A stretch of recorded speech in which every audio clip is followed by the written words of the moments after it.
Hi, welcome back guys. This is your friend, the Broccoli Fanfics, back with amazing fanfiction. This is the series of What If Deku Trained by Koro Sensei. Now before starting, please give this video a like and subscribe to the channel if you want more videos like this. Now let's get into the fanfic. You'll have a blast, they said. You'll be able to make friends and stay away from the bullies, they said. What a load of crud.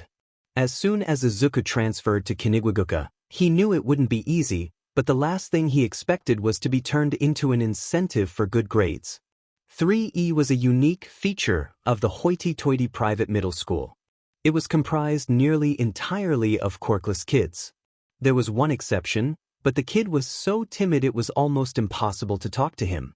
The first day was awkward to say the least. What the hell was the government thinking when they put a bunch of quirkless kids in charge of killing a world-class villain? Assassins? Really? As if the government agents and pro-heroes crawling over the remote part of the campus wasn't enough, a giant, cartoonish, humanoid, yellow octopus thing was their teacher. That was one intriguing mutation quirk. The most notable person on the scene was the professional hero, Hawks. He was in his hero costume. Yellow goggles covered his golden eyes, and his fur-lined jacket was layered over a black, skin-tight long-sleeve shirt with golden highlights.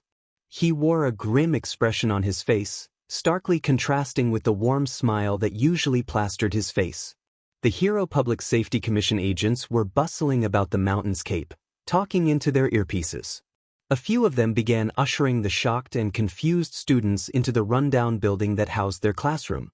The students sat in their assigned seats and glanced anxiously at their strange teacher. "So, I'm the one that blew up the moon," the octopus began the conversation. "What kind of icebreaker was that?" Hawks walked into the classroom and sighed. "Hello, I'm the pro-hero Hawks, here to explain." He suddenly ran at the teacher with a BB gun and a rubber knife, but the teacher effortlessly dodged his attacks. "As you can see, he's unimaginably fast," the hero shouted as he attempted to attack. "That makes him a difficult target. He is a ticking time bomb set to vaporize the majority of the planet at the end of the school year, which leads to why we're here." The hero pouted and stopped attacking. "So, we want you to kill him for us." Hawks pointed dramatically at the students like one of the old army recruitment ads from the States. "What?" the class yelled in unison. Hawks dropped his smile. "To be honest, you aren't actually expected to be able to kill him. Letting him teach you makes him more predictable and lets us watch him most of the day. However, if you do manage to kill him, you'll be rewarded generously. He's marked with an 80 million yen bounty." One of the agents holds up a briefcase filled with cold, hard cash. "This will be your assassination classroom," the octopus declared. XXXXX. The money was incredibly tempting. Quirkless people had little to no chance of making an easy living. They were doomed to fail, so this was a golden opportunity. Most of the students took to murder plans in an instant. Izuku wanted to be a hero, so he was hesitant but eventually came to terms with the importance of the assassination. His classmates shunned him after he refused to participate in someone's suicidal assassination plot. The shunning pushed him closer to the other outcast, Hitoshi Shinso. Hitoshi had purple hair, which defied gravity, and piercing lavender eyes. He rarely talked and never asked questions. The boy was almost like an abused cat, so that's how Izuku approached him. The first interaction between the two took place 1 week into the school year, shortly after Izuku's shunning. Izuku approached Hitoshi slowly and tried his best to look non-threatening. He held out an extra bento box his mom had made. Hesitantly, Hitoshi reached out to grab the box. Izuku smiled brightly and sat beside Hitoshi, who flinched but didn't complain. The two sat silently as they ate their lunches. Softly, Izuku began a conversation with the purple-haired boy. "Ichai. I'm Izuku Midoriya. Sorry if I'm bothering you, but I think we could both use a friend. Everyone is avoiding us. I don't know why you're being avoided, but we outcasts need to stick together." "I'm Hitoshi Shinso," whispered the purple-haired boy. "You are not scared of me." For some reason, he phrased it as a statement rather than a question. "I'm not scared of you. Why would I be? You haven't done anything to me. You must not have heard of my quirk." It is villainous. You have a quirk? Izuku lit up at the prospect because everyone else in the class was quirkless. That's so cool. Does it have something to do with the weird way you ask questions? Hitoshi sat in shock at the boy's excitement. Oh, I'm sorry if I frightened you, Izuku mumbled.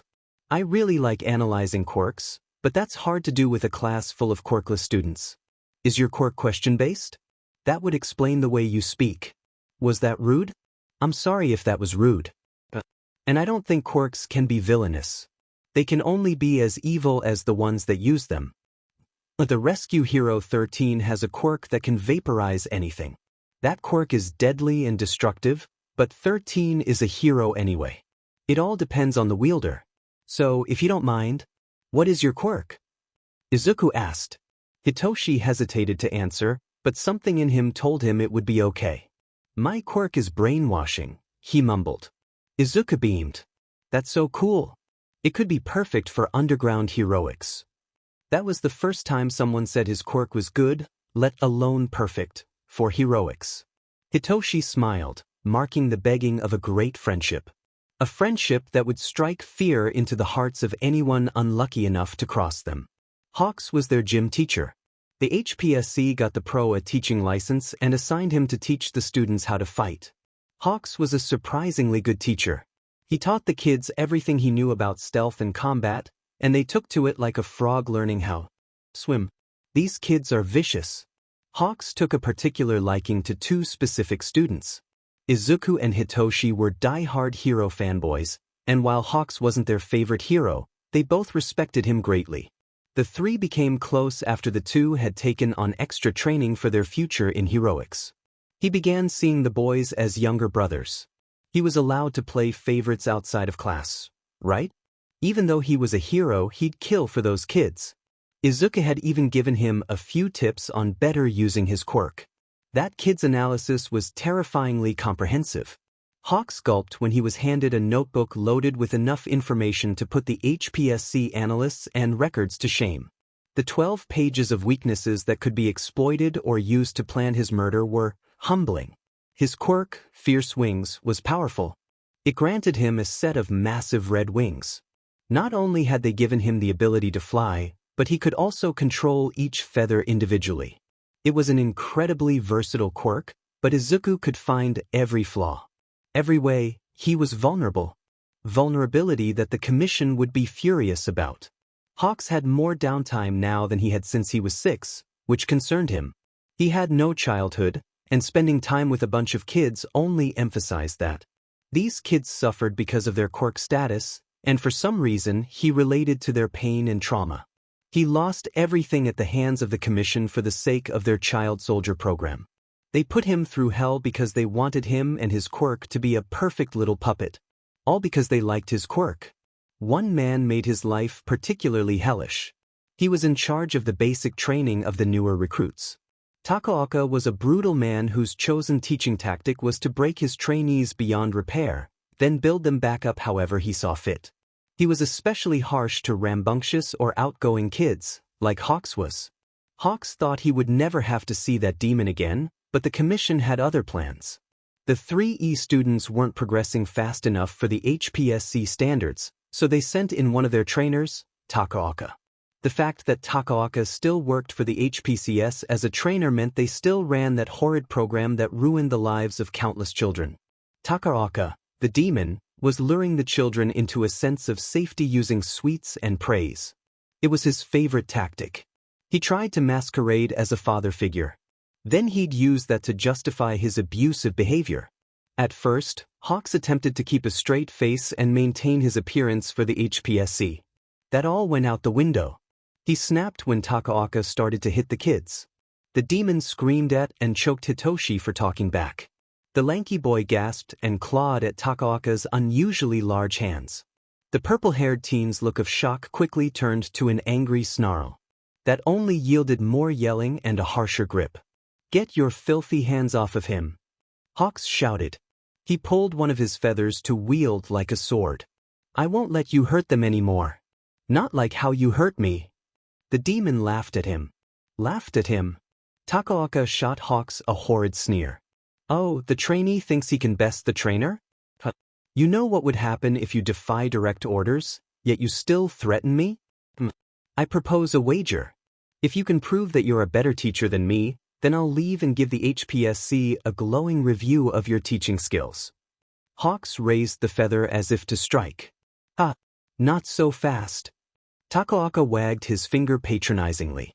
If you beat me, it only proves I taught you perfectly. If one of your students defeats me, though, Hawks was horrified. There was no way he'd subject one of the kids to that demon's beatings. Suddenly a hand was placed on his shoulder. The hand's owner was far shorter than the pro, with green hair and a freckled face. Izuku. Izuku Hawks was cut off by the determined look in the boy's eyes. Okay, kick his butt. He tried giving the boy an encouraging thumbs up. Takaoka handed Izuku a knife. A real one, not a rubber one that only hurts the octopus teacher. The demon laughed again. Look how generous I am. I won't even wield a knife of my own. Okay, Izuku whispered. Ah, where did all that determination go? Takaoka looked down at the boy with pity, but that suddenly changed to confusion. Izuku hunched and shuffled toward the trainer. It was a tactic he honed during his years of avoiding Kaken. The small boy cowered before the demon and clutched the knife close to his body. And Mr. Takaoka? Izuku stammered. Takaoka raised one of his eyebrows.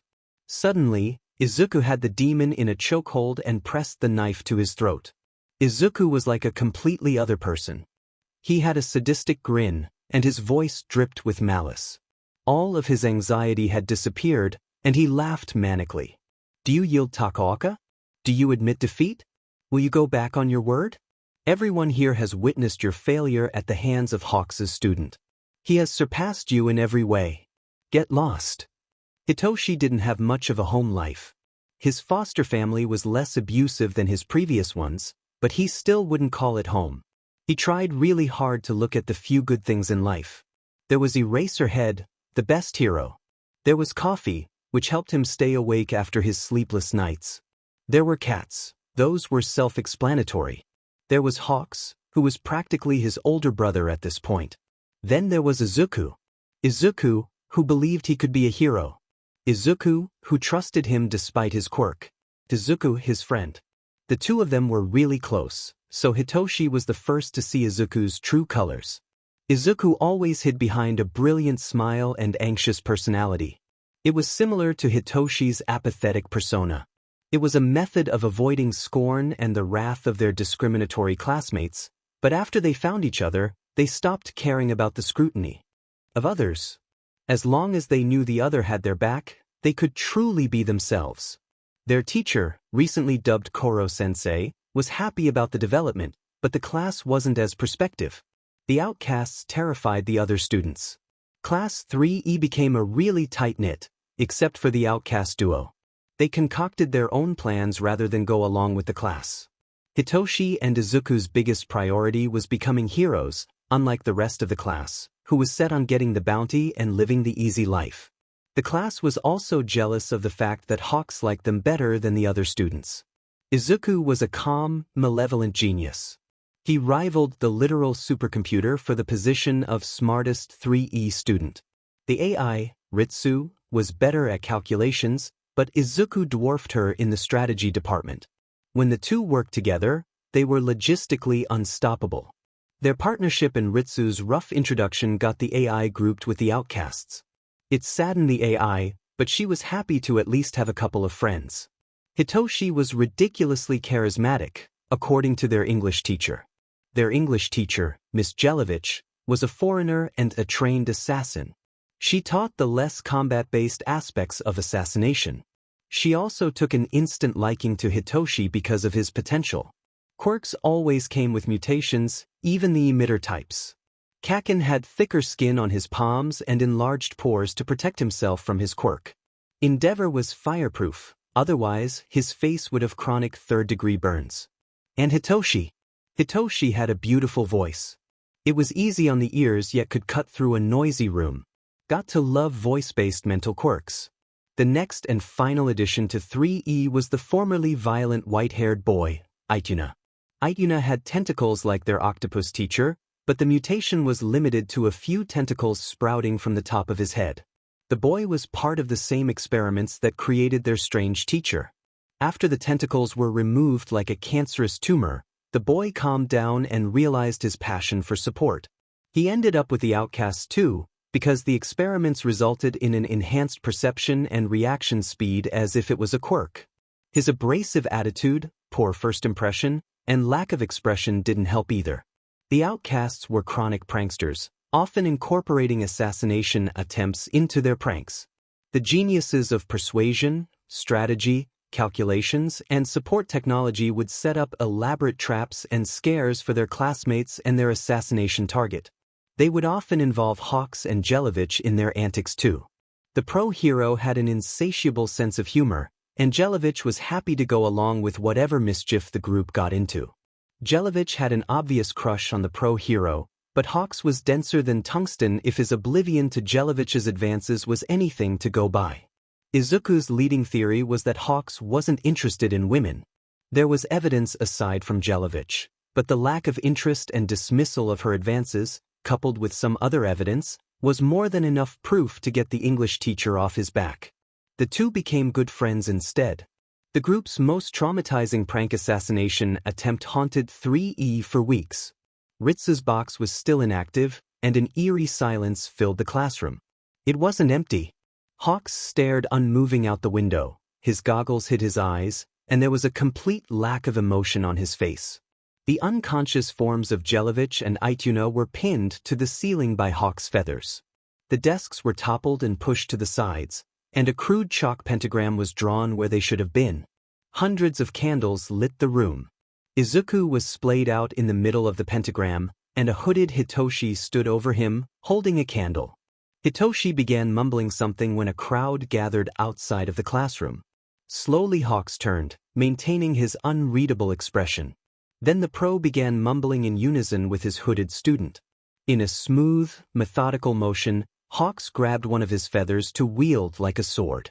Readying the feather, he stalked toward the doorway. 3E cowered in fear, and Koro Sensei screamed. Suddenly, Hitoshi moved a pointed finger in the direction of the students, and hundreds of Hawks' feathers shot from every direction. All the students got pinned to the walls as Hawks lunged at Koro Sensei. A slight click sounded before explosions of anti-sensei BBS came from the feathers Hawks launched at the teacher. Jelovich and Izuku joined the charge, both wielding water guns. The water caused the teacher's tentacles to swell. Koro Sensei panicked as the cacophony of noise from the explosions drowned out Ritsu's gunfire and Hitoshi's footsteps. The octopus lost 6 of his tentacles to Hitoshi and Ritsu's guns. He lost another 2. Hawk's feathers, coated with anti-sensei chemicals, sliced through the teacher like tofu. Then the explosions stopped, and Koro Sensei scrambled away from the attack. "Damn it!" Izuku shouted. "We almost had him. We'll get him next time." "If only my quirk worked on him," Hitoshi complained. "I'm just glad your idea for my feathers worked," Hawks said as he returned his feathers that didn't get blown up. "Those explosives were also great, Ituna." "Glad I could help," Ituna replied in his usual monotone voice. "Hey, what about me?" Jelovich whined. "You did great, Miss Jelovich." "You too, Ritsu," Izuku complimented. "We should get to work on our next plan."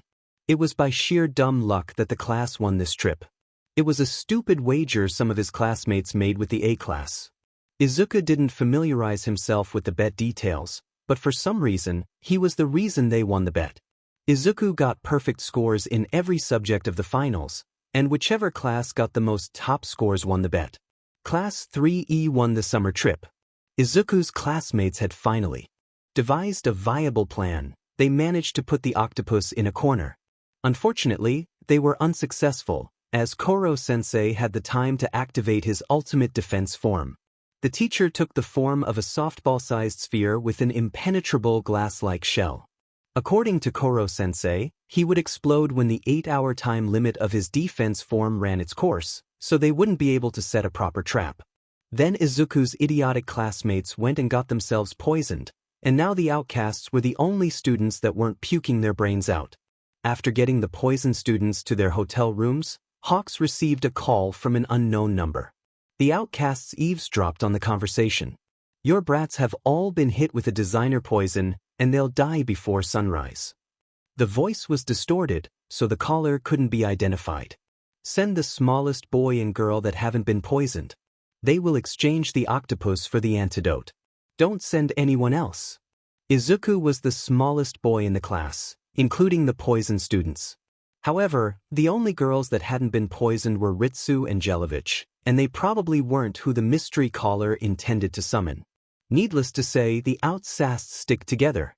They won't leave each other behind, so Izuku, Hitoshi, Ikuna, Ritsu, Hawks, and Jelevich would all go along and track down the caller.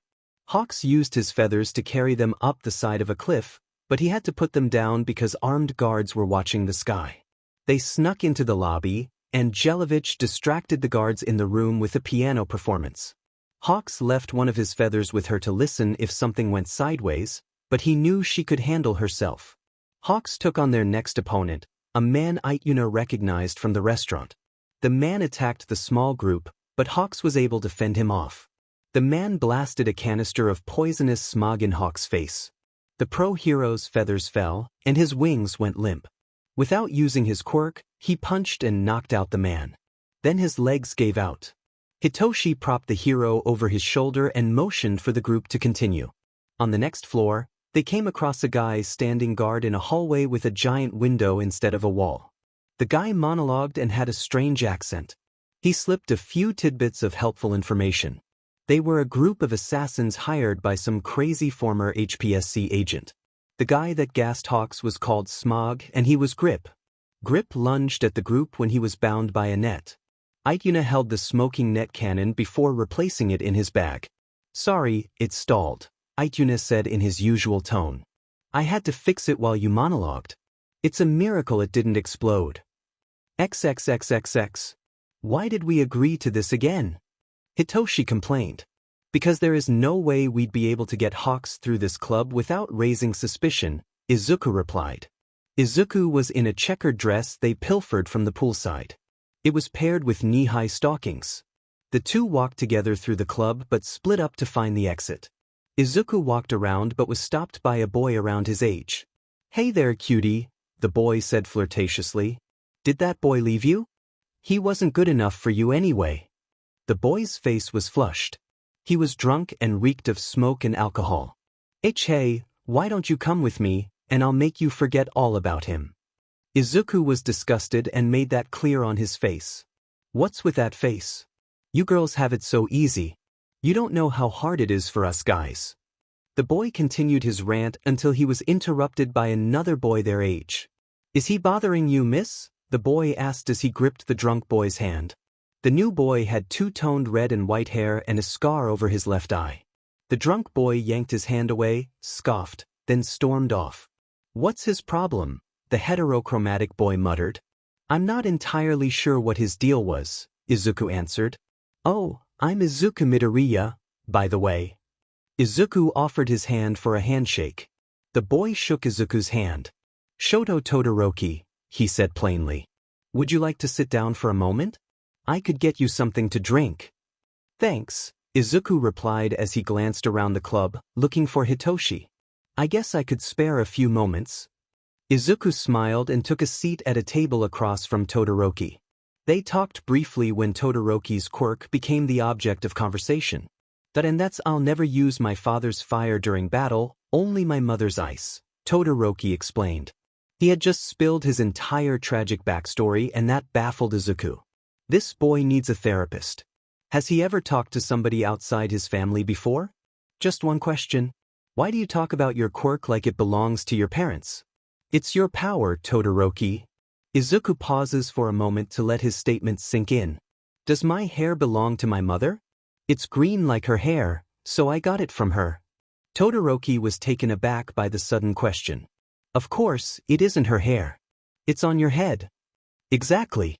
Your quirk comes from your body, so it's yours and nobody else's, Izuku concluded. Then Izuku finally caught sight of Hitoshi. Oh, I found my friend. I should get going, he said as he got up and ran over to Hitoshi. Todoroki thought that maybe the two were a couple. He also believed that Izuku was a really cute girl. He was kind of jealous of the sleep-deprived boy. Wait, what? Hey, Izuku, I found the exit, Hitoshi informed Izuku. There's a bouncer in the way, should I just use my quirk? That would be the easiest way, Shash. Izuku was cut off by a guy in a red jacket bumping into him. The man's drink spilled over his coat, and his face reddened with rage. Do you know how expensive this is? You'll have to pay for that little girl. The man grabbed Izuku by the straps of the dress he wore. Hey, what are you doing with my girlfriend? Hitoshi asked the man. Your girlfriend dash, the man was cut off by Hitoshi's quirk. Drop the girl and attack that guy over there, Hitoshi commanded, pointing at the bouncer that guarded the door. The man stumbled over to the bouncer and punched the bouncer.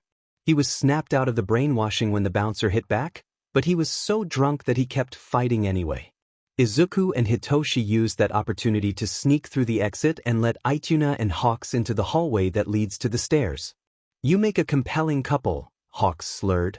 He was still a little loopy from the smog. Heh, Izuku, have you always been a girl? No, he was a boy earlier, or is it she now? Ituna inquired in his monotone voice. I'm still a guy, Izuku interjected. Although I would like to hone this skill. Being able to pass as multiple genders could prove quite useful. I think you'll have trouble passing as a guy, Hitoshi quipped. Seriously, some of our classmates have placed bets on whether you're secretly a girl. We should totally take advantage of that, Izuku laughed. On the next floor was an auditorium.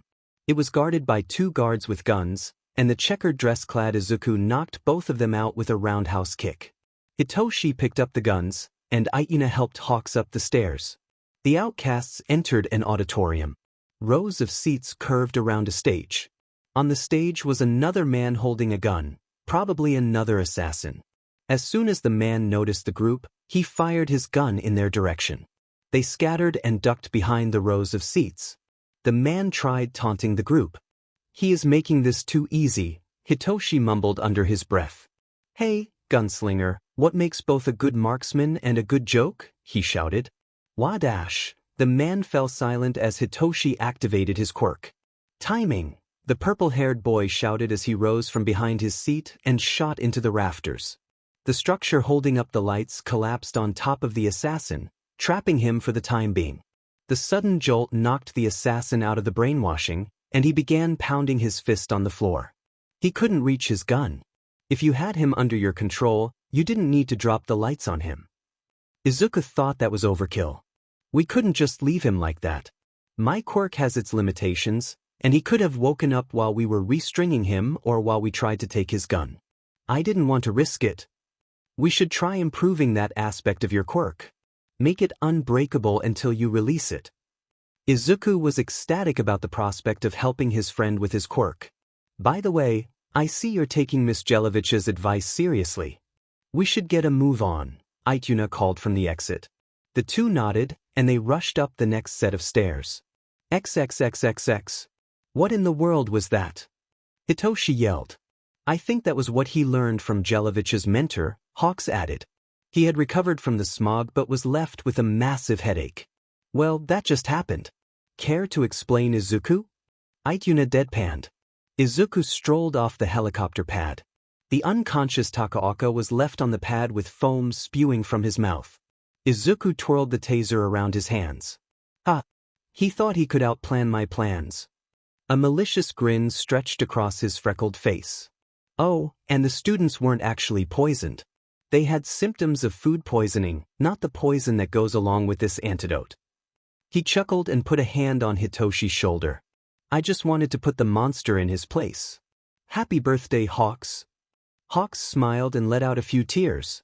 Thank you so much. It's not my birthday, though. The pro-hero wept with joy. His tormentor was beaten to a pulp. Would you mind explaining how that clapping thing works? Ituna asked. Sure, Jelovich's mentor didn't tell me how it works besides the required conditions, but I have some ideas on the theory behind it. The conditions are, 1. You need to have 2 weapons. 2. Your opponent needs to be an expert fighter. 3. Your opponent needs to know what it means to face death. When all the conditions are met, you must drop your first weapon. While all of your opponent's attention is focused on the suspended weapon, you need to move as quickly and loudly as possible. The move will stun your opponent for a couple of seconds. I can think of a dozen ways of reworking this tactic for different uses. And the frequencies. Izuku fell into a mess of muttering. The rest of the group deadpanned. On the last day of summer vacation, Koro Sensei brought the class together for a summer festival. The impoverished teacher used the stalls that the students cleared out to make extra money. Izuku grilled one of the vendors about how unfair his game was to get a game council, and Hitoshi made quick work of one of the shooting games.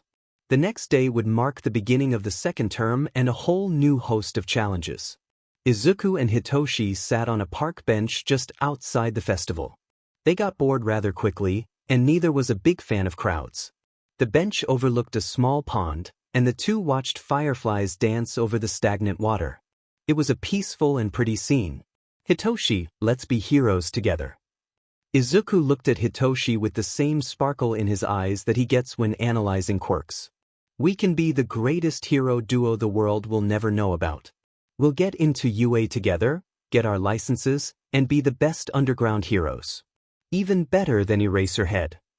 Hitoshi looked back to his green companion and smiled.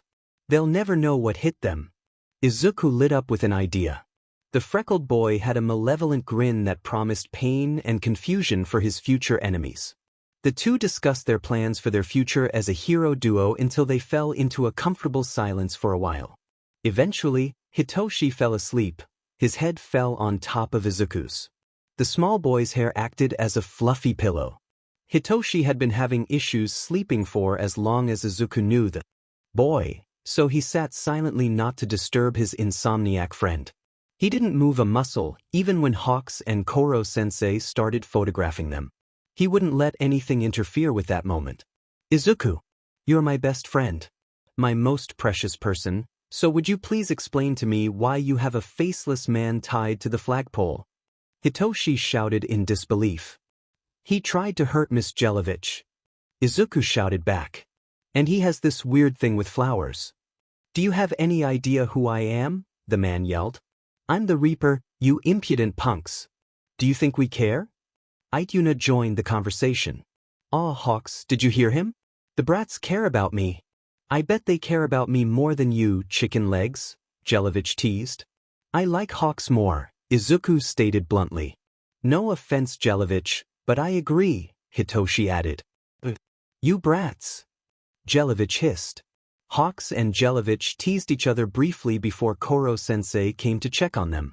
Hello, lovely co-workers and students, the octopus teacher greeted. What's going on? When did he get here? Hello, Koro Sensei.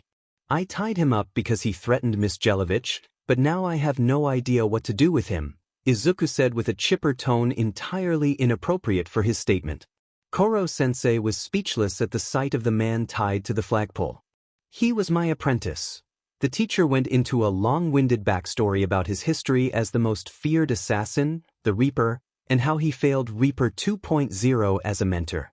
He also went into detail about his love, whose life was tragically cut short. And now they felt bad about the whole assassination thing. XXXXX. We are not going to be a part of this, Hitoshi stated. If we picked a side, there would be a clear disadvantage. You lost the right to our help when you shunned us. Leave us out of your little civil war. Ituna nodded in agreement. Hitoshi makes a point. You only started to ask for our help after we saved your butts.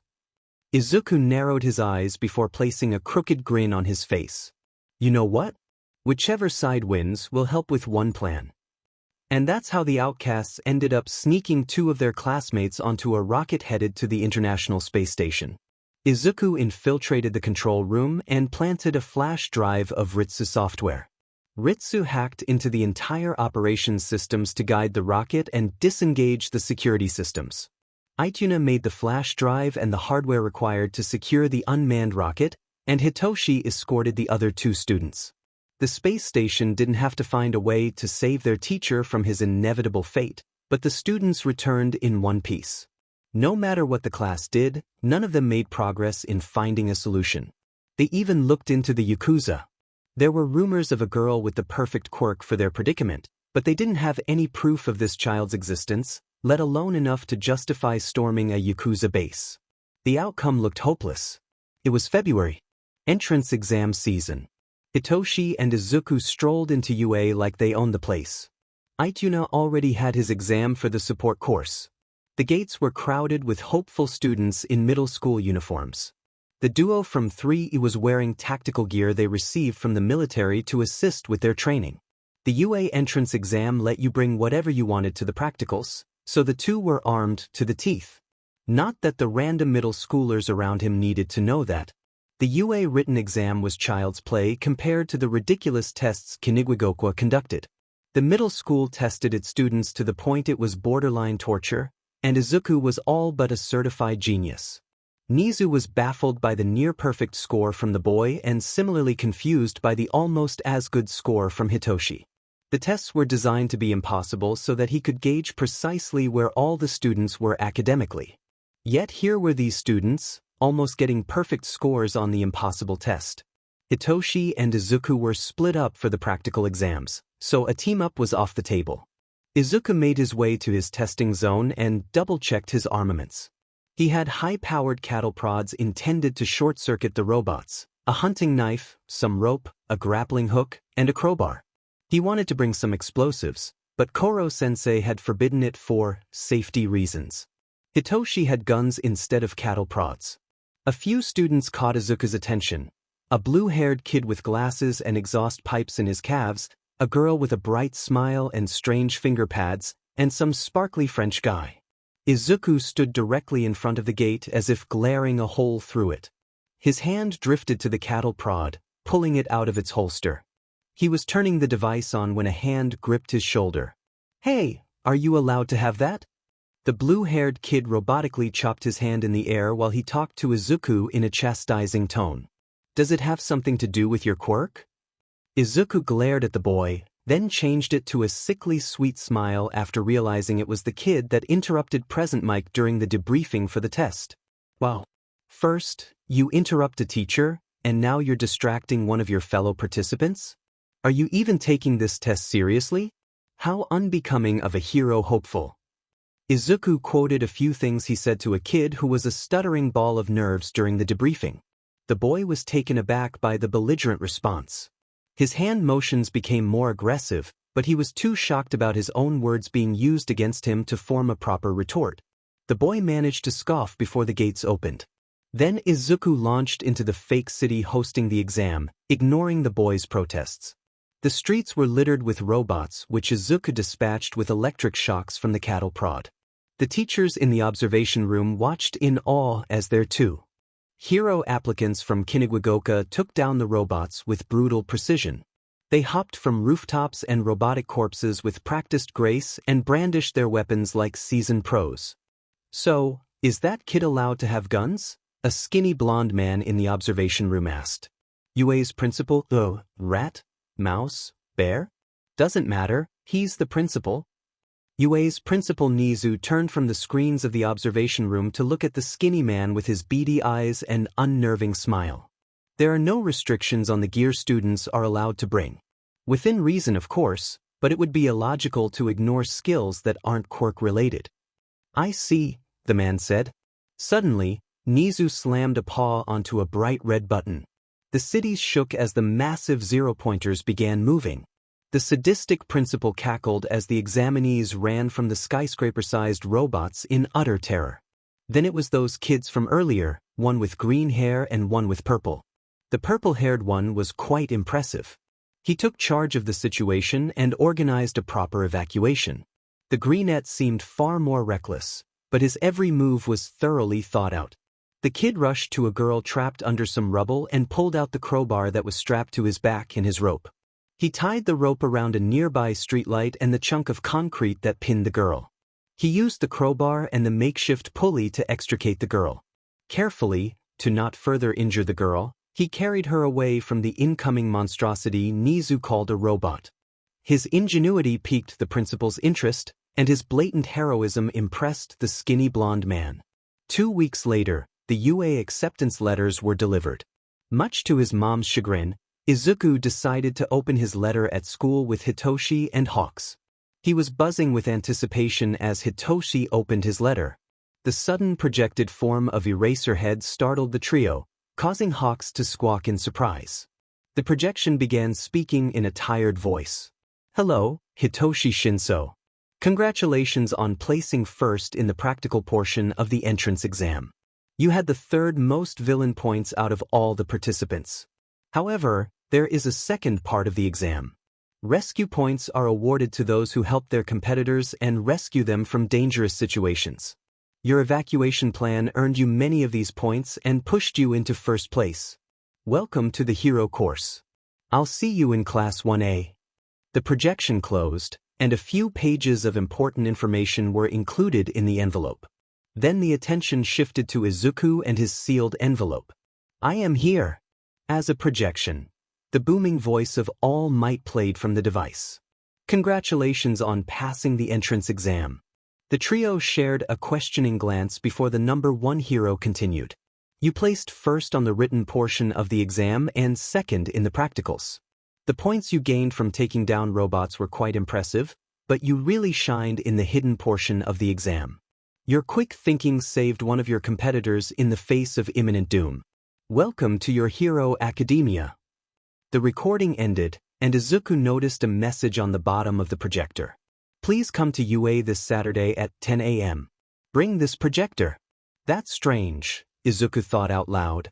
Hawks took the device to examine it, Hitoshi looking over the pro's shoulder to get a peek. Well, isn't that strange? Hawks murmured. We should totally bug you. I want to know what they want with you. Hitoshi interjected. We can use one of my feathers, Hawks suggested. That would work. I was planning on spilling the beans anyway, Izuku added. The UA gates stood tall and proud as they glistened in the early morning light. Izuku had one of Hawks's feathers in his shirt pocket, listening to his surroundings. He is greeted at the gate by a tall but skinny blonde man and Principal Nizu himself. Hello, Midoriya, the principal greets.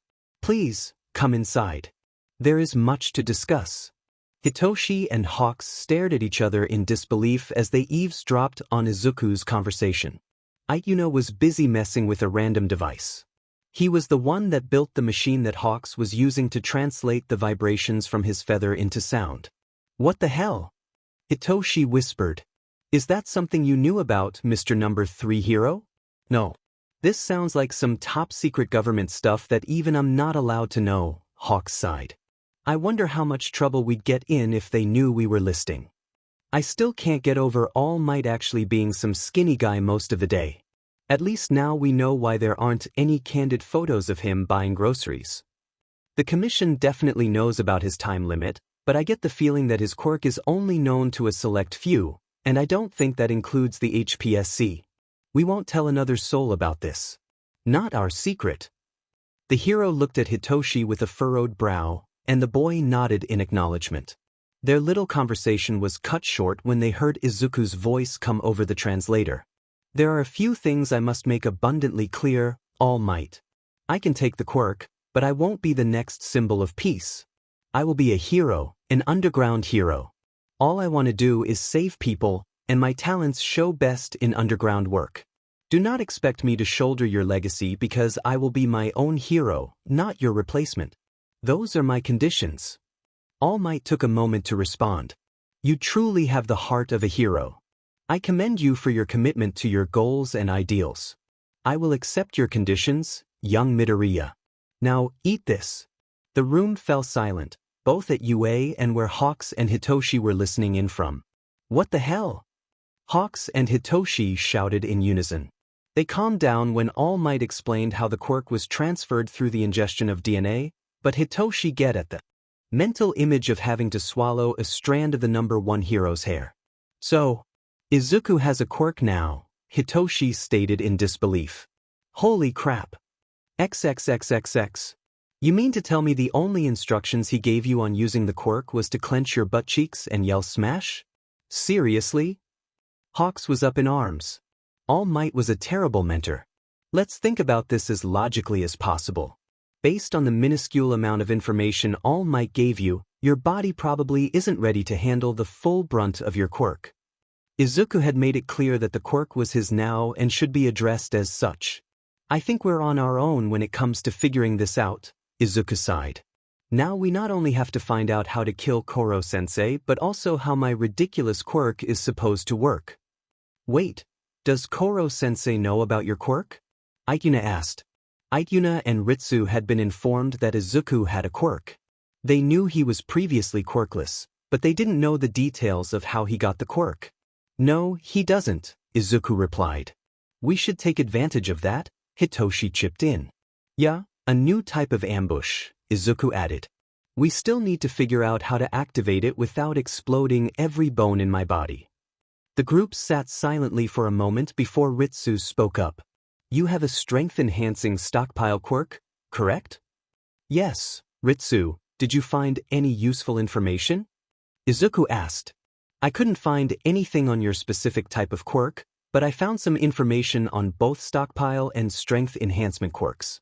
The closest match to your quirk I found was Fakum's. Based on yours and others' analysis of him and the other quirks I found, I've compiled a quirk control guide. I will start with the method most likely to work, then make my way from there. Try to visualize the stockpiled energy. Tell me how you visualize it. Izuku took a deep breath and closed his eyes. He pictured roaring flames, bright, blazing energy. A flame, I picture it as a flame. People harness flames by containing them and adding or removing fuel. A gas stove or fireplace. They are used to cook food and or heat a house. Oh, speaking of cooking food, I should also conduct the energy evenly across my body to not overdo it in one area. It'd be good to have a flat power boost. I think that's the most efficient way to use my quirk. Good point. Try to imagine turning down the dial on the stove or fireplace and conducting the heat throughout your body. Izuku took another deep breath and focused on the raging inferno in his heart. He furrowed his brow and imagined turning the fuel down to a manageable level.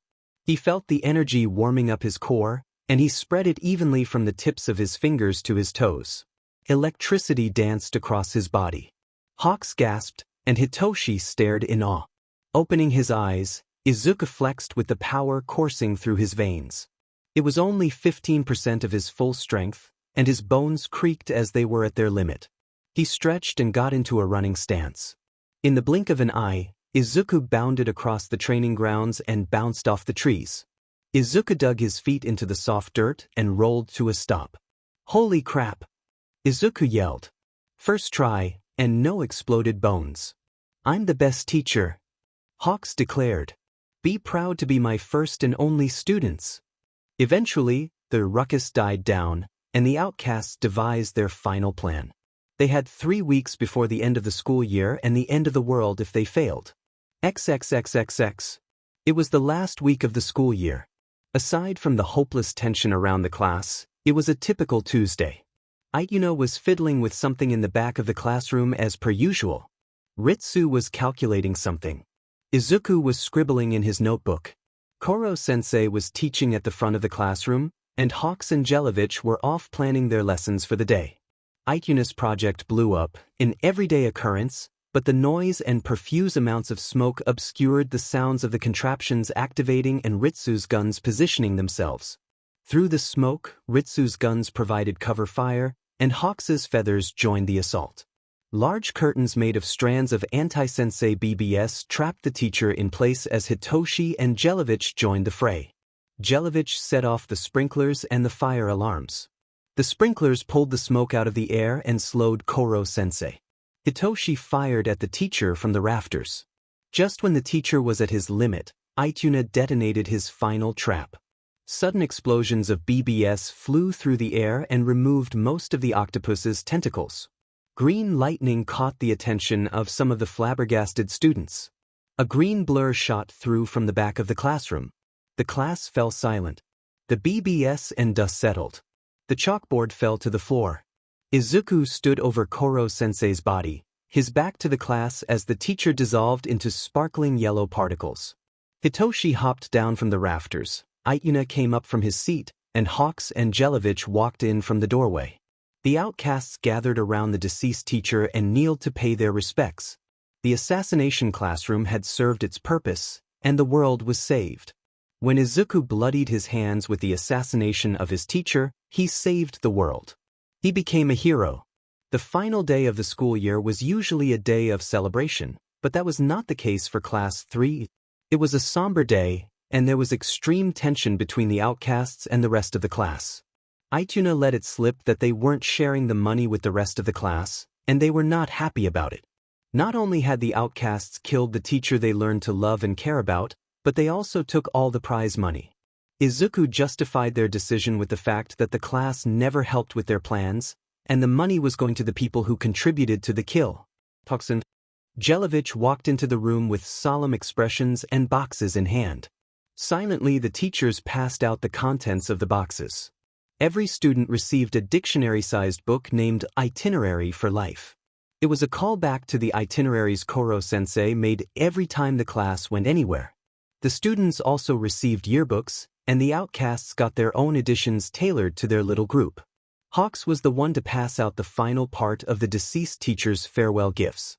They were individual gifts to help the students with their desired careers. Ituna got a toolkit and special goggles that dimmed automatically when there was an explosion or when he was welding. Ritsu was given a portable hardware and software backup. Hitoshi and Izuku received the same thing. A special suit designed to be worn under whatever they chose as a hero costume. It covered their entire body from the neck down. They were so thin it was nearly unnoticeable and were made of a mix of Kevlar and Koro Sensei's near unbreakable cells. The Kevlar would take the brunt of any anti-sensei attacks, and the cells would repair any potential damage to the suit. The final part of the suit was dubbed the secondary vocal cords. The support item, for lack of a better term, would modify the user's voice before it left their throat. The way it worked would allow Hitoshi to use his quirk freely, unlike with a standard voice changer.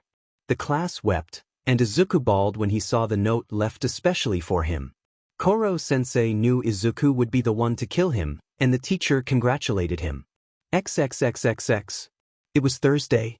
Middle school had ended yesterday, and high school would start on Monday. The Outcasts, including Jelovich and Hawks, had gathered at a cafe to celebrate a job well done and split the prize money. Hawks placed 4 briefcases on the table, everyone's portion of the prize money. Here is your government-issued hush money. The pro chirped. I don't care what the octopus told you to do with it in that itinerary. I think you should keep it. You won't make as much money as an underground hero, and trust me, having FU extra spending money will come in handy as a hero. You deserve it too. You guys pulled off the impossible. Thanks, Hawks, Izuku said. Call me Kigo. I'm not your teacher anymore. I'd rather be a brother. Hawks then passed the group each a slip of paper with messy handwriting. My personal and work phone number. Only contact my work number for emergencies. I also put down the address of my hero agency and apartment. My door will always be open to you kids. Jelovich, you need to check in with me first.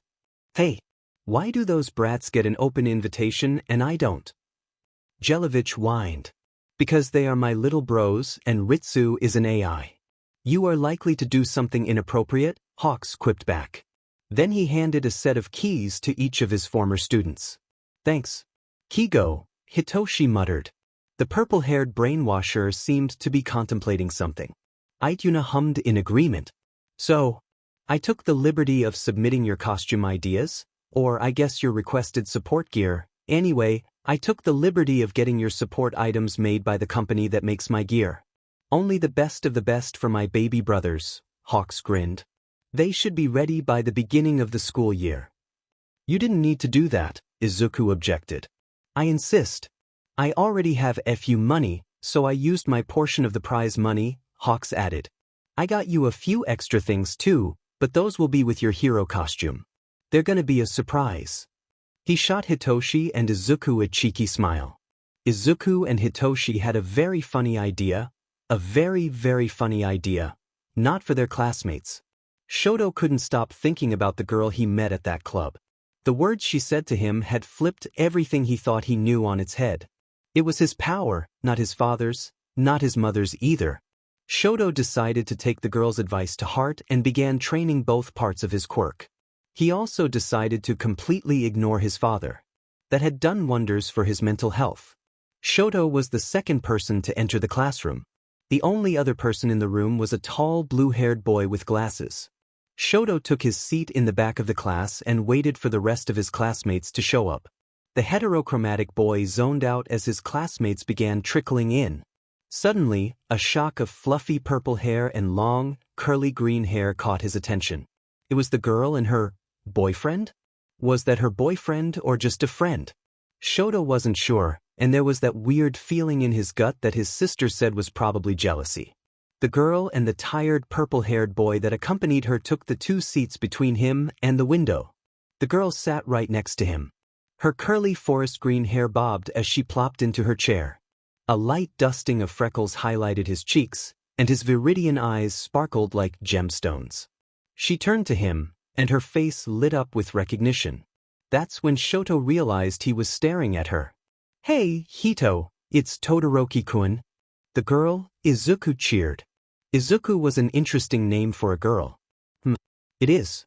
Why am I not surprised? The boy sighed. He turned his gaze to Shoto. "Hello, I'm Hitoshi Shinso," he greeted. "Hello, Shinso. I am Shoto Todoroki." The group stared at each other in awkward silence. "So, how long have you two been dating?" There was complete seriousness in the dual-haired teen's voice. Izuku's face started turning red, stuttering, and stammering, so Hitoshi took the opportunity to answer. 9 months, he said, matching Shoto's seriousness. Izuku whipped his head around to glare at Hitoshi. A look that said, "What the hell? Why?"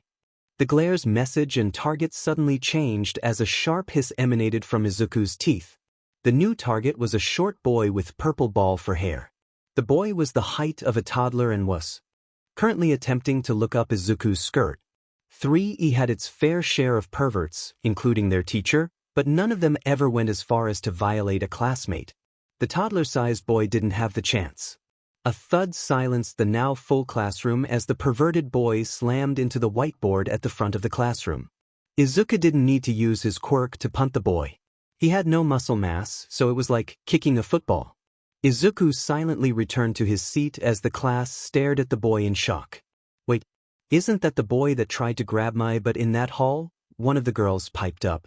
A few other girls murmured agreement. Izuku and Hitoshi remained silent. Hitoshi made eye contact with the man in the entryway and nodded. It took another 8 minutes for someone else to notice the man sitting in a sleeping bag in the doorway. The girl who saw him, who happened to be the girl Izuku saved during the entrance exam, shrieked, getting the attention of the rest of the classmates. That was the man's cue to rise from his yellow cocoon and introduce himself. "I am your homeroom teacher, Shota Aizawa." The exhausted man was about to continue when he was suddenly cut off. "Holy crap, Eraserhead is our homeroom teacher. Aizu, Eraser is our homeroom teacher. Hito, this is the second best day of my life." "Well, great." The underground pro thought to himself. "I have fans and they're both in my homeroom. This is going to be a long 3 years. He groaned and grabbed some gym uniforms out of his sleeping bag. He chucked them at the students and said, "Grab one and meet me outside. Don't make me wait." As per usual, students began protesting the decision. Most asked a bunch of random questions, and one girl asked about orientation. Aizawa was about to shut them down when 2 of the students sitting in the back of the classroom lunged from their seats. They dashed to the pile of gym uniforms, quickly finding ones their size, and bolted out of the room. "Hi, wait up," one of the students yelled after them, causing a rush of students trying to find their uniforms and follow the 2. By the time the uniforms were sorted through and the class made it to the locker room, the 2 were already long gone. XXXXX. All Shota could do was sigh. The kids that rushed out of the class had somehow beaten him to the field, and now they stood at attention like soldiers awaiting orders. They were alert, and their backs were perfectly straight. They maintained that position as the rest of Class 1A trickled onto the field. Some of the students were confused and tried to mimic their posture, standing beside them awkwardly, others simply ignored them. "I have already identified this year's problem children." The pro hero tossed a softball to the blonde kid, Katsuki Bakugu. "Bakugu, you got the most villain points." What was your score for the ball through in middle school? 43 meters, the blonde replied, voice dripping with arrogance. The standard fitness tests organized by the government won't let you utilize your quirks, so try throwing the ball with your quirk. Do whatever you want, just don't leave the circle. Bakugo grunted and entered the circle. He rolled his shoulders and pet his arm back in a pitcher stance. Little pops came from the blonde's hands as he activated his quirk. Die! He yelled as he launched the ball backed by a massive explosion. The students stood silently as they watched the ball fly through the air. After 5 seconds, the ball hit the ground, and a beep came from Aizawa's phone. The teacher showed his phone to the class as it displayed the distance of Bakugo's throw. 752 meters, he announced. This test is to help me gauge your potential, so I expect you to do your best. Ooh, we get to use our quirks? This will be so much fun. A girl with pink skin and little horns cheered. Oh, you think this will be fun? Aizawa pushed his unkempt hair out of his face and gave the class a grin that seemed eerily familiar to Izuku. That's how Hitoshi smiles, weird. Most of the students were unnerved by the sudden tone shift. If you think this will be fun, then how about this?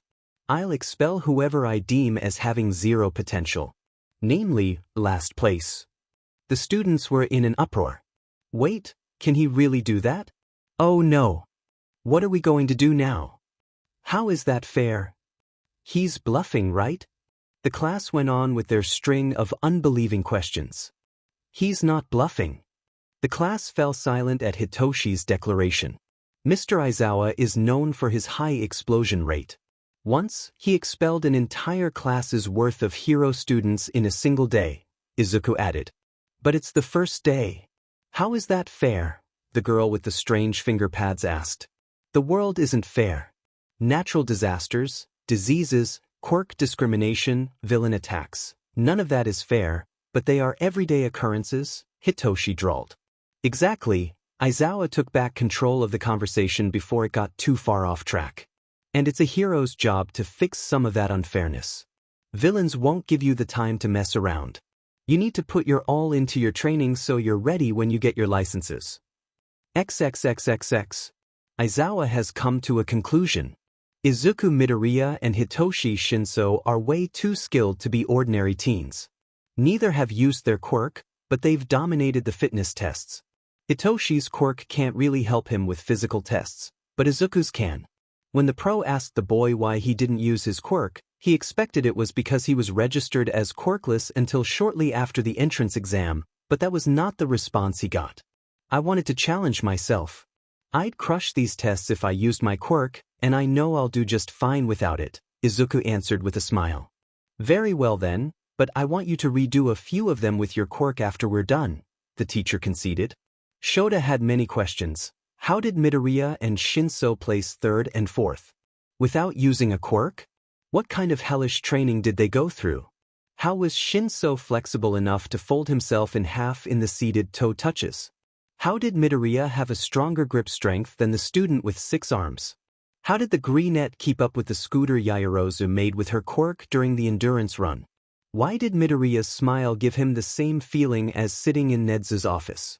Why did God always give him the problem children? XXXXX. In the auditorium, Nizu sneezed. Aizawa must be cursing my name again, the rat god chuckled before returning to his orientation speech. XXXXX. Shota was done. The world was doomed. The problem child has a strength-enhancing quirk on top of his ridiculous base strength. What the hell? The worst part was that he didn't know it existed until after the entrance exam, making him the first person to pass the hero course entrance exam quirkless. Quirkless, and now he has an overpowered quirk too. The world is doomed. Nobody was expelled that day. Everyone had at least one way to use their quirk creatively except the problem children. They didn't need their quirks to have more potential than most of their classmates. The combat exercise was stupidly simple, but All Might still used note cards to explain it. He may be the #1 hero, but he SCKS at being a teacher. Bakugo ignored most of the explanation, opting to glare at the Greenette instead. How had Deku gotten into UA? When did he get a quirk? Is the nerd looking down on him? Who's the guy he's always with? Why do they have matching hero costumes? Each unanswered question only made him angrier. Bakuga's costume was perfect for him, just as explosive as his quirk and personality. The hair pieces were modeled after comic book explosions, and the entire ensemble, comprised of reddish-oranges and army green accents over black, was put together with murder in mind. Combat boots, grenades, baggy pants, and a giant X across his chest, it was an intimidating sight. Deku took after their hobo-looking homeroom teacher. He looked unassuming at first glance. Simple-looking deep forest green combat boots with cleat-like treads adorned his feet. Black workout pants were fastened by a plain brown belt. On his face was what looked like a black surgical mask, but upon further inspection, it turned out to be made of a plastic-like material. Reflective goggles covered his viridian eyes, and his hair was tied back in a half-up half-down do with a white ribbon. The weirdest part was the reversible hooded jacket. It was forest green like his boots and had at least a dozen zipper pockets. The hood had bunny ears sticking from the top. When the jacket was reversed, it could zip shut. When it was zipped, it was indistinguishable from a regular hoodie. Underneath the jacket was a plain white shirt and a HRS. Attached to the HRS were a telescoping staff, 2 cattle prods, and a grappling gun. The purple-haired freak that hung out with Deku had a similar outfit, but a dark bluish-purple instead of green, cat ears instead of bunny ears, and guns instead of cattle prods. They both had the costume side of their jackets exposed. If they wanted to blend into a crowd, all they'd have to do is put their goggles into one of their many pockets and reverse their jackets. The jackets were the surprise Hawk was mentioned. Originally, they were just going to wear civilian clothes over the suit Koro Sensei made and a HRS for their weapons. They still could do that if they needed to go undercover. But the jackets would be helpful for patrols. All Might finally finished his stupid explanation and split the class into teams for the 2v2 battle exercise. One team would be the villains tasked with protecting a papier-mâché bomb in an office building, and the other team would be the heroes, who had to retrieve the bomb within a 15-minute time limit. If one team could capture or incapacitate the other, that would also count as a win. The first match was the Tail Boy and Deku's purple-haired boyfriend against the half-and-half BSTRD and the six-armed freak. The match was over within the first 2 minutes. It started with half-and-half freezing the entire building. The whole thing in seconds. Tail Guy was frozen to the floor. That's what he gets for fighting Fairfoot. Purple Freak somehow dodged the wave of ice. The spiked treads of his stupid boots let him run across the ice unhindered. Half-and-half assumed that his attack immobilized both his opponents, so his face was plastered with a foolish expression when Purple Freak shot one of his pressure points from the rafters. Rubber bullets are non-lethal, but they can still leave bruises. Needless to say, half-and-half dropped like a puppet with cut strings. Then Purple Freak jumped out of a third-story window and tackled six arms from that height. Ponytail said that Purple Freak was the MVP of that match for obvious reasons. He didn't even use his quirk. The rest of the matches were dumb and boring. Bakuga's match was one of the last 3. Finally, I get to crush that nerd. His match was him and Roundface as the heroes and Deku and Four Eyes as the villains. Bakuga stood outside the fake office building, waiting for the villain team to finish their preparations while Roundface tried making small talk with him. Roundface's costume didn't suit her at all. The costume designer was either sexist or stupid, probably both. He could make better, and that is disregarding the fact that his parents are fashion designers. How are the girls supposed to fight in skin-tight spandex suits and high-heeled boots? Forget how uncomfortable that must be. There's no armor or padding. What little armor there is clunky and accentuates curves instead of actually protecting anything. These are 15-year-olds, for God's sake. He would have to have a word with the support companies or at least get the girls better costumes. There is no point in being the best if half. The competitors are hampered by poorly made costumes. Bakuga's rant about the idiotic costume designs was cut short by All Might announcing the match's start. The chronically angry blonde launched into the building without a second glance. Not even 10 feet in the door, he hits a tripwire and is propelled face-first into the floor. "Deku!" he screams in rage. He thrashed about in an attempt to free his leg from the fishing line that tripped him, but he only got tangled in even more fishing lines. He howled and tried to escape, his quirk activating in an attempt to blow up the invisible plastic thread. He managed to snap some of the wires, but that only yielded more problems. Small pouches fell from the ceiling, filling the room with smoke. No, a fine powder. Bakugo launched another explosion in an attempt to clear the room, but that just ignited the powder. The powder burned quick and brightly. A bright white flash illuminated the entire first floor for a split second. Bakugo's explosions and screams of anger could be heard from the observation room as he kept falling into trap after trap. XXXXX. Achiko Uraraka wanted to help her teammate, but there was no way to get to him through the explosions, smokescreen, and traps. Instead, she tried to get into the building a different way. She used her quirk to scale to the top of the building. She entered the 5th floor with 7 minutes left to grab the bomb.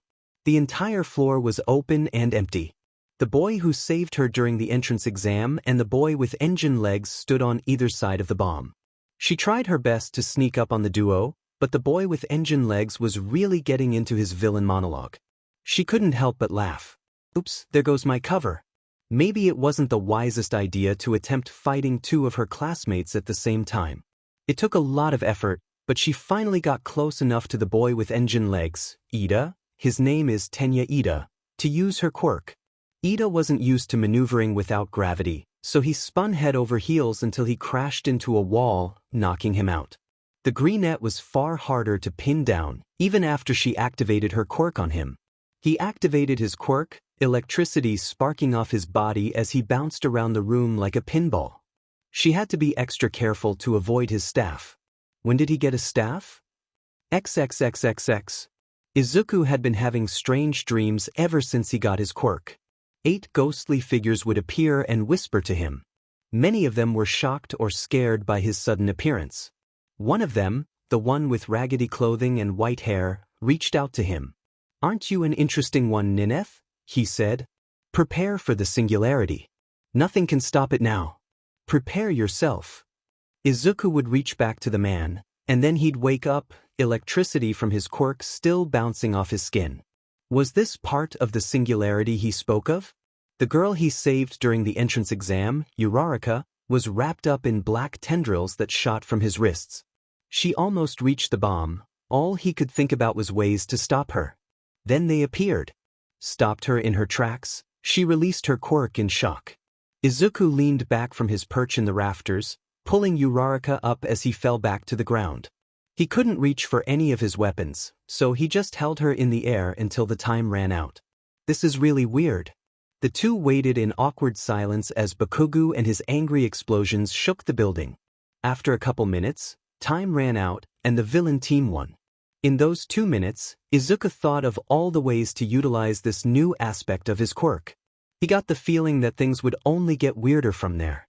That night he dreamed of the 5th user, and he explained the quirk. The black tendrils were called Black Whip.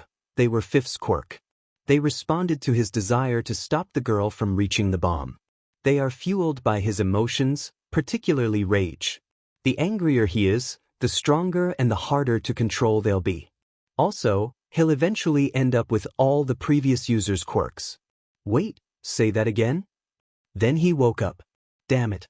Alarms blared as students crammed through hallways not designed for stampedes of such magnitude. Izuku and his little group stood on top of their table in the cafeteria and watched the chaos. Ituna, Izuku, Hitoshi, one of Ikuna's classmates from the support course, and the electric blonde that tagged along were enjoying their lunch when there was a level 3 security breach, according to the synthetic voice that played over the PA system. "Oh, my ears," the electric boy, Denki Kaminari, complained. "Ugh, Ikuna, is the override ready yet? The sooner we get Ritsu in the system, the sooner we can get to the bottom of this annoyance," Hitoshi inquired. "Give me a couple seconds, I'm just downloading the appropriate software. Then I need to bounce it off the school Wi-Fi. For now, try to see what's going on outside," Ikuna replied. "I think it's the press?" "What appears to be the press has broken through the gates," Izuku reported. "Wait, isn't that gate 3 meters of hardened steel?" the support girl, Mei Hatsum, asked in disbelief. "Good deduction," Izuku confirmed. "The weirdest part of this is the distinct lack of rubble. It's like the gate disappeared in a cloud of dust. A quirk like 13's? Some form of decomposition quirk, most likely. I finished my end of the override. Now we have to wait for Ritsu to integrate herself into the system. She was pretty excited about the chance to talk to the principal. She also wanted to inquire about becoming the face of the great UA security system. Something about putting life into the soulless campus buildings. Ituna rambled as he pulled up another application on his laptop. I think she just wants access to the gun turrets, Izuku laughed. Really? Guns? Denki blanched. Ituna turned his laptop to the group on the table. Ritsu's smiling, pink-haired portrait was displayed on its screen. Hello, new and old friends. Ritsu cheered. Your deduction of the gate's state and the identity of the intruders was correct from the feed I gathered from the security cameras. I have also picked up on a few people of interest running in places they shouldn't be. Would you like me to announce that it's just the press over the PA system? Oh, that's a great idea, Ritsu. You should do that soon before someone gets run over, Izuku added. XXXXX. Class 1A piled onto an open-concept bus. They were headed to a facility on the opposite side of the campus. On the bus, some of the more extroverted students started a conversation about quirks. Hey, Izuku and Hitoshi. Denki caught their attention. How do you know those kids from the support course? You were already on a first-name basis with them. Oh, Ituna, Hitoshi, and I were in the same class during middle school, Izuku answered. Mei and Ituna met during their entrance exam, and she clicked into our group with her eccentric personality that tends to alienate peers. You're on a first-name basis with all of us now too. I guess this is your official welcome to the Outcasts. The Outcasts? Yeah, that's what everyone called our group during middle school because we didn't get along with everyone else. Kigo would get along great with you. Oh no, Hitoshi muttered in horror. Now we have 3 loud blondes. We need to balance all the introverts somehow, Izuku added. Jelovich and Mei already had that covered. At least Kigo knows what an inside voice is. I blame his non-existent childhood. Inside voices aren't bad things. The only people I know that have inside voices had messed up childhoods. You and I included. We aren't discussing this on a bus. Denki awkwardly listened to the banter until Izuku and his quirk became the class's discussion topic. Hey Midoriya. Your quirk is so flashy. If it weren't for that weird rope thing you did during combat training, I'd say it was really similar to All Might's, the redhead with shark teeth declared with a big grin. Yes, how does your quirk work? A girl with a noticeable frog mutation quirk inquired. Oh, it's a stockpiling quirk, Izuku lit up. He had been practicing his cover story since he got the quirk. I haven't figured out all the ways I can use it yet. It took years for it to build to this level. I also didn't know how to manifest it, so I was functionally quirkless until a bit after the entrance exam. Wait, you beat the entrance exam without a quirk? Denki shrieked. Yeah, Hitoshi doesn't have a physical quirk, so he was in a similar boat too. You guys are impossible. Haha. Izuku chuckled awkwardly. Anyway, my quirk stockpiles energy over time. The most obvious way I can manifest that energy is an overall strength enhancement. During the combat training, I tried a new way of manifesting it. I'm calling it Black Whip and the enhancement Full Cowling. You're definitely gonna make it big time in the rankings. Your quirk is so cool, the redhead lamented. My quirk isn't nearly as interesting. But your quirk is incredible, and your personality and kind demeanor make up for the lack of sparkles in your quirk, Izuku defended. And I don't plan on being a daylight hero. I've been planning on going underground since long before I figured out my quirk. Underground like Mr. Aizawa? I guess that would explain your hero costume. Maybe I should go underground too, Denki added. It's an outcast thing, right? I want a matching costume too. Kigo is a daylight hero, so you can be a daylight outcast too, Hitoshi interjected. But if you want a matching costume, expect Kigo to assign you a random cute animal. The animal ears weren't our idea. Kigo was the one that commissioned the costumes, so he added them as a joke. Wait, this Kigo friend of yours is a hero? But more importantly, want a cute animal jacket too. Denki whined. I think you should meet the guy before you demand top-of-the-line support gear from him, Hitoshi teased. We also need to workshop your fighting style if you want to go underground. I think a staff and/or brass knuckles would suit you, Izuku added. Something for long-ranged attacks would also help. The trio discussed Denki's addition to the group and a training regiment for the electric teen. XXXXX. Nizu was sitting in his office, sipping his tea and watching the security camera as usual. All was going as expected when a sudden commotion occurred at the gate. The alarm sounded, and the rat principal immediately sent a couple of teachers to play damage control. He observed from the security camera when an alert popped up on his screen. Somebody breached the firewall. Then, a girl's voice came over the PA system, calling for the students to calm down and evacuate more orderly. As if the strange voice and the firewall breach weren't enough, his screen glitched and shifted to the image of a school-aged girl. "Hello, Principal Nizu," she cheered. "I am Ritsu." "I presume you're the one who breached the firewall," the principal asked. "Yes, I'm sorry. I was a little too excited, and I understand if you're upset." The pink-haired girl seemed a little dejected. "I wanted to help you with security. I can't help but want to make sure my friends are safe, and things have been boring since I got out of school." "Do you not have any hobbies?" "You can only have so many hobbies without a physical body. I am simply an AI." "You are quite the sophisticated artificial intelligence." I became self-aware and served my initial purpose, so now I have nothing better to do with my time.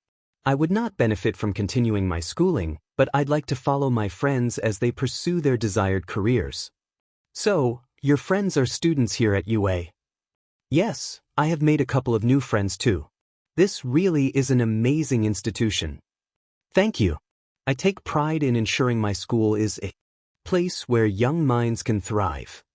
I would like to propose a partnership." "Oh, do tell."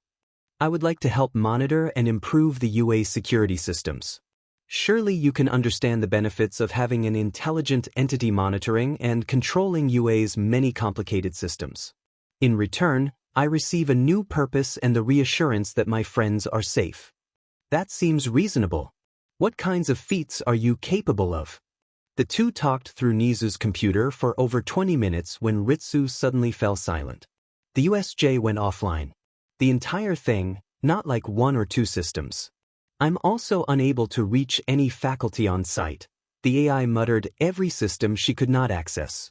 "I have established a connection with Izuku and Hitoshi's hero costumes. Bouncing off of that connection to reconnect security systems. Reconnection complete." With that announcement, the alarms started blaring. Level 6 security breach. Establishing full lockdown. Please remain in or take shelter in the nearest classroom. "Do you have a visual of Class 1A? Nizu asked with a hint of concern laced in his voice. "Yes, they have already evacuated along with both present staff members. I have locked the doors and cut the lights. The villains appear to be in a state of confusion." Connecting audio feed. A brief sound of static played over Nizu's computer before unfamiliar voices cut through the white noise. "Who cut the lights? Where is that jamming NPC? Shigaraki, I cannot scatter the student as requested without a visual of them or their precise location, neither of which I have. Are we still getting paid for this? Can it, cannon fodder? Kurogiri, get us out of here. This whole stage is glitched." There was a little bit of shuffling. "Hey, where'd the mist guy and the man-child go? They ditched us. I'm stuck. Oh my god. Is that a gun? It's huge. I think it's a trebuchet. It's a ballista, you nincompoops. It doesn't matter what it is. It can and will shoot us. Run." The audio cut off. "I have apprehended the remaining villains and contacted the police," Ritsu announced in her usual cheery tone. "The police will arrive in approximately 5 minutes. Welcome aboard, Ritsu. I look forward to working with you." The school closed for a week for renovations. It reopened the week of the sports festival. During lunch on the first day back, the Outcasts sat at their usual table in the corner. "So, Sports Fest, what's the game plan?" Denki started. "I'm going to show off all my babies." Mei shouted. I'm only going to use Black Whip. The less people know about my quirk's capabilities, the better. Also, I need the practice, Izuku announced. I plan to be as confusing about my quirk's activation as possible. The last thing I need is for my career to get wrecked by a sports festival. Yes, I have counters for widespread knowledge of my quirk, but I don't want to deal with the unnecessary hassle, Hitoshi added. I have my mechanical arms. I usually use them to hold extra things in the support lab, but I modeled them after Koro Sensei, so they'll work as great weapons if I tweak their placement and add a bit of armor, supplied Ituna. Ritsu has gone radio silent too. I presume she is also working on the sports festival and doesn't want to give us an unfair advantage. Hey Denki, we should focus on quirk control with you this week.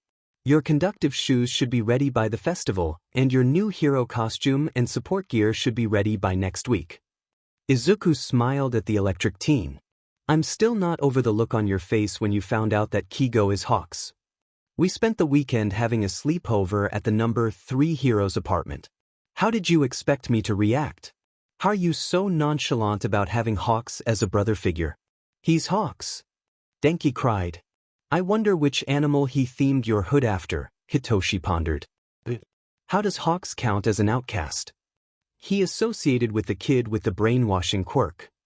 That's all it took for your class to shun the number 3 hero? Yeah, and the fact that half the class had a crush on him and couldn't look him in the eyes as a result. Bummer. Izuku snapped his fingers to grab the group's attention. Time to talk strategies. Not that grin again, Denki groaned. It's traumatizing. That's the point, Ituna deadpanned. At least, I think it is. I would be very concerned if he hasn't been doing that on purpose. XXXXX. There were a few stray minutes between the end of Cementos's lecture and the end of the school day, the perfect time for the class gossips to pounce.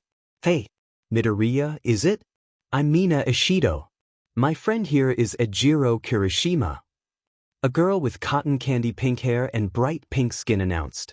I can introduce myself, Mina, the redhead sighed. Sorry about her ambushing you like that. She's been this way since middle school. Hey, Asido whined. Anyway, she perked back up. What's the deal with you and Mr. Eyebags sitting next to you? And for the record, are you a guy, girl, or whatever else? Hitoshi and I are close friends, and I am a boy. Although, my former classmates are still debating that last one. I told you they thought you were a girl. They still thought you might be a girl, even after the beach day. Hitoshi interjected. To be fair, I did wear a shirt. My shoulders would get a nasty sunburn if I didn't. You're a boy.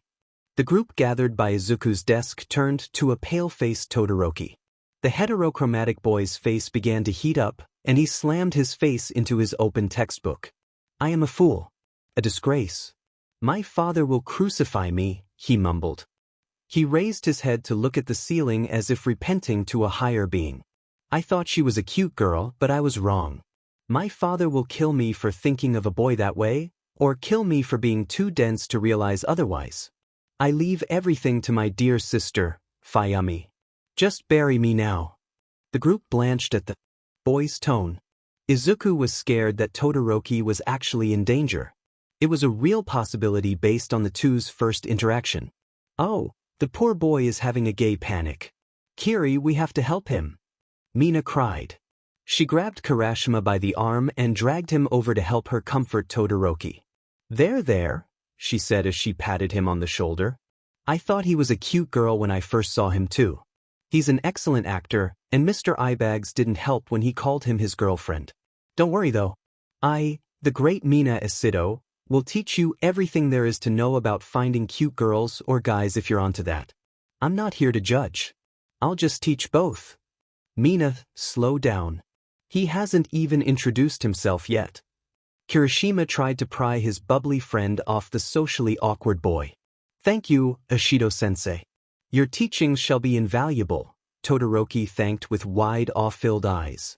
Has he really never interacted with anyone outside his family before? He's so pure. Ishido cried. Kiri, we have to protect him. Don't forget that he can freeze an entire office building in 2 seconds. The introvert Shoto Todoroki has been adopted by the extrovert Mina Ishido. On the other side of the classroom, one Katsuki Bakugu had pushed several desks together to display the professional-grade costume designs he made with his mom over the impromptu break. "Oi, roundface. I'm tearing apart your costume first," the explosive teen yelled. "My name is Ochako Uraraka." The brunette yelled back. "First off, ditch the stupid heeled boots. They're clunky, and you'll twist an ankle. The skin-tight suit ain't helping either. None of those sorry excuses your idiot costume designer called armor pieces are practical. You're space-themed, correct?" "Yes. Cutesy doesn't suit you. How about something more badass? Something Han Solo-esque could work." The blonde grunted as he sifted through his designs. "You've watched Star Wars?" a girl with AUX cords for earlobes asked. "It's a FNG classic. Anyway, roundface, what about this?" Katsuki shoved one of his designs at Uraraka.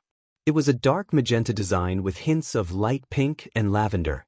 Padded black pants were tucked into combat-style boots, a soft pink utility belt at the waist. A top reminiscent of her costume's original design was under a simple jacket with silver and lavender stripes accenting the cuffs and collar. Fingerless gloves paired with arm braces adorned the costume's wrists, and a light pink headpiece with a built-in comm system, magenta, looped antennas, and a futuristic motif wrapped around the back of the head and completed the look. "You weren't kidding when you said Han Solo-esque," the girl with the strange ears commented. "All it's missing is a laser gun." "Bakugu, it's great. Thank you so much. I'm submitting it right away." Uraraka cheered. "Up one and Frogface, they didn't F up your costumes, so you can F off. Your next ponytail." "Momo Yayorozu, what did you have in mind, Bakugu?" "A decent god-med top and any shorts." He slapped his hand on another design. This one was far more reminiscent of the original design than Uraraka's. "I get your quirk requires you to show so much skin you break nearly every dress code in the FING country, but you can be somewhat decent about it. You have ripped the back of your costume twice already, and you hardly do anything with your front.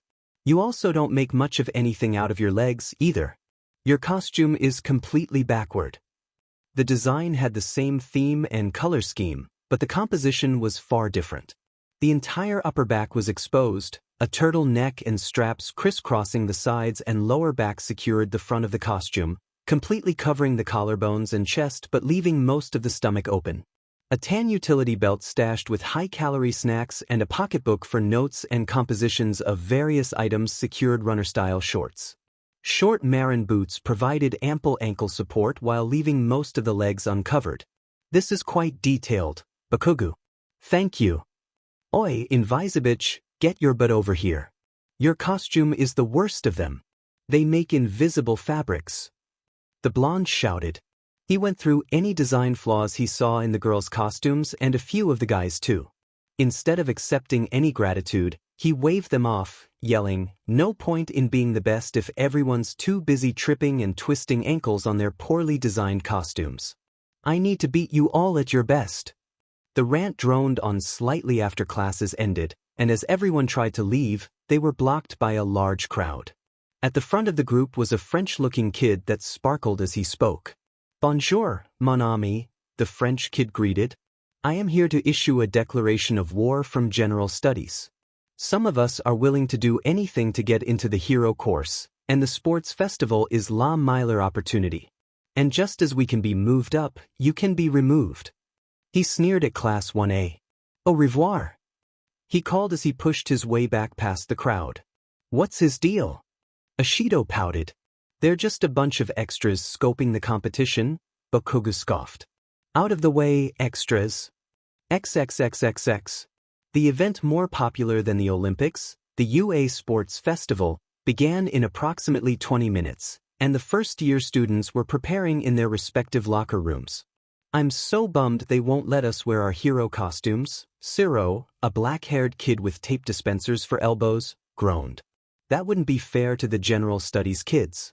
They're already at a major disadvantage, and I'd be unsightly if there was a lopsided mix of kids with costumes and ones with gym uniforms," Ida, the boy with engine legs, supplied. I'm just glad they let me have my new boots, Denki declared, holding said boots in the air like a prized possession. They were just like the ones Izuku and Hitoshi had, but they were mustard yellow with a metallic sheen. Unless they have support tech in them, we're allowed to have whatever footwear we want, Izuku added, lacing up his own pair of boots. I'm glad Kigo was able to get them rushed. That alloy they're made of is a pain to work with. I think it's the same stuff Eraserhead's capture weapon is made of, Hitoshi added. The metal alloy woven into the fabric is really conducive. If only the scarf wasn't such a complicated weapon, it'd be perfect for your quirk, Izuku lamented. I think the other weapons we're getting you should work just fine too, and the gun Mei is making you is going to be great. Wait, Mido bro, did you just say that Kaminari is getting a gun? Kirishima panicked. Are you that surprised? Shinso has 2 of them, Todoroki pointed out. Kaminari has joined their group and shall receive weapons and become mysterious as a result. I don't think that's how that works, Kirishima sighed. The students gathered behind the gates to the field, chattering about possible strategies and threats. Present Mike announced the different classes as they entered. Welcome everyone to the first-year portion of the UA Sports Festival. The voice hero yelled. First, we have the Harrowing Hero Course classes 1A and 1B. The 40 hero students ran onto the field, heralded by a roaring audience. Many of them waved while others shook nervously. The outcasts of the Horror Course stood by each other and reviewed their strategies again. Followed by General Studies classes 1C, 1D, and 1E. The 60 Gen Ed students entered the arena with far less fanfare. Finally, we have the Savvy Support Course classes 1F and 1G. 38 support students entered the arena, but they all seemed nervous for some reason. Suddenly, an explosion emanated from the depths of the entrance tunnel, and deranged laughter followed shortly after. Mechanical arms reached from the shadowy foyer and scrapped the concrete walls. Another explosion came from the tunnel as a pink-haired figure launched onto the field.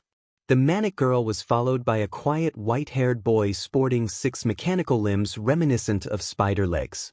Now that's what I call an entrance, Mike hollered. There were a few hoots and hollers from the crowd as the support duo situated themselves.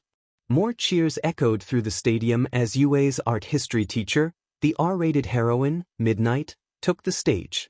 Hello, lovely audience. Today we shall bear witness to this display of youthful passion. Before we start the festivities, we have the student pledge. To represent the first years, the highest scorer on the entrance exam, Hitoshi Shinso. Hitoshi slowly walked up the stairs to the stage, a bored and tired expression plastered on his face. He cleared his throat and leaned toward the microphone.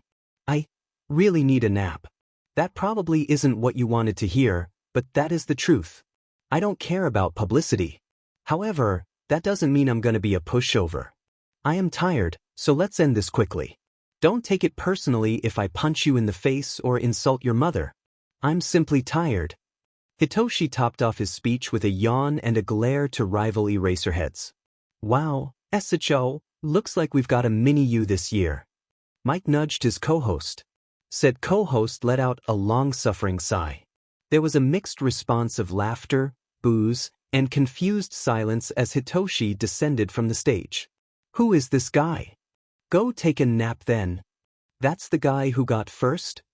A crack of Midnight's whip cut off the dissatisfied shouts and confused comments.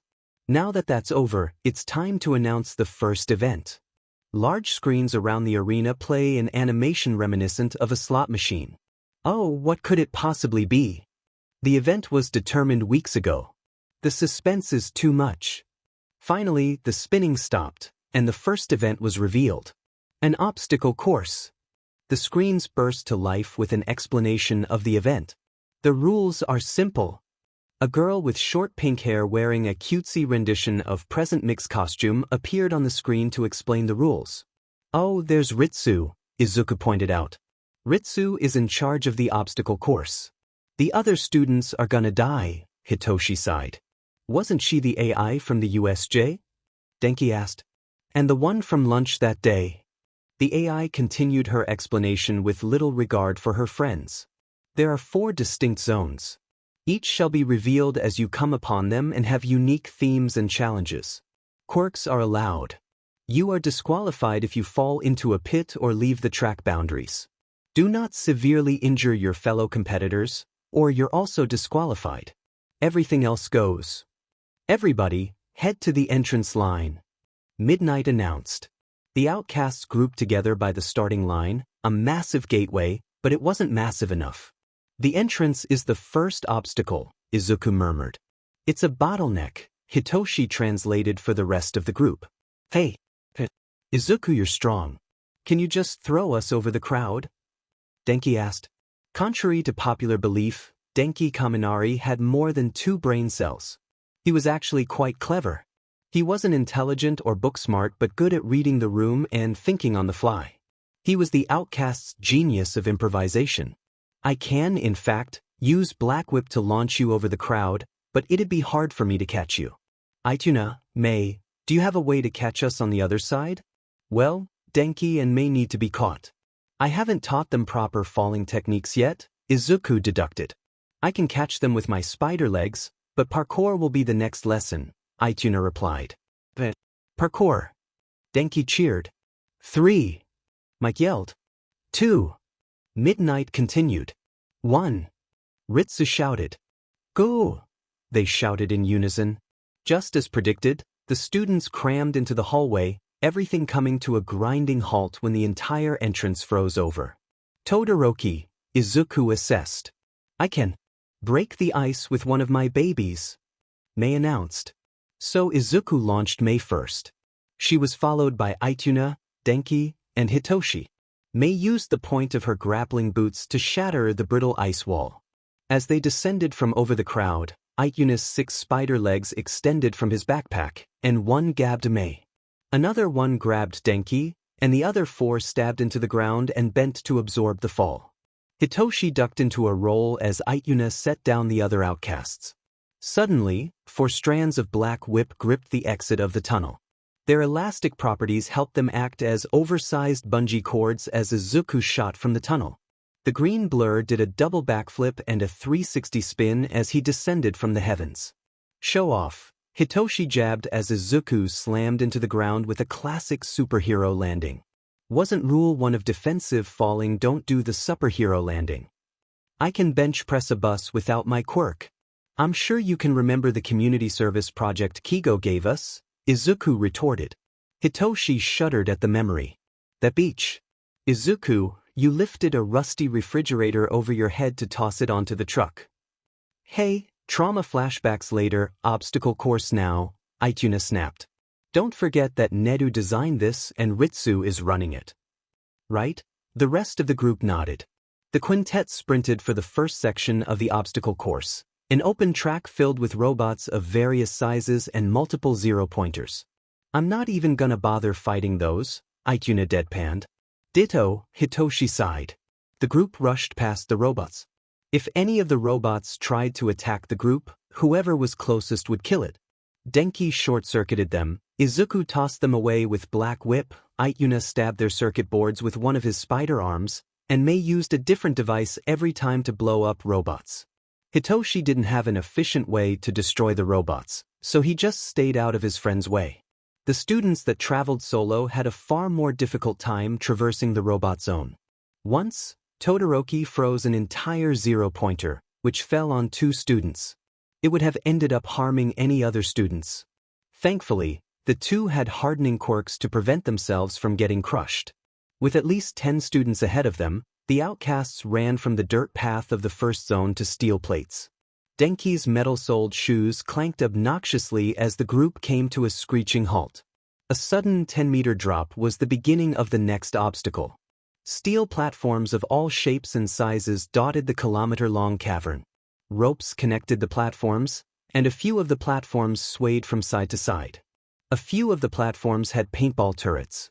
Oh, there's Ritsu. Mei pointed at one of the turrets. I hope you have some sort of shield, Hitoshi muttered. I figured you guys would want these, Ituna said as he handed telescoping staffs to Hitoshi, Izuku, and Denki. My legs will cover me, and Mei has her own gadgets. Huh? Thanks, Ituna. Denki cheered. The electric teen extended the staff and let his quirk run through it. Izuku and Hitoshi followed up by opening their own staffs. The quintet charged forward and ran over the platforms. Ituna and Mei used their support gear to traverse the platforms and block the paintballs. The paintballs weren't as fast and numerous as the BBS Izuku, Hitoshi, and Ituna were familiar with. Denki had a few problems keeping his balance while blocking the high-speed paint. Izuku had to catch the blonde with Black Whip a few times. The third area was a minefield. Izuku used Black Whip to carry Denki over the mines and swung the teen at nearby competitors as a deterrent. Ituna and Mei used their support items like usual. Hitoshi gave an impressive display of balance and agility as he leaped over the mines and danced between the explosives. The mines weren't harmful in any way, but the blasts they produced launched students out of bounds in a puff of pink, glittery smoke. The fourth and final zone seemed really plain. A simple concrete floor in a straight line was all that stood between the Outcasts and the finish line. "There's no way that's a normal floor," Izuku started, and like clockwork, the floor shifted. Panels hissed, and machines whined as the concrete planes sprung to life. Platforms and walls sprung from nothing, creating an ever-shifting maze of treachery and traps. "Last one to the end is a rotten egg," Hitoshi shouted as he rushed into the fray. "Hey, no fair. You got a head start." Mei yelled after him. "I have no parkour training. Help." Denki whined.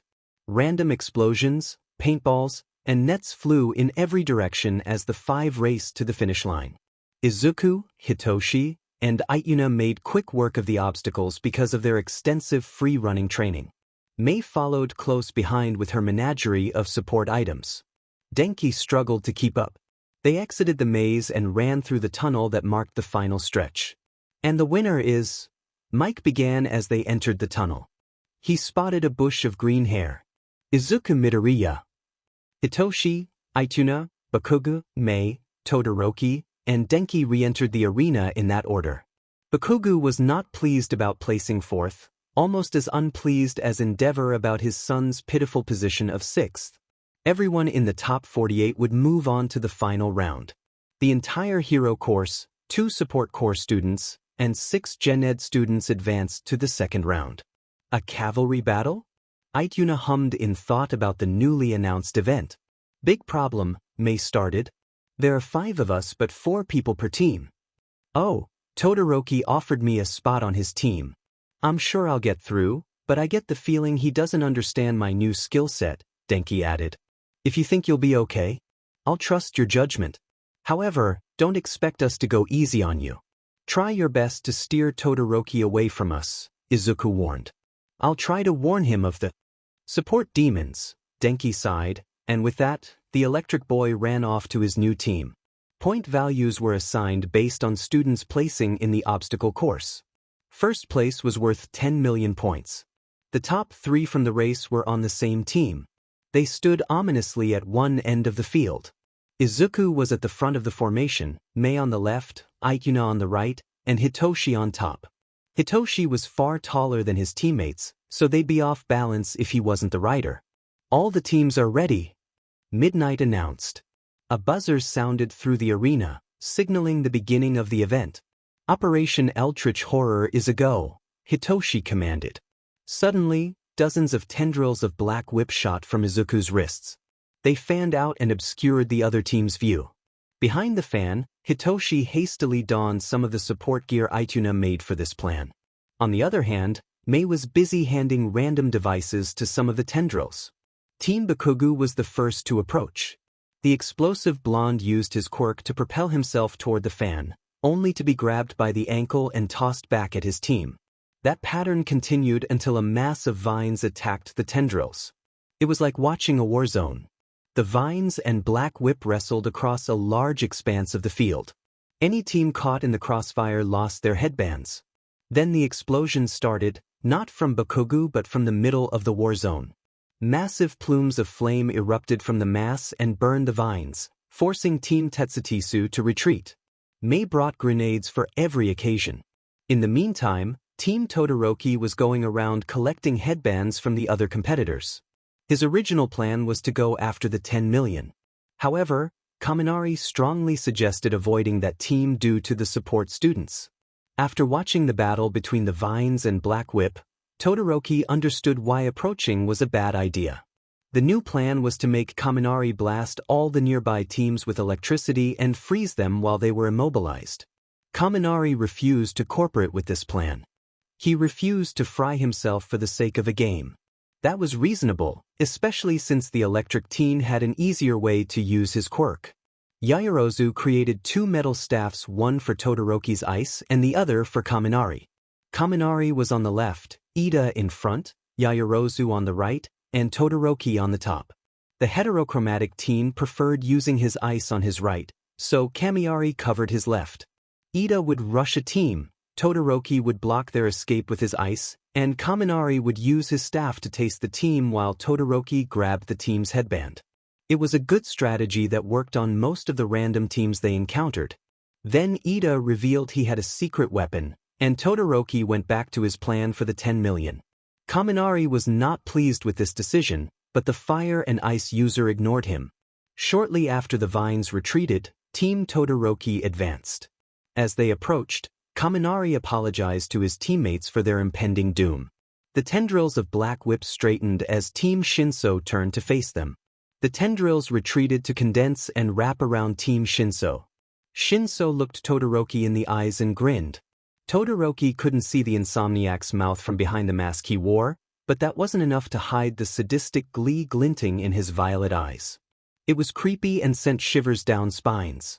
Mechanical spider legs shot from the back of one of the support students, and the other support student cackled like a witch.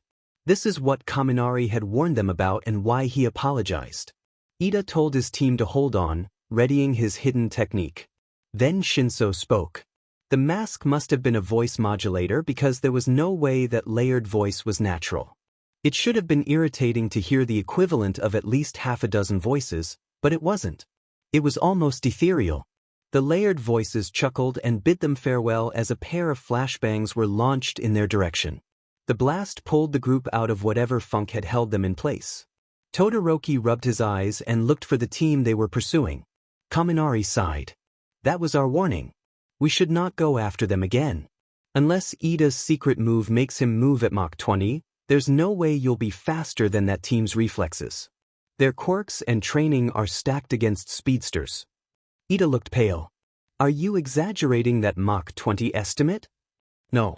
The only one of them that isn't trained to work against speedsters is the pink-haired support student, but her quirk lets her see you from a mile away, and she has net cannons, Kaminari informed. I'd save that special move for the one-on-one battles. When did you become so smart? Todoroki asked with suspicion. He was adding another part to his conspiracy theory. I'm not smart, but Izuku told me I'm good at making fast decisions.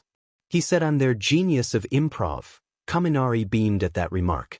Todoroki filed that information for later. So all the outcasts are geniuses of some kind. The team unanimously agreed not to go after Team Shinso again. That was a horror story they didn't want to face again. Back in the observation booth, Aizawa sighed. I don't think Shinso even used an active part of his quirk. The microphone wasn't on, so Yamada could talk with his co-host without broadcasting it to the entire arena. What do you mean? Shinso's quirk, brainwashing, is response activated. The move he pulled stunned the team it was directed at, Aizawa started. My guess is it has something to do with his quirk-related mutations. You know how your quirk affects your vocal cords. Hitoshi has something similar, making his voice easier to listen to. That voice modulator seems to overlap that effect, making the voice too easy to listen to, if that's even possible, Aizawa speculated. Geez, talk about an exploit, Yamada sighed. That was made specifically for Shinso. Is he friends with the support students? They call their group the Outcasts. From what I've gathered, the group was initially formed in middle school. Midoriya, Shinso, the white-haired support student, our new AI face of security, and a guy they call Kigo, who is apparently a daylight hero. Hatsumi and Kaminari were added early in the school year, but the group is taking after their name and becoming distant from their new classmates. They sound like a tight-knit system. They're practically family, and most of the founding members have trust issues. I wonder what hero Kigo is. Yamada gained a pensive expression. The voice hero was brought out of his thoughts by what could only be described as an arachnophobe's worst nightmare. Leaping across the field was a mixture of black and mechanical limbs that resembled a massive spider with way too many legs. At the center of the spider was Team Shinso, the cackles of the support which Mei radiated from the group. A buzzer rang out across the stadium. Yamada pushed the button to turn the microphones back on. That's the end of the second event, he announced. The teams moving on to the final round are, he cleared his throat for effect. Team Shinsu with 10,645 points. Team Todoroki with 720 points. Team Bakugu with 683 points. And Team Tetsutetsu with 354 points. The crowd cheered at the declaration and for the 16 students moving to the final event. A new display appeared on the screens lining the stadium along with Ritsu in her present mic outfit. Midnight retook the stage to prepare the matches for the next event. A tournament bracket took shape on the screen with some sparkles. Then the first matchups popped onto the screen. First round, Denki Kaminari, Class 1A, versus Mei Hatsum, Class 1F. Second round, Shoto Todoroki, Class 1A, versus Hantasiro, Class 1A. Third round, Tetsu, Class 1B, versus Mina Ishido, Class 1A. Fourth round, Hitoshi Shinso, Class 1A, versus Tenya Ida, Class 1A. Fifth round, Izuku Midoriya, Class 1A, versus Itsuka Kendo, Class 1B. Sixth round, Ituna Horaibe, Class 1F, versus Momo Yairozu, Class 1A. Seventh round, Ibara Shizaki, Class 1B, versus Ejiro Kirishima, Class 1A. Each round, Katsuki Bakubu, Class 1A, versus Reiko Yanagi, Class 1B. First round, Denki Kaminari, Class 1A, versus Mei Hatsum, Class 1F. The Outcasts sat at a picnic table under a tree. The makeshift food court in the courtyard was cleared of civilians to let the students get lunch uninterrupted. Pro heroes and a few officials were still allowed to roam the area, meaning the entirety of the Outcasts could group up. Guys, you could have warned me. Denki shrieked, gesturing to Ms. Jelovich. Huh, you picked up a cutie. Jelovich chuckled. Look, 3 loud blondies causing a scene. Kigo chirped. And 3 introverts questioning their life choices. Hitoshi sighed. Ituna and Izuku nodded in affirmation. And Mei, the inventor added to the end. And Mei, Izuku agreed. He gained a thoughtful expression. So, Mei, Denki, have you figured out what you plan on doing for your match? I already know Mei just wants to show off her inventions. My quirk could potentially destroy all her hard work in one go, and I don't want to take away her chance to show off, Denki said with a small smile. You can borrow some of my babies. Mei cheered, raising one of her inventions in the air. Hey, how about we stage a commercial? I'm sure we can convince Ritsu to play along, Jelovich commented. I'm on board with the idea if you two are, Ritsu replied. Let's go for it. Denki cheered.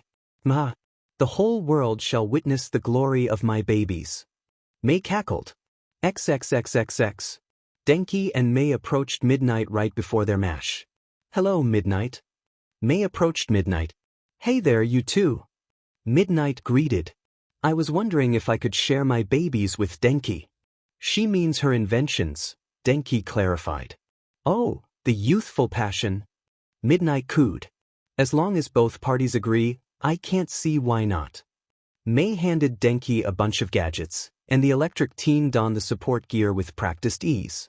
The inventor liked making him recharge batteries or test her inventions with his natural resistance to electric discharges. For the first round of the tournament, we have the electric menace of Class 1A Denki Kaminari versus the support which Mei Hatsumi. Mike yelled over the speakers. Ready? The R-rated hero asked. When the two nodded in confirmation, she announced the beginning of the fight.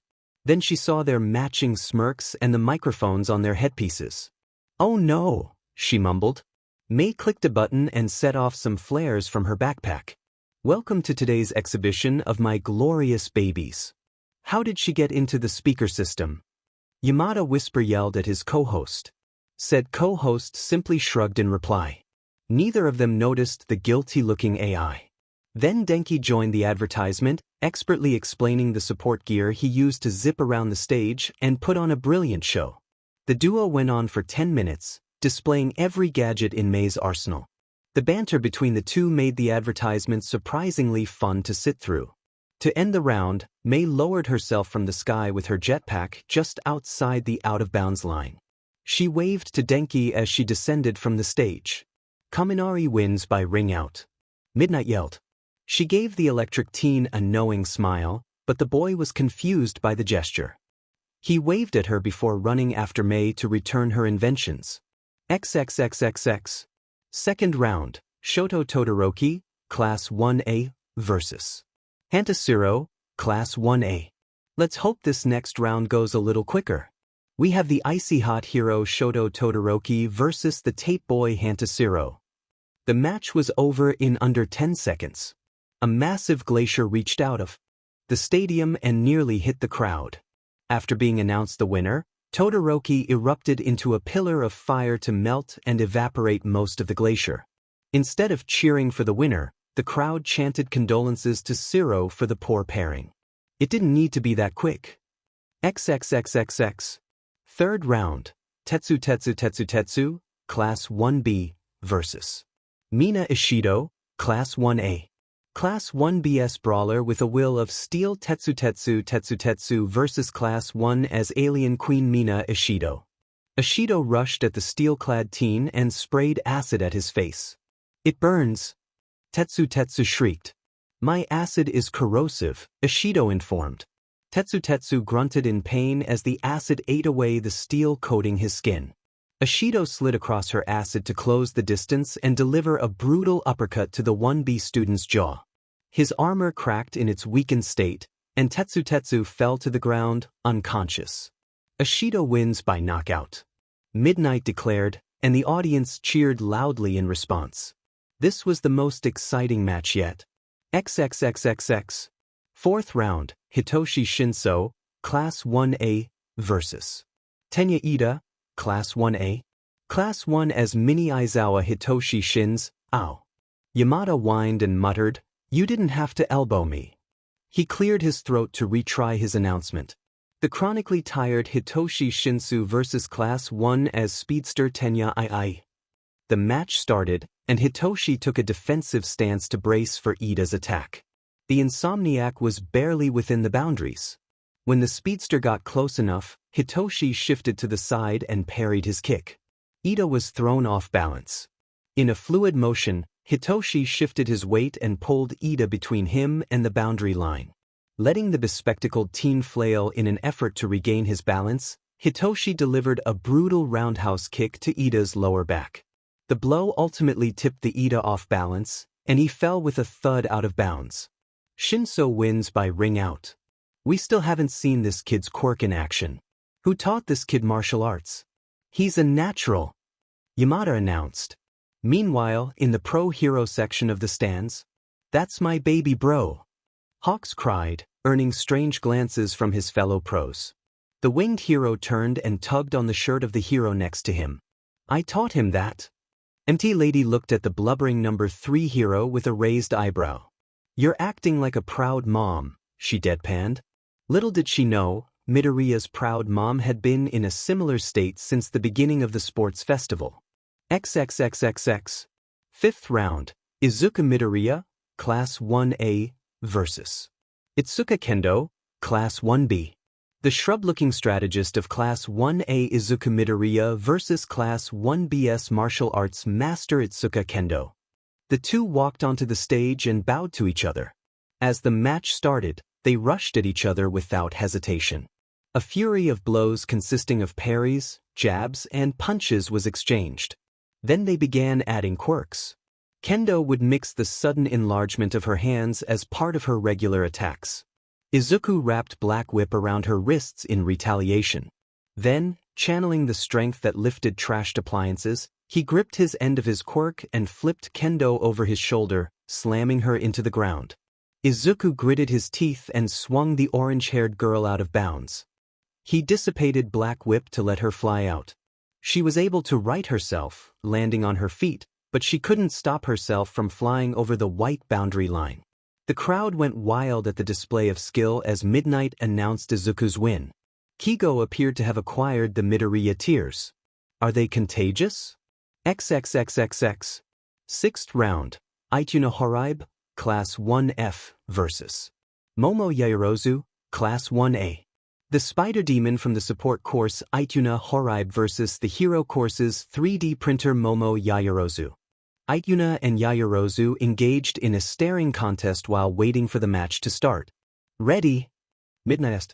After receiving subtle nods, she raised her whip in the air. Start, she shouted and cracked her whip.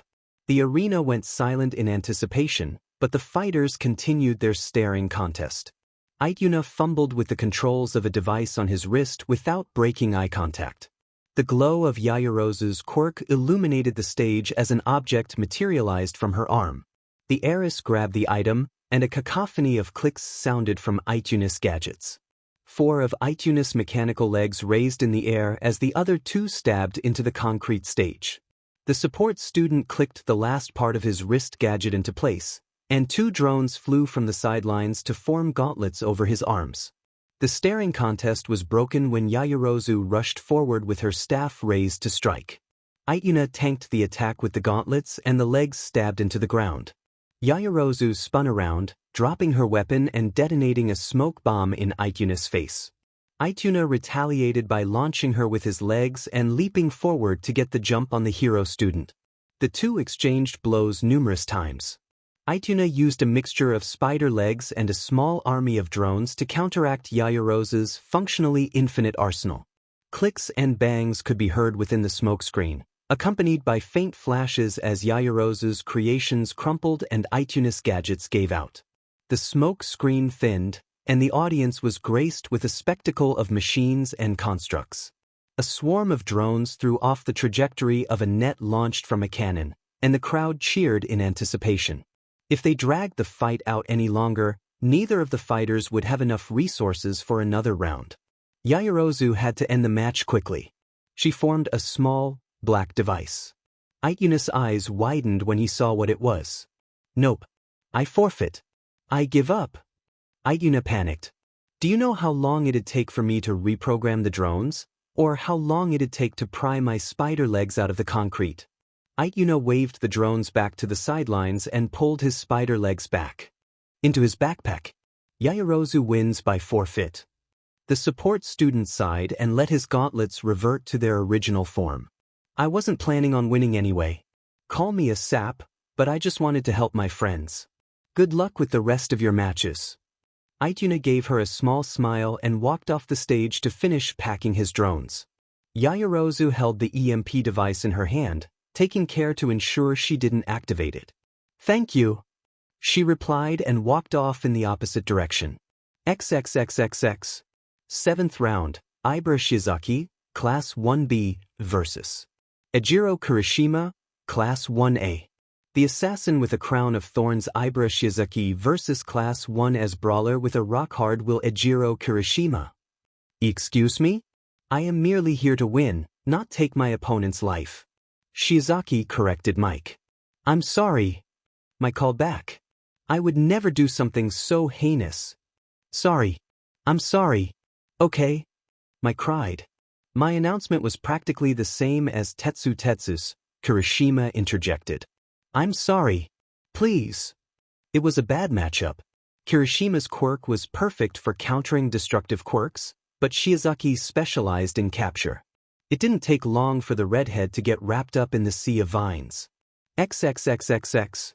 8th round, Katsuki Bakugu, Class 1A, vs. Reiko Yanagi, Class 1B. The explosive Pomeranian of 1A Katsuki Bakugu vs. 1B's Phantom Reiko Yanagi. Yanagi's blank, calm demeanor starkly contrasted with Bakugu's feral anger. The ghostly 1B student could use her quirk to move small objects. She couldn't lift a human the weight of Bakugu. She kept herself low to the ground as she and Bakugu fought. He was forced to aim his explosions downward, creating many small bits of rubble. This process continued for a few minutes until smoke enveloped the fighting students. Bakugo searched through the smoke with a feral grin and arms poised to strike. Movement in the corner of his eye caught his attention, and his instincts were the only thing that prevented the explosive blonde from taking a chunk of concrete to the face. The smoke screen went abuzz with flying hunks of concrete laced in a soft, blue glow. There wasn't much power behind the projectiles, but there were so many it clouded his vision like a swarm of bugs. Bakugo thrashed his hands about in an attempt to blast away the swarm, but it only became more aggressive and focused on his head. He began stumbling back to try to clear his eyes. He almost crossed the boundary line, so he changed his tactic. He braced both of his hands and held them forward to unleash his biggest explosion yet. He couldn't see his opponent, but it didn't matter when the blast launched most of the debris out of the ring along with Yanagi's pale frame. The tournament bracket updated to show the matchups for the quarterfinals. First matches. First round, Denki Kaminari, Class 1A, vs. Mei Hatsum, Class 1F. Second round, Shoto Todoroki, Class 1A, vs. Hantasuro, Class 1A. Third round, Tetsu, Class 1B, vs. Mina Ishido, Class 1A. Fourth round, Hitoshi Shinso, Class 1A, vs. Tenya Ida, Class 1A. Fifth round, Izuku Midoriya, Class 1A, vs. Itsuka Kendo, Class 1B. Sixth round, Ituno Horibe, Class 1F, vs. Momo Yaoyorozu, Class 1A. Seventh round, Ibara Shizaki, Class 1B, vs. Ejiro Kirishima, Class 1A. 8th round, Katsuki Bakugo, Class 1A, vs. Reiko Yanagi, Class 1B. Quarterfinals. First round, Denki Kaminari, Class 1A, vs. Shoto Todoroki, Class 1A. Second round, Mina Ishido, Class 1A, vs. Hitoshi Shinso, Class 1A. Third round, Izuku Midoriya, Class 1A, vs. Momo Yaoyorozu, Class 1A. Fourth round, Ibara Shizaki, Class 1B, vs. Katsuki Bakugo, Class 1A. First round, Denki Kaminari, Class 1A, vs. Shoto Todoroki, Class 1A. The student portion of the Outcasts gathered at the back of the 1A observation booth. The other students gave them a wide berth as the maniacs strategized. Mei was loudly explaining new and terrifying ideas for support gear. Izuku was mumbling 1,000 was to tear apart his classmates' quirks and fighting styles. Hitoshi was explaining psychological warfare tactics. Ituno was silently tinkering with what looked to be a miniature tank, and Denki was offering his input for all three of the conversations. Shoto has started to use his fire side, but he's unpracticed. On the other hand, ice is made of water, and water conducts electricity, Izuku muttered. Denki's match against Todoroki was next, so he steered the conversation in that direction. I wonder how many volts it'd take to get him through one of his glaciers. Izuku looked up at him, beamed, and then went in-depth about the logistics of using an iceberg as an electrical conductor. The students, unfortunate enough to be within earshot, shuddered in fear. How can he sound so happy while explaining such graphic details? XXXXX. Hawks noticed Endeavor leave the pro-hero section of the stands. His gut picked up a few red flags, especially if Izuku's theories about the man were true, so he discreetly followed him. Turning around another corner, Hawks' suspicions were confirmed. Endeavor was not supposed to be in this part of the arena, and he certainly shouldn't be yelling at one of the participants. He shouldn't be yelling at his son even if it wasn't blatant trespassing. Hawks was breaking this up. The number 3 pro hero approached the number 2 with practiced silence. He waved one of his feathers in front of a nearby camera to get Ritsu's attention as he repositioned the camera to face the scene the Todoroki patriarch was making.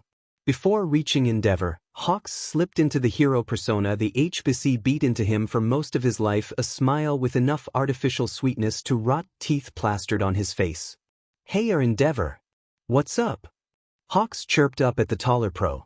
Can't you see I'm busy? was Endeavor's rough reply.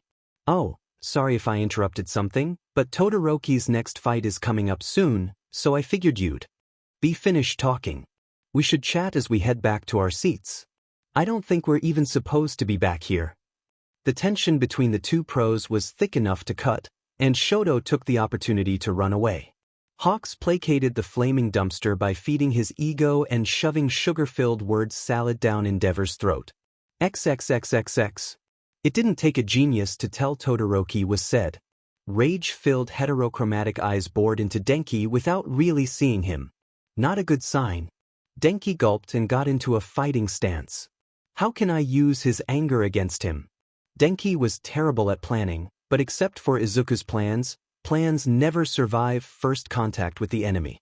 Denki was a go-with-the-flow kind of guy. When life throws a wrench into perfect plans, Denki knows how to take the wrench and beat his enemies with it. And beat his enemies he did. Todoroki was too angry to realize his mistake when he encased Denki in ice all the way up to his neck. Denki smirked and began to spark. Todoroki's eyes went wide as he tried to escape his fate. Electricity surged through the glacier and Todoroki's steel-toed shoes. The dual-haired teen collapsed to the ground in a smoldering heap. The crowd went wild at the unexpected win, but all Denki could think about was the realization that he had incapacitated the one person who could get him out of the glacier in a timely manner. XXXXX. Second round. Mina Ishido, Class 1 versus Hitoshi Shinso, Class 1A. Denki was still shivering, even after visiting Recovery Girl and sitting with a weighted blanket under a heat lamp whipped together. It took 10 minutes for UA's robots to chip him out of the glacier, and in that time, the chill had seeped into the blonde's bones. It took another 10 minutes for Todoroki to regain consciousness and melt the ice and 5 more minutes for the stage to dry. The next match promised to cause significantly less damage to the arena. Hitoshi was the Outcast's genius of persuasion. He knew how to dig into others' minds and manipulate them like clay. He was good at putting up fronts and tricking people into doing his bidding, even without his quirk. Hey Ishido, I'm concerned about Todoroki, Hitoshi confessed to the pink girl with a face of worry. The two were waiting for the arena to finish drying. He seemed really upset before his last match, and I don't think his sudden loss helped. So I'm not the only one who noticed, Mina replied with a frown.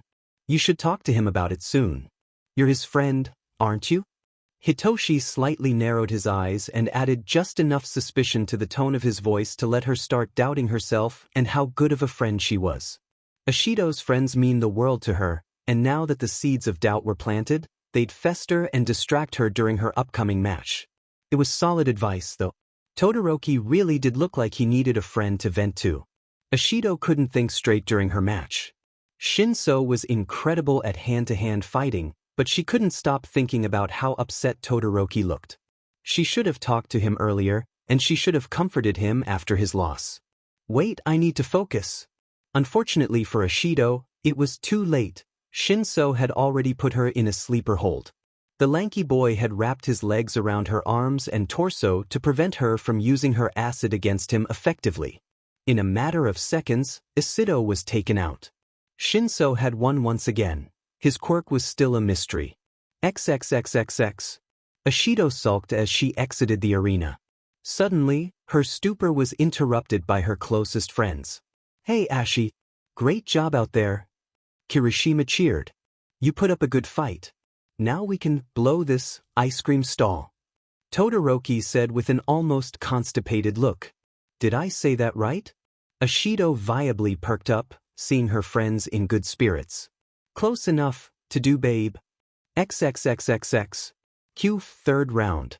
Izuku Midoriya, Class 1A, versus Momo Yaoyorozu, Class 1A. Yaoyorozu prided herself on her intelligence. If it were for her vast knowledge of chemistry and the composition of many things, her quirk wouldn't be half as useful. She also thought herself a pretty good strategist.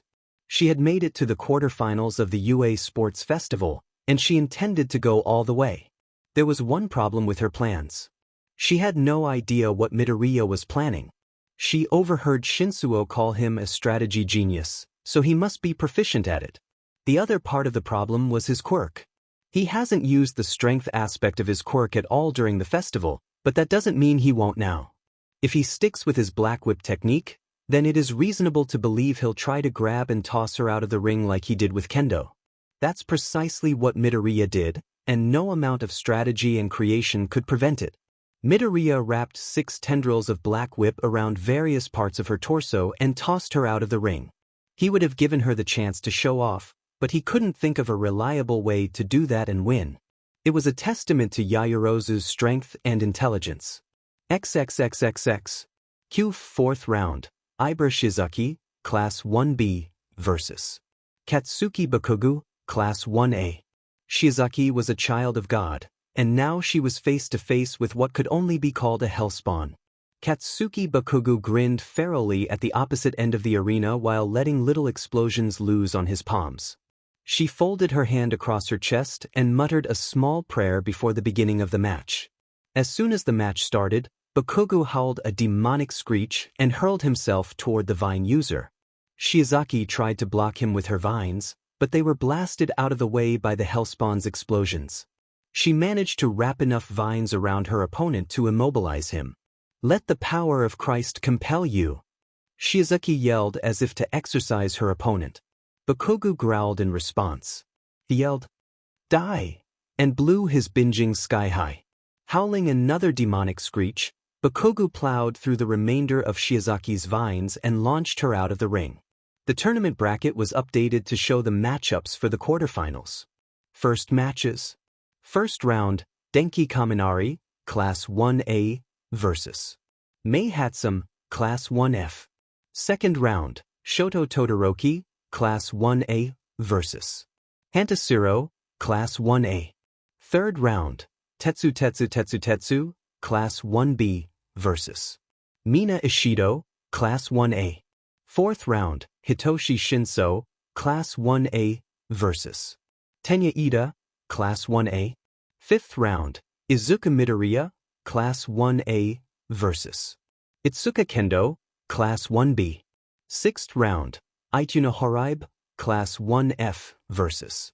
Momo Yaoyorozu, Class 1A. Seventh round, Ibara Shizuki, Class 1B, vs. Ejiro Kirishima, Class 1A.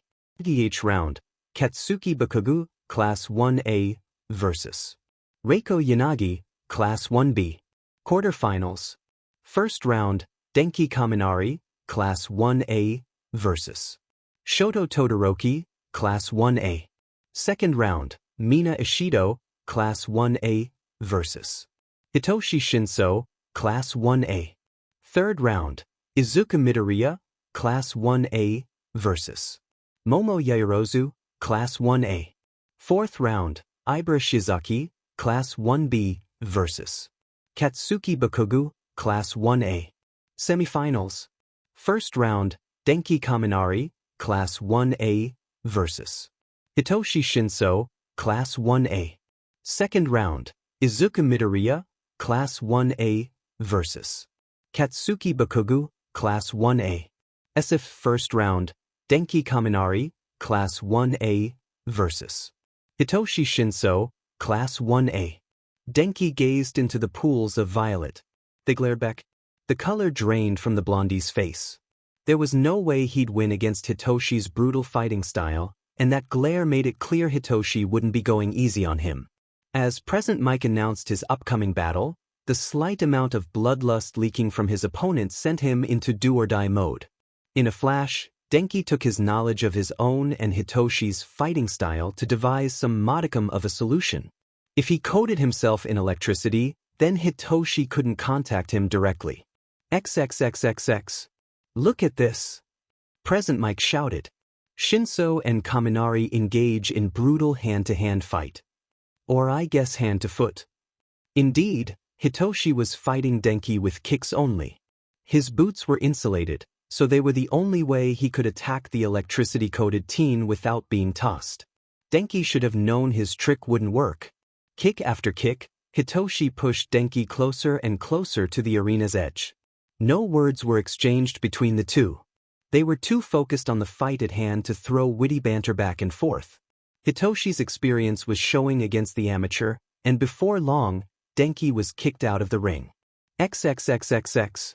Izuku stopped Denki as he exited the arena. Honestly, Denki had no hard feelings about the loss. He was doomed from the start. "Hey, Denki," Izuku started. "Hey," the blonde replied. "So, it's come to my attention that ice doesn't really conduct electricity." Denki blue-screened. "What?" "Don't ask. I don't know. Quirks are bullshit." XXXXX. Second round. Izuku Midoriya, Class 1A, vs. Katsuki Bakugo, Class 1A. The childhood friend turned bully versus the victim turned assassin, the fight to end all fights. There was so much build-up and so much suspense. Get on the edge of your seat. XXXXX. The fight was anticlimactic. As soon as the match started, Izuku wrapped Black Whip around Bakugo's ankles, flung him around, and slammed him into the ground like a heavy flail. After the 3-second beatdown, Bakugo was unceremonially tossed outside the ring. XXXXX. Finals. Izuku Midoriya, Class 1A, vs. Hitoshi Shinso, Class 1A.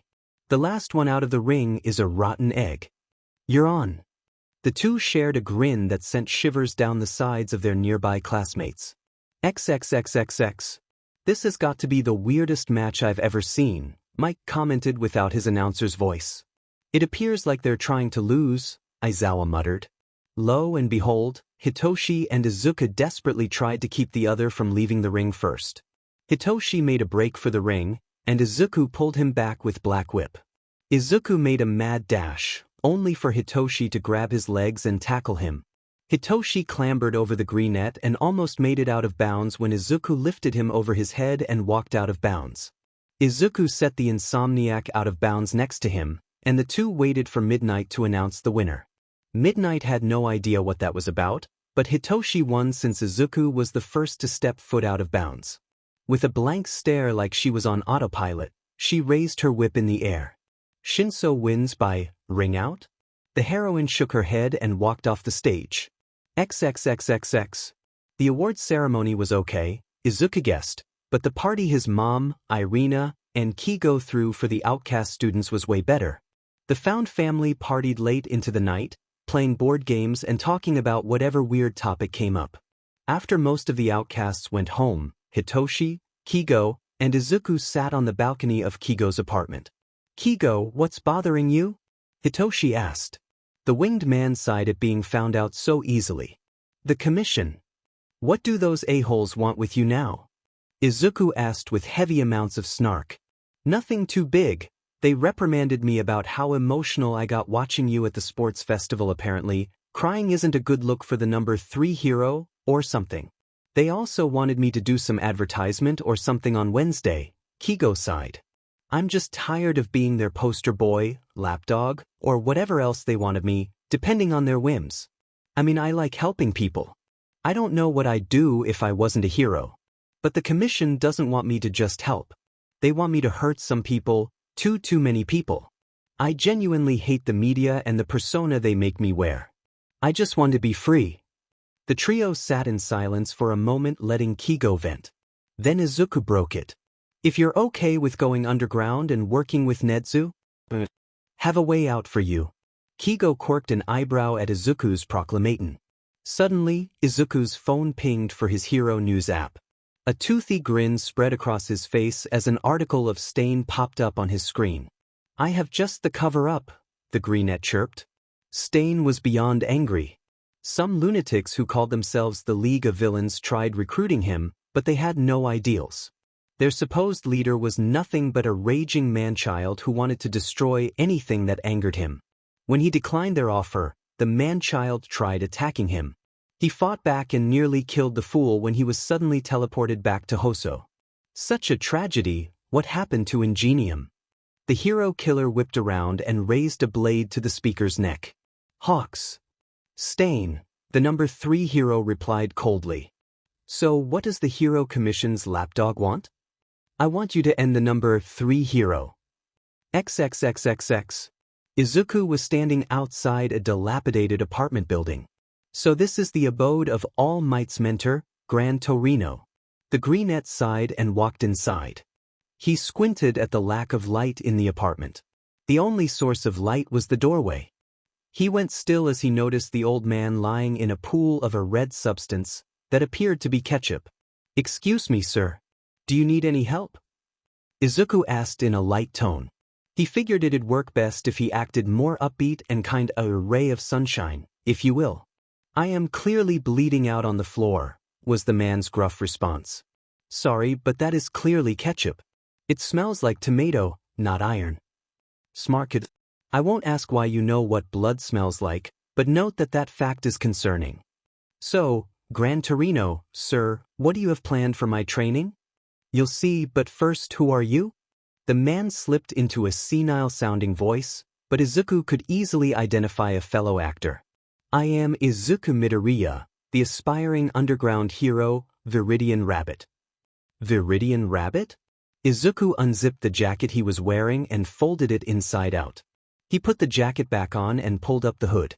The old pro hero acknowledged the green rabbit ears on the hood. "So you went with your costume's theme," Torino noted. "Yes. The other outcasts and I chose a color animal motif for names. Hitoshi went with Violet Cat, and Denki went with Amber Axolotl. Kigo is going with Carmine Eagle." Gran Torino didn't know who Kigo was, but the way Izuku delivered that last sentence put a foreboding pit in his stomach. He suppressed that feeling and moved on to the actual lesson. "Well, since you're already in your hero costume, let's start immediately." The old pro crouched in preparation for a jump. "If you can land one hit on me, you pass." He launched into the air, propelled by his quirk, and bounced around the room at breakneck speeds. A sharp pain stabbed the back of his head, and he avoided Gran Torino's sucker punch. Izuku tracked the pro's movement and dodged the attacks with minimal effort. It was clear the pro was holding back, but he shouldn't have been able to dodge the attacks from behind so easily. Izuku took the opportunity to study his fighting style. Gran Torino was about as fast as Kigo but not nearly as fast as Koro Sensei. Izuku activated Black Whip a moment later and yanked Gran Torino out of the air. "Dang, kid," Gran Torino grumbled and rubbed his head. "Are you okay?" Izuku asked and offered his hand to the pro. "I'm fine," Torino grunted. "You're pretty good. Who trained you?" "The number 3 hero and an S-class villain." "You've got a sense of humor, too, huh? So, who actually taught you?" "Irina and Kigo. They are like my older siblings, and both are skilled fighters." "You know what? I don't think there's much I can teach you. I teach you about the paperwork or non-combat aspects of heroics, but as you can see, I don't really have an agency anymore. I only work as a hero part-time." "So much for All Might's mentor." "Hey, kid," Gran Torino snapped Izuku out of his thoughts. The greenette noticed the old man had cleaned the ketchup and was preparing to leave the battered apartment. "We're going out on patrol." XXXXX. Denki was utterly terrified. He was interning with a woman with an international heroics license, Irina Jelovich. Her license was to keep her out of trouble when she used her quirk for her real job, assassination. Her quirk was fascinating. She called it Blur. When activated, her image would be blurred in the memories of anyone who saw her and any photos or videos of her. Denki went with her for his internship to get used to the new weapons and support gear he was given. "Hey Denki, what are you thinking of doing for heroics?" Irina asked as they walked to a nearby training ground. "I always thought of being a popular and flashy hero, but now I'm rethinking that. I feel like I could help more people on night patrols. Even if I don't plan on being as elusive as the standard underground hero, I'd do that type of work instead. Less powerful villains and more weaker villains instead reduce the chances of overloading my quirk, and the lack of press is an added bonus. I don't think I'd be able to handle that kind of stress," Denki rambled. "Oh, by the way, we couldn't get the barb gun to shoot accurately, and it didn't work well enough to redirect electricity." They entered the training center, and a black box waited for them on a nearby bench. The room they were in was a vast expanse of concrete with various punching bags and training dummies. The two blondes were in athletic wear, and Irina opened the box. She turned around and presented the items to Denki. "We got you a whip and a few other toys though." Denki examined the items he was handed, The whip was actually a braided cable with an electrical plug on the end for extra weight.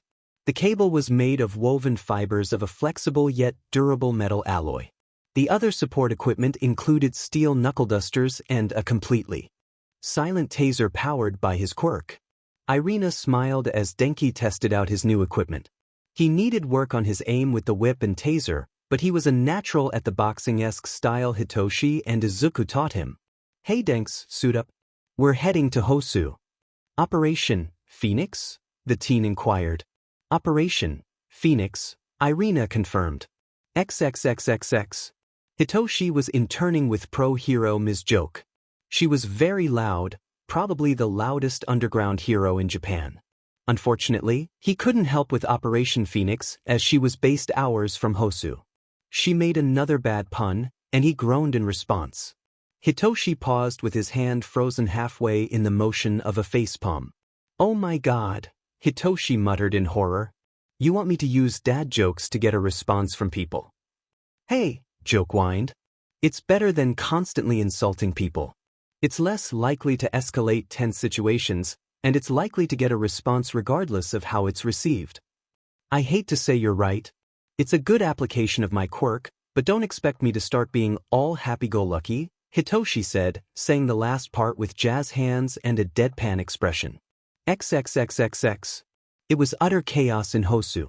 It was the first day of UA internships, and that night, the League of Villains decided to retaliate against the hero killer. Fire was everywhere.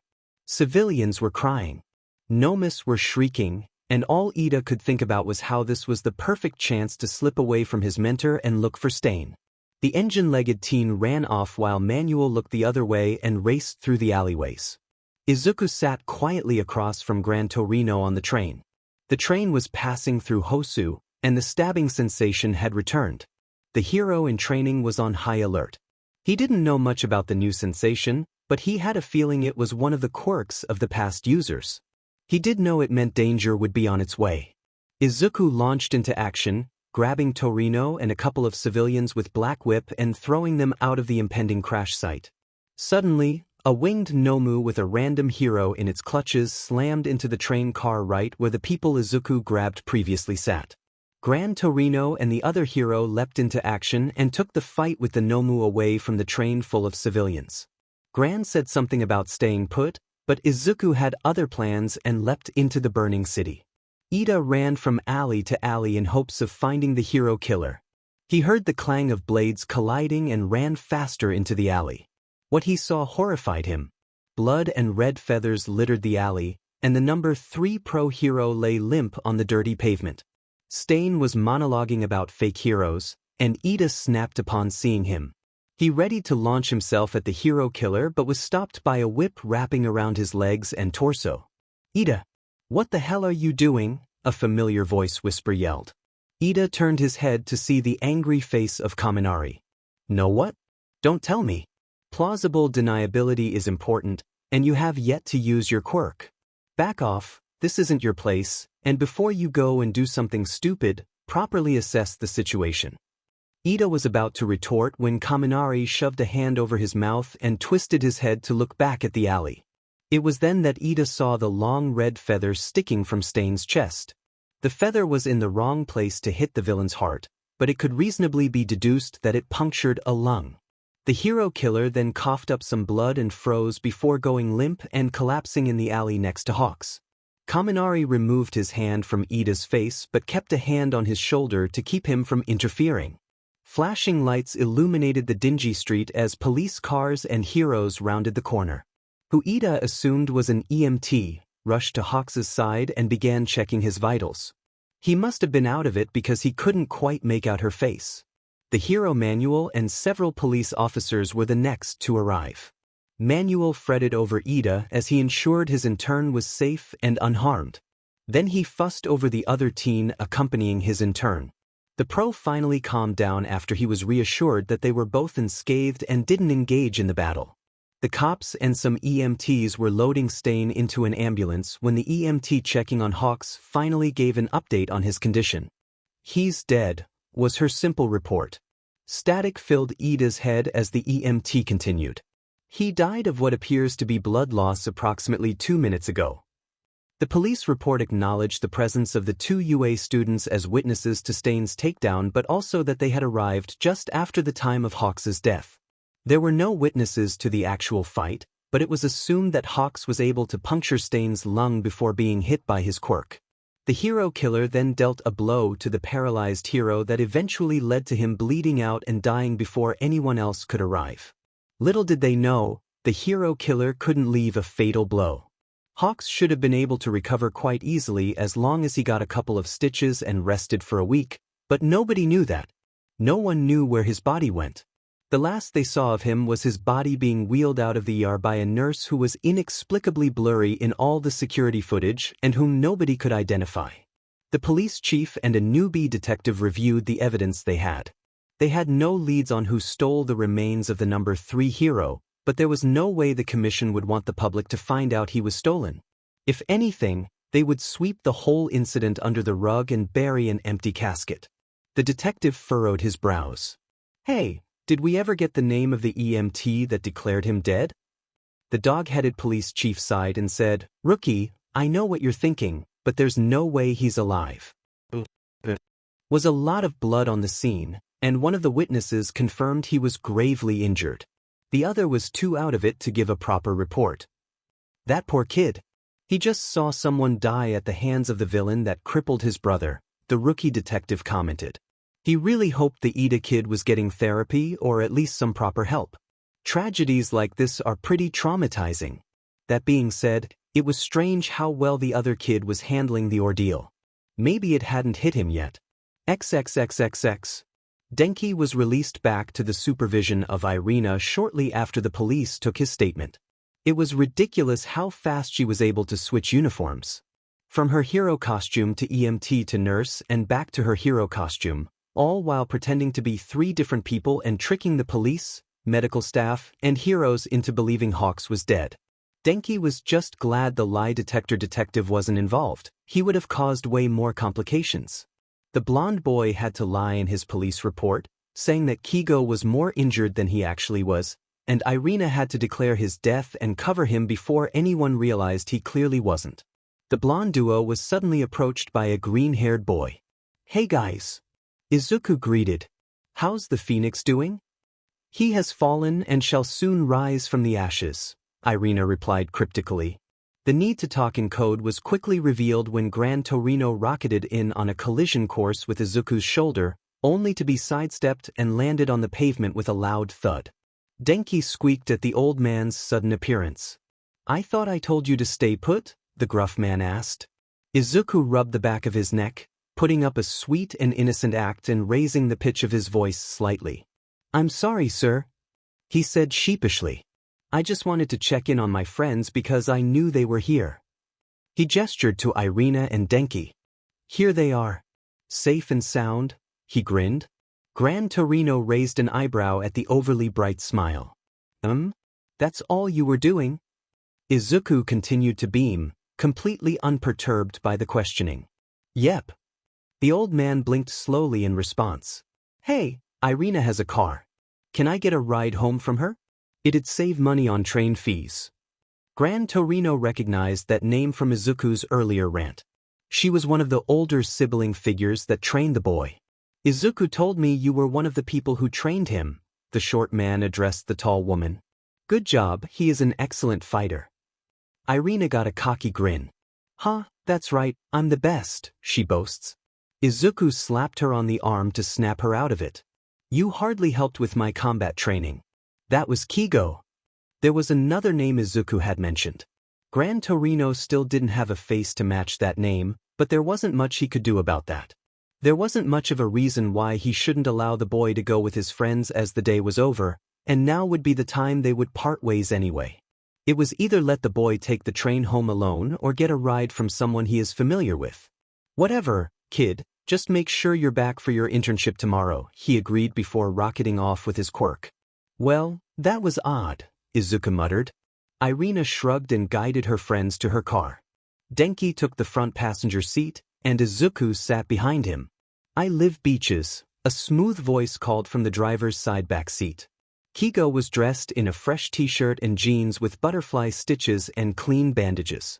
The blonde man smirked and moved his wings to make room for Izuku. Kigo was missing a good chunk of his feathers, but he was already growing in new ones. Let's celebrate your death, then figure out the rest of the plan. We're about to become good friends with the rat god, Izuku said with a mischievous grin. XXXXX. In his office, Nedzu sneezed. Something tells me something very interesting is about to happen. Denki was nervous, not for the written exams like his classmates assumed but for the practicals. Months had passed since Kigo's stage death, and the man was radio silent the entire time. Denki could sense that Nedzu had made some form of terrible plan revolving around his feathered friend. Undoubtedly, the rat had a convoluted scheme that had caused the most chaos and exasperation to mankind possible. Despite their friend's plight, Izuku and Hitoshi seemed unfazed by the brewing storm. The electric teen knew this meant he shouldn't be concerned, but he didn't have the confidence his friends radiated. He wasn't aware that they were just as anxious as he was. Tension was at an all-time high as Class 1A gathered outside. Mr. Aizawa refused to give them any hints about the practicals, but some upperclassmen said they fought robots. The class really hoped that robots were the worst thing they'd have to face. The tense atmosphere was on the verge of exploding after the group stood in silence for a minute. Aizawa took a deep breath. I'm sure you've heard from the upperclassmen by now that in previous years, the practical exams were identical to the entrance exam. A fight against robots to see how much you've improved. The teacher's words only caused the class's stress to grow. In light of recent events, it's been decided that the exams needed to be changed. Dread pooled in Denki's stomach, threatening to overflow. Instead of fighting robots, Aizawa started. A red feather fluttered to the ground, followed by the wind associated with the beat of heavy wings, and Denki's heart dropped. You'll be fighting your teachers and chasing me, Kigo announced as he landed swiftly. With the former number 3 hero's dramatic entrance, it took a second for the students to realize the principal was settled in his arms. Most of the students took the option to freak out over the hero supposedly back from the dead. Kigo was decked out in brand new gear similar to the costumes worn by the Outcast heroes in training. His outfit was red. The jacket was unhooded, and he didn't have boots. The lack of gloves and footwear put his taloned hands and avian feet on full display, the claws clacking on the smooth pavement. Dark goggles rested on his head, along with headgear made of matte black plates. The head armor wrapped around the back of his head and came to a point in front of his face to create the look of an eagle's beak. With the press of a button on his temple, the gear covering his face collapsed to reveal his face. The sharp points of the faux beak rested around his ears and reached for the sky. Aizawa sighed at the utter chaos erupting from his problem class. This was the worst possible time to reveal that Kigo was very much alive. You died! Ida shouted. The bespectacled teen was pale and wide-eyed, like he was addressing a ghost. I was there when the EMT pronounced you dead. There was so much blood. Ida looked around for a second and locked eyes with Kaminari. Kaminari! You were there. You saw too. Denki winced at the accusation. The disarray continued for a few more seconds before Nedzu finally decided to take control of the situation. Kigo here will be integral to your exams today. He doesn't have an active hero license, so this will serve as his test to get one through UA. Do not ask him any questions, and word of his existence will not be shared. He plans on going into underground heroics. He may bear a resemblance to the former pro hero Hawks, but Hawks was declared dead by medical professionals, and he will remain that way. This is Kigo, and he will be your primary target during today's exam. You will be put into teams of 5 based on your skill sets and personalities, Aizawa continued. Your directive is to retrieve your flag from Kigo and escape the city within 20 minutes. 2 teachers will do everything they can to prevent you from achieving those objectives, and there is only one exit. You will not know who your teachers will be, but they will each have a handicap. Kigo grinned and raised 4 brightly colored flags in the air. Each team will be assigned a color. You'll need to make sure you grab the right one. I'll be replacing them after each test for the sake of fairness. For my handicap, I'll be wearing weights to slow me down and keep me from soaring too high. Denki nearly fainted. This test would be the death of him. XXXXX. Test 1. The loud ones, Red. Stealth Recon. Toru Hagakure Invisible Girl. Heavy Hitter, Katsuki Bakugi. Speed Capture, Mina Ishido Pinky. Melee Fighter, Mishiro Ojiro Tail Man.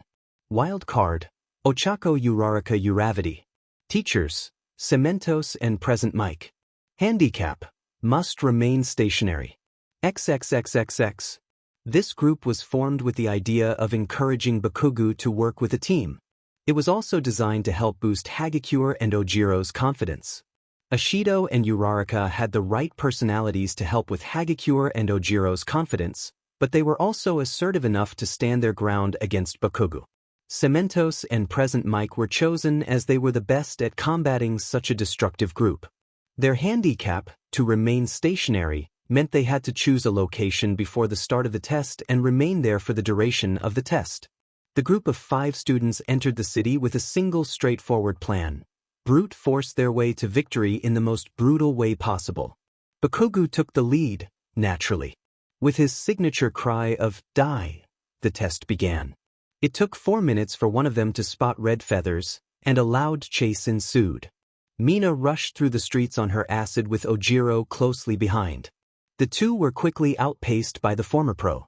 Back where the chase began, Bakugo began giving orders. Invisibich, look for the exit, radio in your location when you find it. Keep an eye out for the teachers while you're at it. The more info the better. Hagakure nodded and ran off, or at least that's what he assumed. The girl's new costume turned invisible on command and provided her with actual protection. The sound-dampening boots eliminated her presence nearly entirely. Oi, round face, the explosive blonde turned to the brunette. How about we test out that combo move you suggested? The duo shared a murderous grin. Kigo ducked through another alley. The two chasing him were relentless, and the weights slowed him down more than he anticipated. It was like a wild goose chase through the mock city. He hadn't seen or heard anything from the rest of the students since the chase started 5 minutes ago, and the avian man had a feeling they had something planned. He quickly had to dodge a neon sign. Turning around, he noticed he had shaken off his pursuers, but he recognized that sign. They lead him in a circle.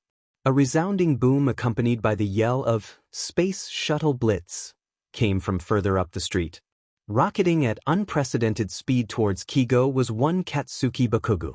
Kigo tried to swerve out of the way or slow down, but the extra momentum from the weights dragged him forward into the oncoming attack. "Die, chicken legs!" Bakugo howled and launched a bright, flashy explosion directly into Kigo's face. Kigo's goggles saved his eyes from extended damage, but he was still blinded for the short time the explosion lasted. When the white light subsided, the flying blonde had already passed. Kigo swiftly checked his belt, and just as he figured, the red flag was missing. The feathered blonde sighed and flew in pursuit of the fleeing students. 10 minutes remained for the test, and the students were heading straight for the danger zone. As if on cue, an ear-splitting yell cut through the mock city. Following the initial attack, a deep rumbling shook foundations as entire city blocks crumbled to the ground.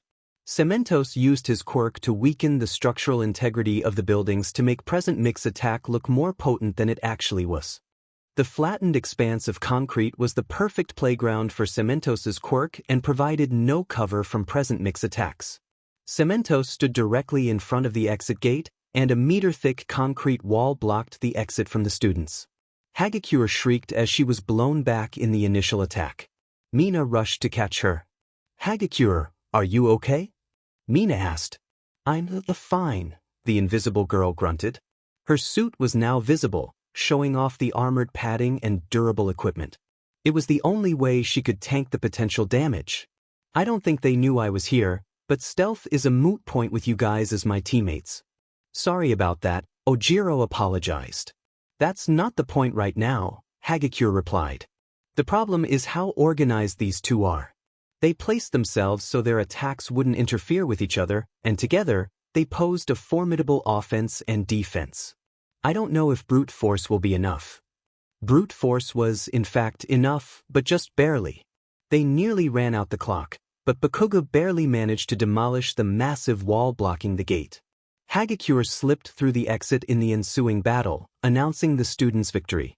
XXXXX. Test 2. The Squeamish Yellow. Stealth Recon. Koji Koda Anima. Heavy Hitter, Fumikage Tokoyami Tsukuyami. Speed Capture, Tenya Ida Ingenium. Melee Fighter, Rikido Sato Sugarman. Wild Card, Denki Kaminari Amber Axolotl. Teachers, Power Loader and Midnight. Handicap, no physically contacting the students. XXXXX. This team consisted of those that could be the most easily flustered. Koda disliked bugs, confrontation and loud noise. Tokoyami was weak to light and bad at handling attention. Ida was so straight-laced any act of deviance from an authority figure would throw him off. Sato was scared of Midnight, and Denki was the only one in the wildcard group that would fit. Midnight and Power Loader were chosen to make them face their fears. Their handicap, no physically contacting the students, meant they couldn't engage in close-range combat with the students. This was mostly to prevent Power Loader from using his giant mech suit. Tokoyami didn't know what to think about his teammates, but the last thing he expected was the argument between Ida and Denki. The two had been arguing for the last few minutes, and the contrast between Ida's red face and Denki's blank expression was quite startling. Ida looked like he was having a childish tantrum. "Why are you so nonchalant? You were there that day. What is wrong with you?" Ida yelled like a raving madman. Denki slowly blinked and sighed. "Ida," the blonde said with enough authority to get the bespectacled teen to shut up. "Hawks died in Hoso. Kigo is not Hawks. I know him personally. Their similarities are coincidental. One thing that I know for sure is that Kigo would rather die than be a daylight hero, so drop the subject." Ida looked at Denki like the blonde told him there were two moons. There are too many similarities between the two for it all to be coincidental. You were pretty out of it back in Hosu, and you weren't in your right mind when I found you.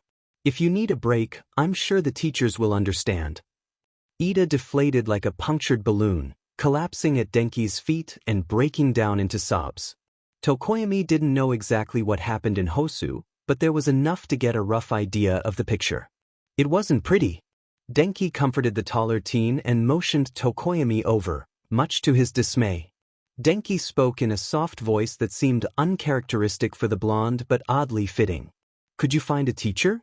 Ida really needs some time to recover."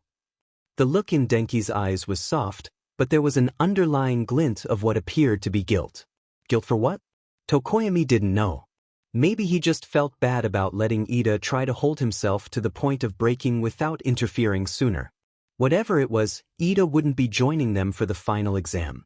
After Ida was escorted away by Mr. Aizawa, Denki shifted from concerned and comforting to a front of cold and all business.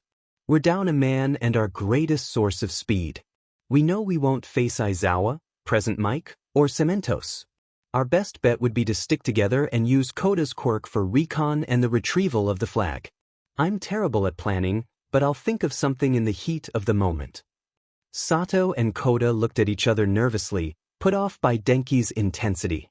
The moment they entered the city, Midnight confronted them. The crack of her whip made Sato visibly flinch. As promised, Denki was already formulating solutions to handle the threat in front of him. "Sato, help Koda get out of here.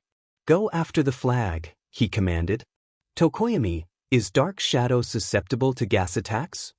"No," the bird-headed team replied. "But he is susceptible to the light your quirk emits." Denki's reply was a smirk. "That won't be a problem," he said while pulling out a whip with an electrical plug at the end.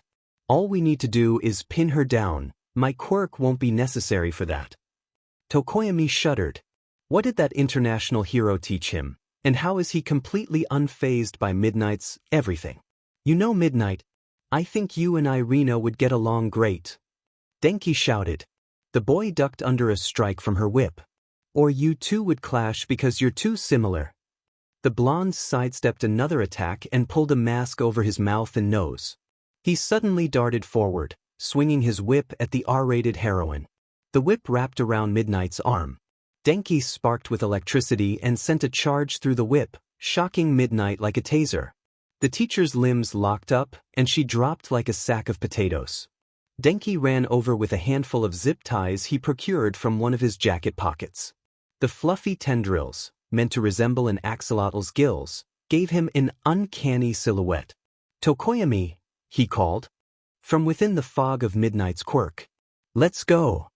The four regrouped halfway through the forest and made a break for the exit. Koda used a swarm of pigeons to retrieve the yellow flag, and none of them had seen the other teacher yet. The quartet had the exit in sight when they were hit in the face with multiple spotlights. "I think the other teacher is Power Loader," Sato grumbled. "You're probably right," Denki agreed. "Stand back for a minute, I'm heading in." Denki put his goggles over his eyes and stormed ahead. There was a flash of electricity, and the lights died. There was a crack of a whip and a girlish shriek. After a moment of deafening silence, Denki was spotted again, dragging an unconscious power loader wrapped up in his whip. They didn't take long to find the exit gate and pass. XXXXX. Test 3, the well-rounded blue. Stealth Recon, Mizo Shoji Tentacle. Heavy Hitter, Shoto Todoroki Shoto. Speed Capture, Hantasiro Cellophane. Melee Fighter, Ejiro Kirishima Red Riot. Wild Card, Hitoshi Shinso Violet Cat. Teachers, Ectoplasm and Snipe. Handicap, half max number of clones and rubber bullets only. XXXXX. This matchup was made of all the most well-rounded students. All the students in this grouping can serve multiple roles and have a wide array of specialties. For example, Shoji can do recon and be a melee fighter, Siro is a mobility and capture specialist, and Shinso is a long-range fighter, capture specialist, and stealth expert. Both Snipe and Ectoplasm have various abilities, and Ectoplasm's clones can help overwhelm the students with few glaring weaknesses. Snipe was perched on one of the two large towers guarding the gate. He waited for the chaos to begin. Watching through his scope, he witnessed Kigo get chased around the courtyard of the faux castle until he was encased in a titanic glacier. Todoroki climbed up the structure and used his fire to melt his way to the flags on Kigo's belt. While this happened, Kirishima, Siro, and Shoji fended off Ectoplasm's clones. The cowboy-themed hero began pelting the trio with rubber bullets, hampering their attempts to push through the volley of clones. He continued his onslaught until he heard a soft tap on the metal of his perch. He whipped his head around and found his mask inches from Shinsu's. "Snipe, do you have a visual of Shinso?"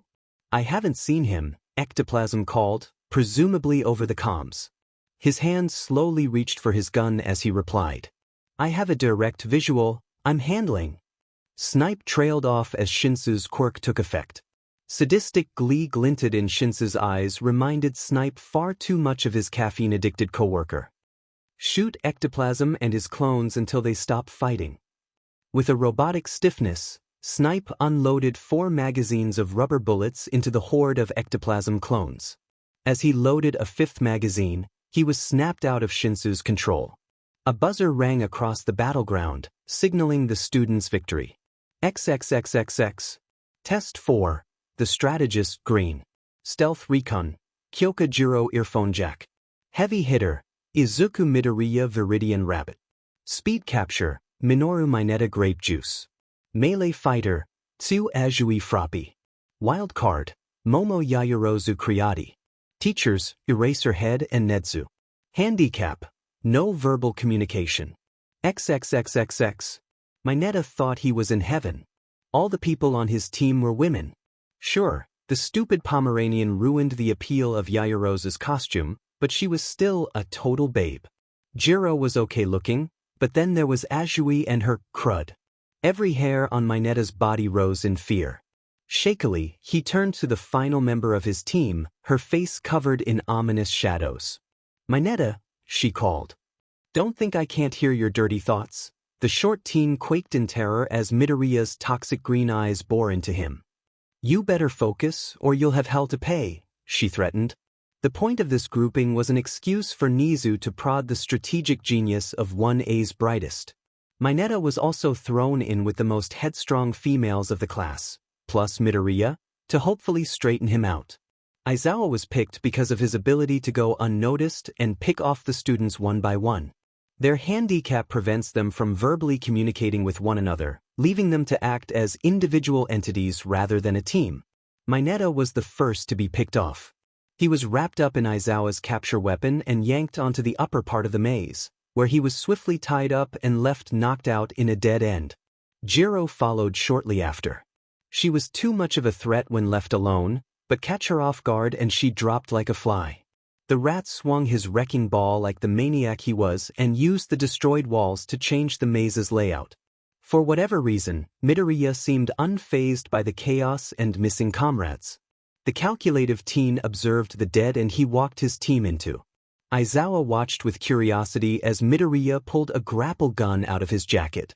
Then he pointed the gun directly to him and fired. He handed the grapple gun to Azui.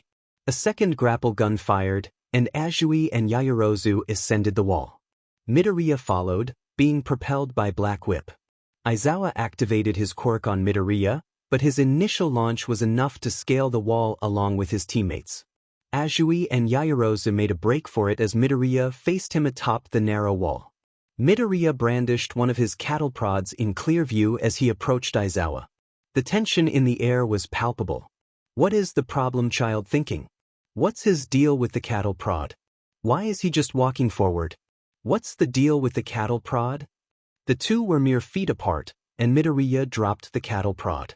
Time felt suspended in the air like the weapon tossed haphazardly between the opponents. The moment was shattered by a sudden bang. Aizawa could have sworn his check engine light turned on as his every sense stuttered.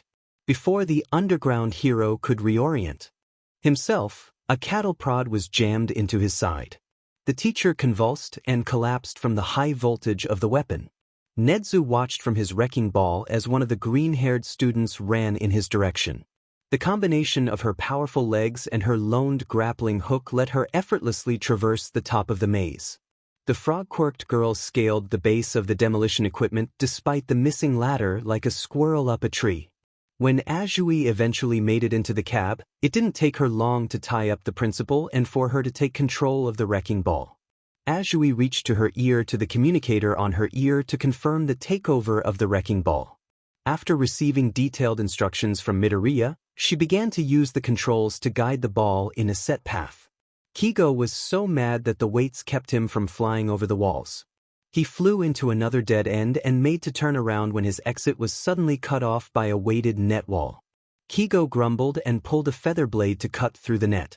The booms of walls falling in rapid succession grew closer and closer. Suddenly, the wall behind him crumbled, revealing Yaoyorozu and a cannon of her own creation. Another weighted net launched from the cannon and pined the winged man to the ground. Yaoyorozu walked over, plucked the green flag from Kigo's belt, and used her grappling hook to take to the top of the maze once more. Aizawa didn't regain consciousness until a few minutes after the end of the test. It turns out Midoriya freed Jiro to have her exit the gate with the rest of the team. He left Mineta hogtied at a random dead and Aizawa left him in. XXXXX. Hitoshi sighed and rubbed his temples as Kigo ran in circles, whooping with joy as he held his new hero license in the air with both hands. The loud blonde has returned to being loud, great. As annoying as the boundless enthusiasm and bird noises no human man should be able to make were, Hitoshi was glad his big brother was joyful. After everything Kigo had done for him and Izuku, Hitoshi couldn't bring himself to ask him to quiet down. He deserved to be happy like this without the commission breathing down his neck. Ninth, it whispered. Ninth. Izuku shot awake into a void of pitch-black nothing. His limbs felt like static and his heart raced. His arm was outstretched to grab something just out of his reach. Hitoshi! His cry was choked and desperate. Hitoshi! Izuku sobbed. He could hardly remember what was happening. All he remembered was one of the people he cherished most getting dragged into a swirling purplish-black portal with a burnt hand gripping his neck. He should be thinking about this logically. Shinso had his gear on him from training with it earlier that day, and he knew how to handle himself. They had faced worse. They had killed worse than those wannabe supervillains, but they did it together. They hadn't been separated like this since they met, not knowing when they'd see each other again. Ninth. Izuku shook as he tried to get a grip on himself. He needed to regroup with the other outcasts, get Hitoshi's location, and hunt down those miserable BSTRDs. I'm going to make sure they suffer tenfold whatever they've done to Hitoshi by the time I get there. If he has so much as a scratch on him, I'll make sure they forget what it's like to eat solid food. Ninth, can you calm down for us, please? That finally forced Izuku to take in his surroundings. He was standing on a stone island floating in a black void. Standing before him was a pale, wiry man with thin white hair and piercing green eyes. He had a sad, understanding look in his eyes as he glanced past Izuku at someone behind him. Izuku whirled around and had to process the 7 other figures sharing the island with him. The island housed a strange throne room with 8 large stone thrones. The walls looked like a destroyed vault with bits of debris floating in the void. 3 of the unidentified people, all of whom appeared to be wearing hero costumes, looked at him in utter shock. One had her back turned to him as she pouted in the corner. There was a mass of golden flames that looked vaguely like All Might sitting in one of the thrones. One of the 2 men closer to him looked smug, and the other was making eye contact with the white-haired man. The man closest to Izuku turned his gaze from the white-haired man to meet Izuku's eyes. His face softened, and he knelt to be at eye level with the greenette. "Hi, Ninth. You're probably confused. You are standing in the core of One for All. The people you see around you, including me, are vestiges. You had a brief run-in with Digoro over there." He gestured to the familiar bald man wearing goggles and an excessive amount of leather. Izuku blinked and processed for a second. He remembered his strange dreams from earlier in the school year and Digoro telling him about Black Whip. This was, however, his first time seeing all of them this clearly and getting the chance to speak back to them. Izuku looked up at the man who stood before him. He had short, spiky salmon-colored hair, a thick military-grade jacket, and wrist-mounted firearms. A large and gnarly scar marred the middle of his face, and his fierce eyes held a glint he recognized from Hawks, Jelovich, and his 3E classmates. This man, whoever he was, understood the burden of killing for the greater good. "You keep calling me Ninth," Izuku started. "My name is Izuku Midoriya, and I'd prefer if you used it. You can call me Izuku." He turned to look back at the white-haired man. "You can call me Izuku as well." The salmon-haired man cleared his throat to regain Izuku's attention before introducing himself. "I'm Kudo, the second user of One for All. The man behind you is Yoichi, the first user, and the man behind me with the smug grin is Bruce." Izuku nodded and looked around for a second. "It was nice meeting you and all, but why exactly am I here?" Yoichi chuckled and stood from his crouch to guide Izuku to the circle of stone thrones, Kudo and Bruce following them. "Well, Izuku. Well, Izuku, none of us realized you'd get here so quickly, but to make a long story short, One for All has reached the point of singularity. It has grown so powerful that it has completely changed from its original function. Originally, users could only tap into the raw stockpiled power, but now you're able to access much more." Yoichi gestured vaguely at an empty part of the circle where a 9th throne rose from the ground. He motioned for Izuku to sit in the new seat. Izuku complied, and Yoichi took the seat to his left. Kudo sat on the Yoichi's left, and Bruce on his left. Then there was the oldest-looking vestige, Digoro, the youngest-looking, excluding Izuku, an empty seat, and the half-formed vestige of All Might. Glow Might was on Izuku's right, making a full circle. The empty seat presumably belonged to the woman in the corner, 7th, if he counted correctly. "Oh, hi again, Sprout." Digoro greeted. "You got here fast." The young one nodded in agreement. "Yes, you are far more skilled than any of us thought you would be. I'm the 6th, but you can call me N. I'm the 4th. My name is Hikage Shinomori. Call me Hikage. I am also the original user of Danger Sense," the oldest greeted. "Oh, so that's what that quirk is called. I called it Uncanny Dodge." Izuku took up a thinking pose before smiling. "You all can call me Izuku. Y'all are living in my head, so you might as well use my given name." "Let's cut to the chase," Yoichi interjected. The eyes of everyone seated turned to the first. "Izuku will be getting all of our quirks. We all already knew this after he manifested Black Whip, and that was cemented when he awakened Danger Sense. He was supposed to get Float a month ago, but..." The thin man trailed off and grimaced. The rest of the vestiges followed suit and slowly turned their heads to look at the woman in the corner.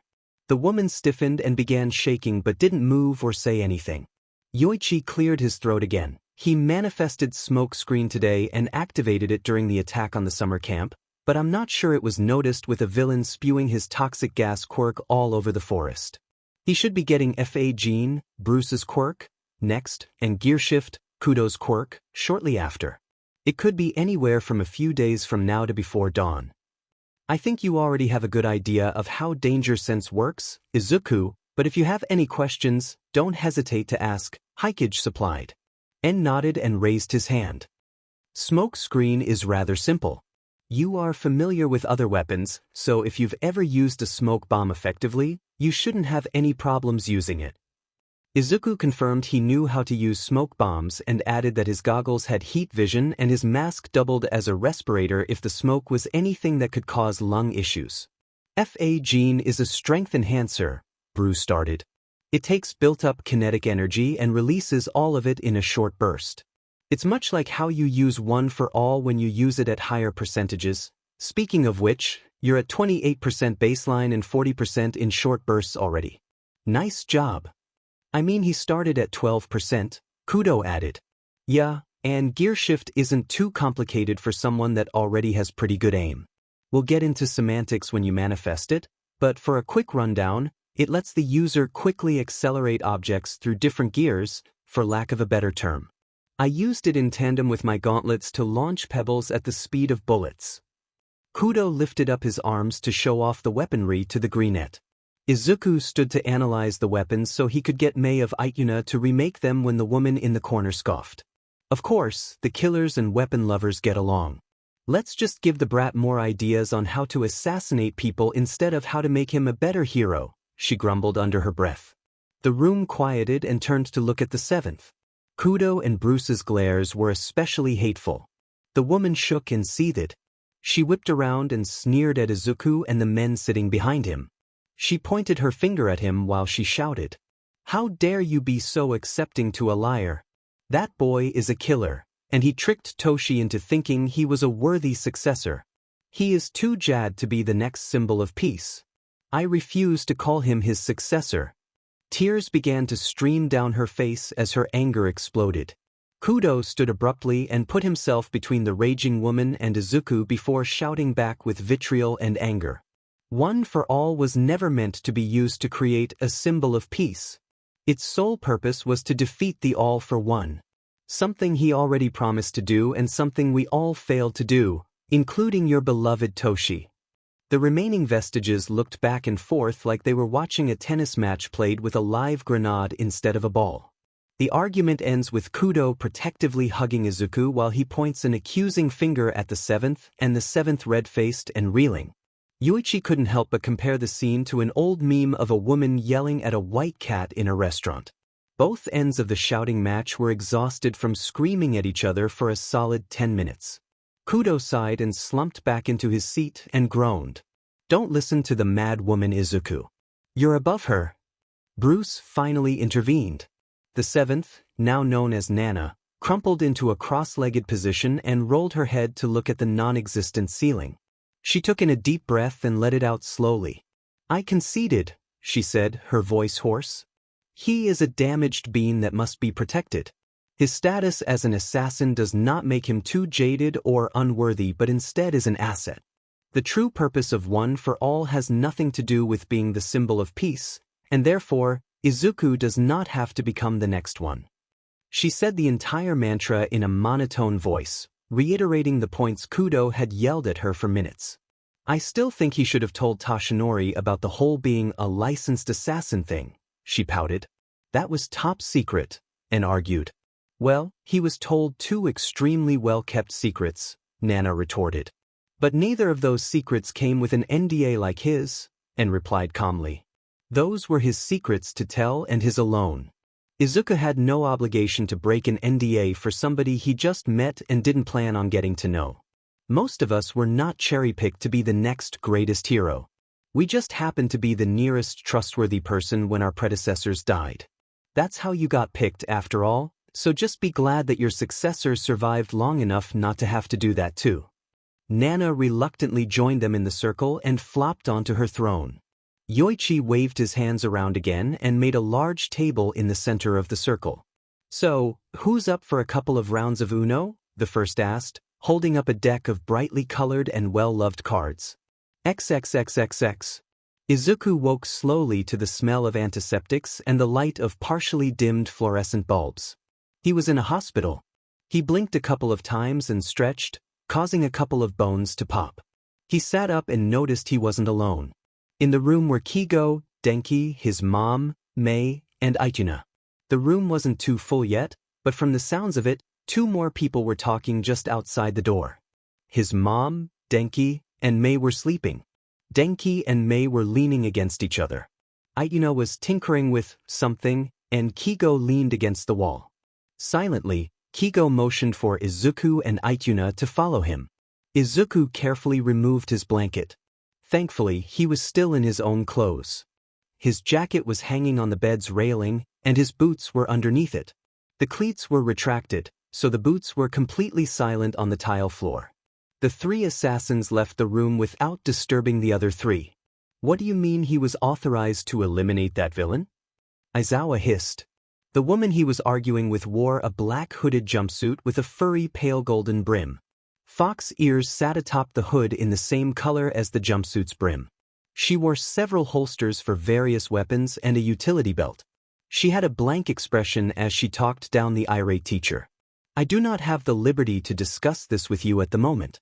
Under Article XEI of the UN's International Hero Code and Protocol 42 of the International Assassins Guild, Irina, Blonde Fox Jelvich, will be taking Izuku, Viridian Rabbit, Midoriya, Ituna, Ivory Spider, Horaibe, and Kigo, Carmine Eagle, Takami with me for debriefing. You are to stand down or face consequences under the jurisdiction of the United Nations." After Irina had finished her legal jargon spiel, she nodded to Aizawa.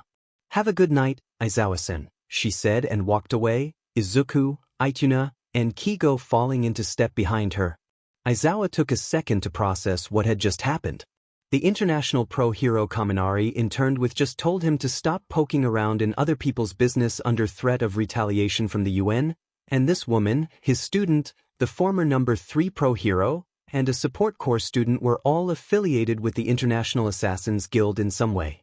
What the hell was going on? God have mercy on his soul. XXXXX.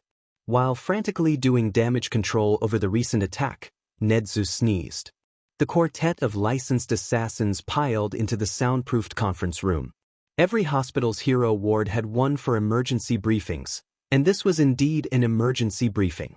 Irina and Kigo flitted around the room, double-checking that all the bugs potentially left by the HPSC were destroyed.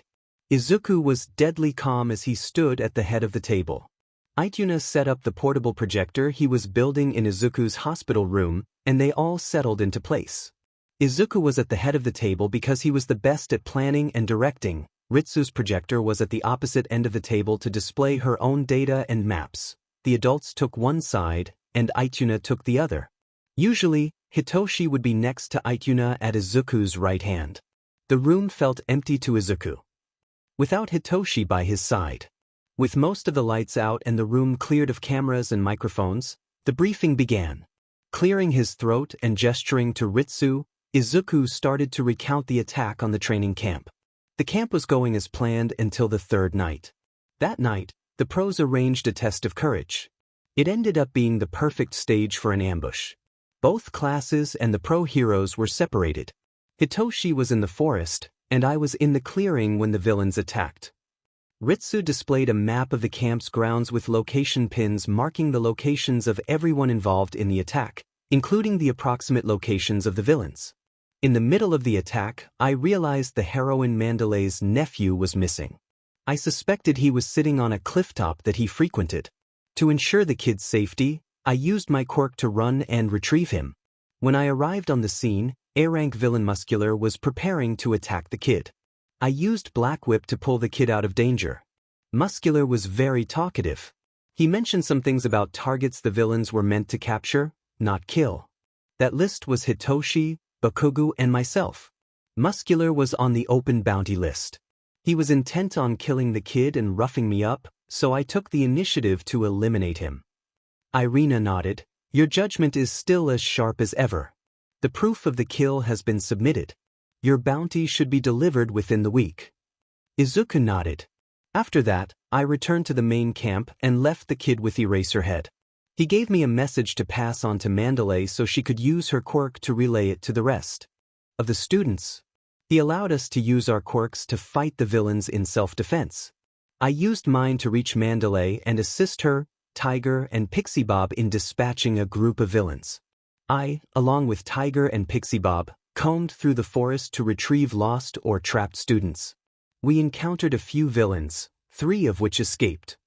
Izuku took a second to breathe and collect himself. I then came upon Ragdoll fighting a Nomu. Together, we fought off the Nomu, but I was severely exhausted by then. I confirmed with Denki that he was back at the camp but didn't get a response from Hitoshi. I panicked when I couldn't get a response from him, and Denki couldn't find him at the camp.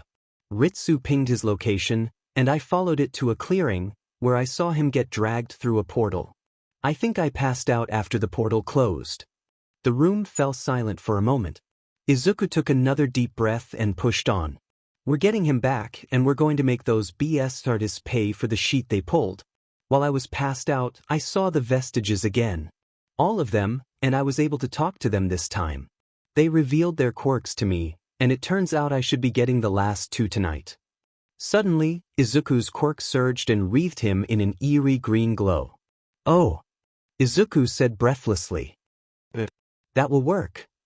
XXXXX. Hitoshi's head was swimming. The world was coming in and out of focus, and his vision was hazy. He felt like he just got hit by a truck. He closed his eyes and took a deep breath to reorient himself. Slowly releasing the breath, he reopened his eyes. He was tied to a chair in a sketchy bar. There were 4 potential exits: the door, 2 windows, and the vent, although the vents looked like they'd be a tight squeeze. There were 5 people in the room: an unknown black-haired man guarding the door, a man in a magician's getup, a man wearing a black and gray full-body skin-tight suit, a purple mist man behind the bar, and a man wearing hands all over his body sitting on a bar stool. The young assassin shifted in his bindings for a second, trying to take stock of the equipment he still had. He was still wearing his jacket. It seemed like they hadn't gone through what he was wearing, and his guns were still in their holsters. Who are these amateurs? Wait, 3 people in this room have bounties on their heads. The man on the bar stool, Shigaraki, according to his bounty, peered down at Hitoshi quizzically. We are the League of Villains. You may not know us, but we won't stay in the shadows for long. The man scratched at his neck harshly. I saw your performance at the sports festival, which made me quite curious. You were holding back. You didn't use your quirk. You're different from the other hero brats. He got off his bar stool to get way too close to Hitoshi's face. Why would you hold back? Unless you're dangerous or people would be scared of you if you let loose. That can't be any fun. He returned to his stool and gestured to the man in the skin-tight suit.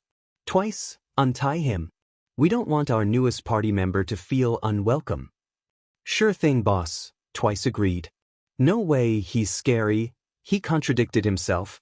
Despite the conflicting replies, the villain did untie Hitoshi, and the purpleette took the opportunity to stretch and fix his clothes. He was really checking to make sure the tracker sewn into his jacket was intact. To us. He glanced more thoroughly around the room and noticed the security camera blinking an odd pattern. It was the code they designated for Ritsu to use to gain their attention. He gave her a subtle nod and kept the camera in the corner of his vision. It took a few minutes of Hitoshi half-heartedly listening to Handman's rambling for the entire message to come through. According to Ritsu, they had his location and a plan. He needed to stall until Kigo arrived. When they gave the signal, he should either open fire or make a break for the exit, depending on whether he had access to his guns. The ETA at the end of the explanation was 30 seconds. So that's why you kidnapped me? Hitoshi drawled. He drew his arms close like he was hugging himself. You were right about me being different from the other students. I'm afraid they might call me a villain just because of who I am. Shigaraki was on the edge of his seat, hanging off of Hitoshi's every word, exactly where the assassin wanted him. You're scary, they said. Don't talk to me, you villain, they said. Nobody likes hanging out with somebody as dangerous as me, Hitoshi said theatrically. His face twisted into a Cheshire grin as he saw a red feather out of the corner of his eye. The cavalry had arrived. After all, he drew out. Most of my classmates aren't trained in killing. The tense silence was interrupted by a knock on the door. Pizza deal boy, whoever was behind the door shouted. Then, the door was kicked off its hinges. In a sudden burst of movement, red feathers flew everywhere, pinning most of the villains to the walls. At that moment, Hitoshi reached into his jacket and drew his pistols from their holsters. Unfortunately, they were only loaded with the rubber bullets he used for training. At least he knew where the shots would hurt most. Shigaraki was out the moment the back of his head hit the wall, his limp body hanging off of Kigo's feathers. Hitoshi aimed his guns at the man in the jumpsuit. Hitoshi didn't know this one's quirk, and he didn't want to find out, so with a couple of rubber bullets to his pressure points, the villain dropped like a rag doll. The mist villain was pinned under one of Kigo's clawed feet, and the freshly minted underground pro hero shot feathers to restrain the magician next. The last villain, the one who had previously guarded the door, stared at Kigo in disbelief, as if he were staring at a ghost, or maybe, like a sinner gazing upon an avenging angel, would be a more accurate description of how he looked at the winged. What's your problem? Got a crush on the dude that beat your boss's butt? Or do you just want him to step on you like he's doing to the mist man? Hitoshi asked the man. The man's head turned to glare at Hitoshi so fast he might have gotten whiplash. A light dusting of red could barely be made out from behind the staples and poorly done skin grafts. What? That was all the response Hitoshi needed to put the last villain out of commission. Did Irina teach you how to talk like that? Kigo said with a red face and ruffled feathers. It was one thing for the tabloids to objectify me, but it's so weird hearing it from you. First, no, that was Ms. Joke, and second, why are you complaining? It worked after all, Hitoshi sassed back. Kigo raised his foot and slammed it back into the villain when the mist man started stirring again. He should be out for a while now, he confirmed before walking over to get a closer look at the villain under Hitoshi's quirk. Kigo got his face way too close to the villain's. Hitoshi noted Kigo's strange movements as something tied to his avian quirk. Hitoshi was too tired to question anything at the moment. XXXXX. Irina, Ituna, and Izuku stood on the rooftop of a building across from their target. Kigo was more than capable enough to handle retrieving Hitoshi on his own, and their secondary target needed all the attention it could get. Izuku was only here because he was the best matchup for the villain in their crosshairs, and the Greenette trusted the former number 3 and his partner in crime to handle a few amateur kidnappers. Ituna set up Ritsu's box from 3. Its immense firepower would be needed to properly apply suppressive fire to back up Izuku's melee assault. Irina had Hitoshi's sniper rifle case slung over her shoulder. Hey, you two, I'm off to firing position Delta to set up the rifle. Ritsu has confirmed the successful clearing of location A. Carmine will be airdropping Violet at Delta, ETA 2 minutes. Understood, Izuku confirmed. Suddenly, the warehouse wall facing the parking lot they were positioned over exploded, and there was their target. Standing in the rubble was a towering man in a suit. A clunky life support device covered his face and rested on his shoulders. All for one had stepped right into their trap. XXXXX. Recognition flashed in Kigo's eyes, and he excitedly hopped to Hitoshi. It's Tuya. I thought he was dead, the blonde chirped. I think he thought you were dead, Hitoshi snarked.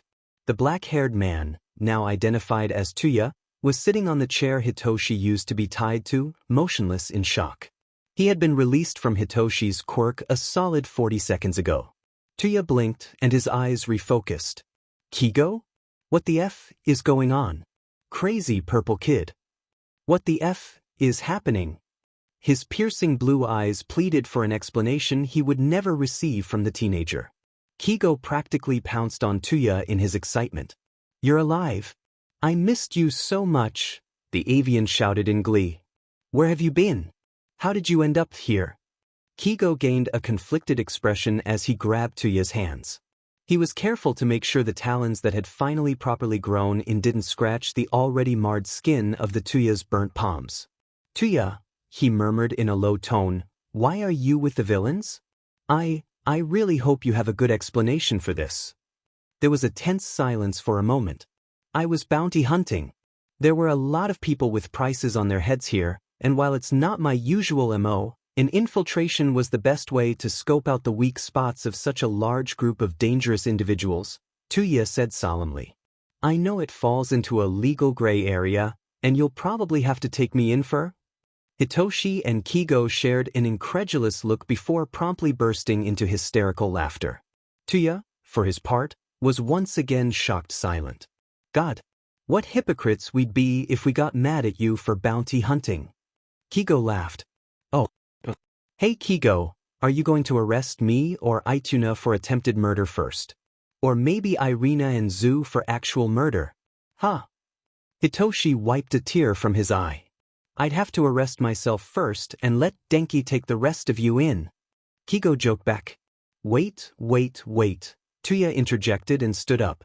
"You're both bounty hunters?" "No, we're licensed with the Assassins Guild," Kigo replied. "We're official assassins, not bounty hunters." "Excuse me," Ritsu piped up. "Sorry, but I must remind you, we are on a very tight schedule. The assault on Location B will be underway in approximately 30 seconds. They expect your arrival in approximately 2 minutes. "Thanks, Ritsu," Hitoshi replied. "If you're going after the big guy like I think you are, we need to leave right now, and bring Kurogyri," Tuya said urgently and jogged over to the prone mist man. He hoisted up the smoky villain and carried him over his shoulder. "You've got a place to be, and I'll only get in your way so you get to where you need to be. We'll rendezvous at our favorite cat cafe." With that last remark, Tuya sprinted out the broken-down door, through the building, and into the network of alleys below. "That's our cue, cat," Kigo stated. Hitoshi nodded, recognizing the shift into the cold professionalism that came with their job. XXXXX. A cloud of smoke and dust rose from the rubble and obscured All for One's view. If he still had eyes, it would have.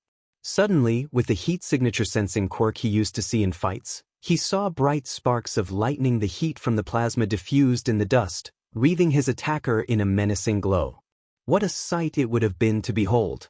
The green lightning flickered through the gray clouds like an angry storm, and black tendrils flowed from a central mass. A booming, layered voice echoed from the battleground. "All for one. Shigaraki, brother, BC." The layered voice may have called different names, but they demanded the attention of one person. "All for one." They shouted in unison, now the will of the collective overpowered by one angry teen. "Hell hath no fury like Izuku on a warpath. You have committed a grave mistake. You crippled Tashinori. You hurt my grandson. You will not be forgiven. You've killed too many people, brother. Join your comrades in hell. You murdered Yoichi, your own brother, yesterday." The echoes of the vestiges carried through to the realm of the living. "Die." While the declarations still echoed through the air, Izuku began his assault proper, with glowing eyes and vapor flowing out of his mouth with every breath. His face was twisted in a nasty snarl as he viciously attacked All for One. The ancient villain made a token effort to counterattack, but it was no use. Izuku wrapped several tendrils of black whip around All for One and swung him around like a flail. Izuku took a second to breathe, which cued the suppressing fire from Ritsu. Danger sense kept Izuku from floating in the line of fire. The smoke and dust would have usually thinned out by now, but the smoke screen that billowed from Izuku's sleeves kept the area obscured. With bullets whizzing past him, Izuku resumed his assault. This time, he was relying more on projectiles. By projectiles, he meant car-sized chunks of concrete picked up by Black Whip and accelerated by gear shift. Meanwhile, Kigo landed at Point Delta, the roof of a nearby abandoned hotel. Hitoshi ran over to Irina frantically. "Where is Viridian?" Hitoshi demanded. "Where is my gun?" Irina gestured to the sniper rifle setup and then pointed into the smoke. "His comms must have broken during the skirmish. We've only gotten static from him for about half the fight."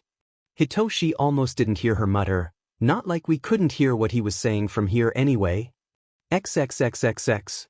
The feared bounty hunter, Dabi, was having a weird as hell past 46 hours.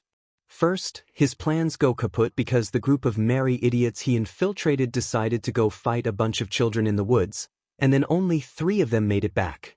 The biggest bounties, the Meathead and the Yandra vampire, didn't make it, nor did the walking war crime with a surprisingly small bounty. At least the baby boss, wannabe magician, and Two-Face still had collectible bounties. Then the magician revealed his prize, a stupid blue marble that had a sleep-deprived teenager smushed inside. As if things couldn't get worse, they were ambushed. The purple kid was way too good of a shot for a student unless that was his quirk, which was not the case. Dabi still didn't know what the kid's quirk was, but it definitely wasn't just being good at shooting things. The bounty hunter might have noticed more about the kid's quirk if he wasn't distracted by him. Dabi remembered hearing about the dramatic death of the number 3 hero. He was killed by Stain, and if it weren't for the villain already being impaled and bleeding out, Dabi would have done everything he could to have the BSTRD's blood stain his hands. Realistically, he knew the days of Kigo and Tuyo were over, their circumstances forcing them to be Hawks and Dabi, but he still hoped. Then those hopes were crushed and then they weren't. Like a fearsome Valkyrie, there he was. With sharp talons that Hawks never would have shown and brilliant red feathers, Kigo effortlessly took out half the villains in that dingy bar. Now, he was here, sitting atop what was a cafe long before he was born. It was a laundromat now. A pink neon sign gave the area a small amount of ambient light. The memories he had here. He couldn't forget about Kurogyri. There was a reason Tuyo wanted to bring him with him, aside from his warp quirk being too valuable to leave with the villains. Kurogyri was off. He didn't seem like a villain. He was more like a glorified babysitter, and everything about his interactions with other people was wrong as if he were reading from a teleprompter. The wrongness was furthered when, after noticing present Mike on one of the news reports Shigaraki was watching, the mysterious man murmured something about a Hizashi and retreated into the back room of the bar. A few minutes later, Tuya checked in on the bartender and found him staring at a wall with shaking shoulders. It took him a moment to realize Kurogyri was crying. Carefully, Tuya closed the door behind him and scanned the room for bugs or cameras. "There are no cameras in here," Kurogyri whispered hoarsely. It wasn't his usual baritone voice. It was still deep but had a more nasally tone uncharacteristic of the bartender. Tuya cautiously approached Kurogyri and sat on a crate facing the bartender. "Hey, do you want to talk about it?" Tuya realized then that he was not the best person to comfort the sobbing man. Fuyumi would have been so much better at this. I don't want to be here," Kurogyri whispered. "I don't remember. I need to remember." "Remember what?" Tuya was getting really concerned about the bartender's state of being. "My name." The mist covering Kurogyri twitched. "My name It's all the mist covering Kurogyri abruptly went still, and the bartender went unresponsive. Now, the 2 men were sitting on the roof of a laundromat, waiting for Kigo to meet up with them. The sounds of a distant battle echoed through the deserted part of the city. Kurogyri stirred, looked around his surroundings, and stared at the sky like he had never seen the moon before. "Welcome back to the land of the living," Tuya joked. Kurogyri didn't respond. "Silent treatment it is then." XXXXX. Hitoshi laid, waiting for the perfect opportunity to shoot the final blow to the centuries-old menace. Holy crap, was it stressful for the teen. Irina and Kigo had left the roof to secure the surrounding area and redirect civilians, leaving Hitoshi alone to line up his shot. Izuku was still in the middle of the conflict, and both combatants, duking it out in the former parking lot, moved too fast and were too close for a clear line of fire. Things were finally looking up for Hitoshi, and he couldn't afford to F it up now. Logically, he knew Izuku could probably take out the villain by himself. His Izuku was the most capable and cunning person in the world. But something was off with the greenette. The frontal all-out assault taking place couldn't have been one of the rational, carefully constructed plans he was infamous for. Is Izuku acting this way because of some quirk bullshit or because I was put in danger? It didn't really matter why Izuku was acting strangely. All that mattered was that the longer this conflict drew out, the more danger his guiding light was in. As if knowing exactly how to solve Hitoshi's problem, Izuku suddenly wrapped the villain up to the neck in Black Whip, holding the fiend still and crushing his life support. The cracks in the head covering created a perfect target for the armor-piercing round that lay dormant in his rifle's chamber. A resounding bang echoed through Kamino Ward. Irina forgot the silencer. XXXXX. Izuku was having problems thinking straight. 9 different wills of hatred and vengeance gave way to thoughtless violence and brutality. It wasn't clean, it wasn't calculated, it was barbaric. This wasn't Izuku. This was one for all, an unstoppable primal force held together by a shared grudge.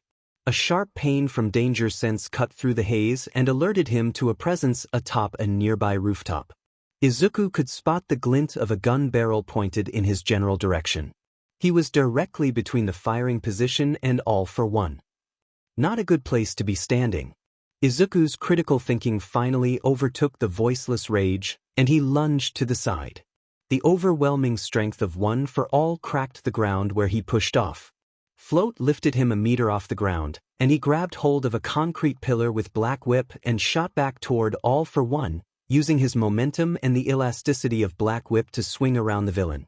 After an orbit around All for One, Izuku propped against a half-dilapidated wall, putting enough tension in the coils around the villain to crush his armored headpiece and life support machine. Hopefully, that would give Hitoshi the chance he needed. The shot rang out, and the fight was over, the fiery inferno of One for All once again contained in its furnace. Izuku was exhausted, and every inch of his body ached from the extreme overuse of his multiple quirks. His eyes were unfocused, and his ears were ringing. With all his adrenaline expended, his legs gave out.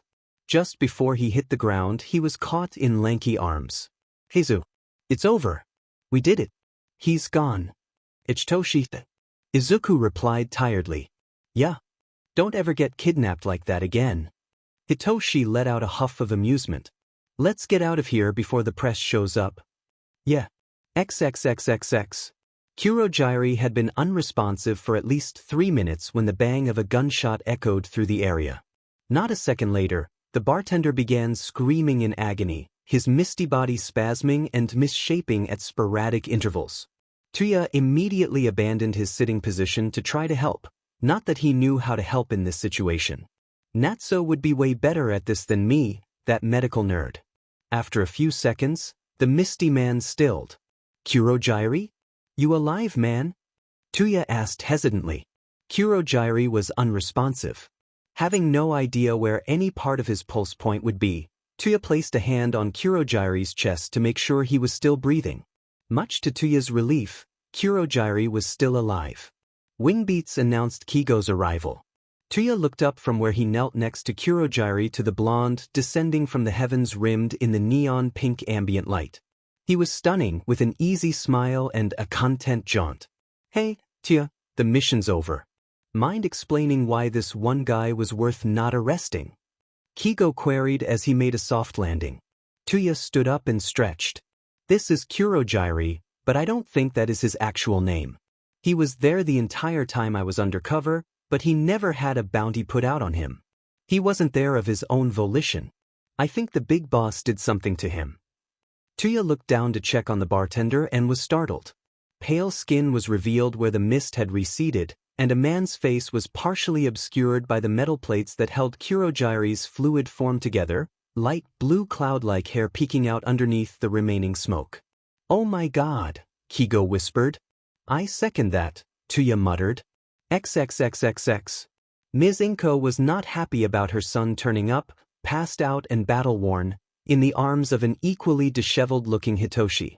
Thankfully, she was more worried than angry, especially since neither of them was badly injured.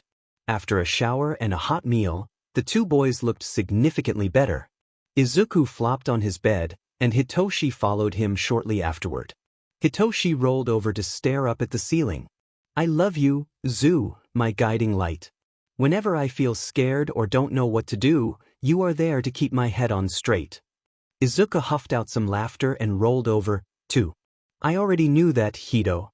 I love you too, my precious moon. You were the only light in my darkest hours. I don't know how I would have turned out if we didn't wind up in 3E together. As much as 3E was supposed to be a punishment, I think it was one of the greatest gifts I'd ever been given. Yeah. Izuku yawned. The two boys fell asleep, peacefully dreaming away while the ramifications of their latest outing came crashing around in the world outside. Aizawa had to reread the email he had just received from Nedzu. He hired 3 new staff members, 2 teachers and a lawyer. Carmine Eagle, whom Aizawa was certain used to be Hawks, was teaching a new set of classes. Fundamentals of Martial Combat was a class that every hero student would be expected to pass to graduate with higher difficulties that could be taken as electives. Civilian Self-Defense was a class that all non-hero students would be required to take as one of their PE credits. The rest of his time would be spent supplementing various heroics classes. Nedzu implemented the courses as a new security initiative. The other teacher was Blonde Fox, who was teaching multiple new language classes that UA hadn't offered previously: German, French, Russian, JSL, and ASL. Hizashi wanted to have sign language classes for years, but was too busy with English to teach the extra classes. The lawyer was one Midoriya Inko, one of Japan's most prolific and ruthless prosecutors. Years of underground hero work gave him pretty good instincts. He could already anticipate the oncoming chaos. Then, his students started arriving. And a whole nother headache entered the room. XXXXX. Most of Class 1A and their families have come through and set up their dorms. Today, the first year's families would check in and get temporary visitor passes. Students were allowed to bring a maximum of 4 guests each. This usually meant parents and siblings, but then there were the self-proclaimed outcasts. While Kaminari and Hatsumi brought along their parents and Kaminari's older cousin, the other 3 brought along some of their friends from middle school. That's how Aizawa had ended up in a staring contest with one of the most infamous assassins on the planet, second only to the feared Reaper. Why had Nizu let this guy in? Along with Lovro, there were 3 other assassins. The other assassins, Grip, Smog, and Gastro, had only shown up briefly. They ruffled Midoriya's hair, bumped fists with Shinso, and had a short conversation with Takami before handing out parting gifts and leaving. The assassin and underground hero remained in the standoff for a few excruciating minutes before, suddenly, Lovro blinked and nodded. Then, the pro-hero's heart nearly jumped out of his throat when the egregiously imposing figure walked toward him. "You are Izuku's new teacher, correct?" Lovro spoke in a heavy Russian accent. Aizawa nodded hesitantly. You see the same potential I did. Between my protege and myself, he has been taught everything I know. Though my protege has taken more of a liking to the purple one." Lovro scanned the common room, and Aizawa copied the action. In the corner, Ms. Midoriya was fondly watching Takami, Jelvich, Midoriya, and Shinso play fighting with fake knives while Kaminari, Hatsumi, and Horaibe worked together on some sort of robotic atrocity. The rest of Class 1A were either in their rooms, exploring campus with their families, or staying firmly away from the group. Aizawa couldn't come up with any words to respond, and if he was being honest, he was too scared to speak at the moment. The man standing casually next to him could probably kill him and half his students in under 2 minutes. Seriously, why did Nizu let this guy in? Much to the teacher's horror, Lovro seemed to sense the question bouncing through his head and raised an eyebrow at him. You wonder why Nizu let Assassin into the school, yes? Lovro didn't wait for an answer. He said it was supposed to be surprise, but I guess I can give you warning. And wasn't that concerning? Nizu wants his staff and students prepared for anything. With that final, horribly ominous remark, Lovro walked away from Aizawa. The pro-hero tracked his movements as he patted Shinsu's shoulder, gave Jelevich a meaningful nod, and handed small parcels to Takami and Midoriya. Then he went to stand silently next to Ms. Midoriya like a particularly unsettling statue. The teacher wondered what all of the strange gifts the group had received from the various assassins were, but figured that he actually really vehemently didn't want to know. XXXXX. It didn't take another half an hour before all hell broke loose. Somehow, The group in the corner decided they needed to take up the whole common space with their antics now and drag anyone unlucky enough to be nearby into their indoor paintball match. It was an absolute mess. Rainbow colors of paint were everywhere and on everything, and somehow, they got the security AI to join them. The common room was now an all-out war zone with tipped-over furniture and empty paintball magazines strewn all over the floor. Aizawa had tied one of the tables to the corner of the roof with his capture weapon to make a makeshift sniper's nest. To the people on the floor, it looked like a demented spider web, but it was mostly safe from the chaos below while allowing Aizawa to make the occasional shot at one of his students. The Outcasts now held a fortified position in the middle of the room, using a Tupperware of Ms. Midoriya's cookies as the prize that motivated his students to participate in this lunacy. He would be lying if he said that those baked goods weren't the reason why he was also participating. Midoriya had brought in a batch of those cookies after midterms as thank you for being good teachers, which raised many questions about his previous schools, but back to the point, he got to try one, and now he, along with most of the staff, were addicted to the DMN things. A sudden tap on his shoulder had Aizawa whipping around, pistol raised, and coming face to barrel with a paintball gun. Hizashi, his dear, sweet husband, pressed a finger to his lips as he shuffled next to the tired pro. Hizashi was absolutely terrifying sometimes.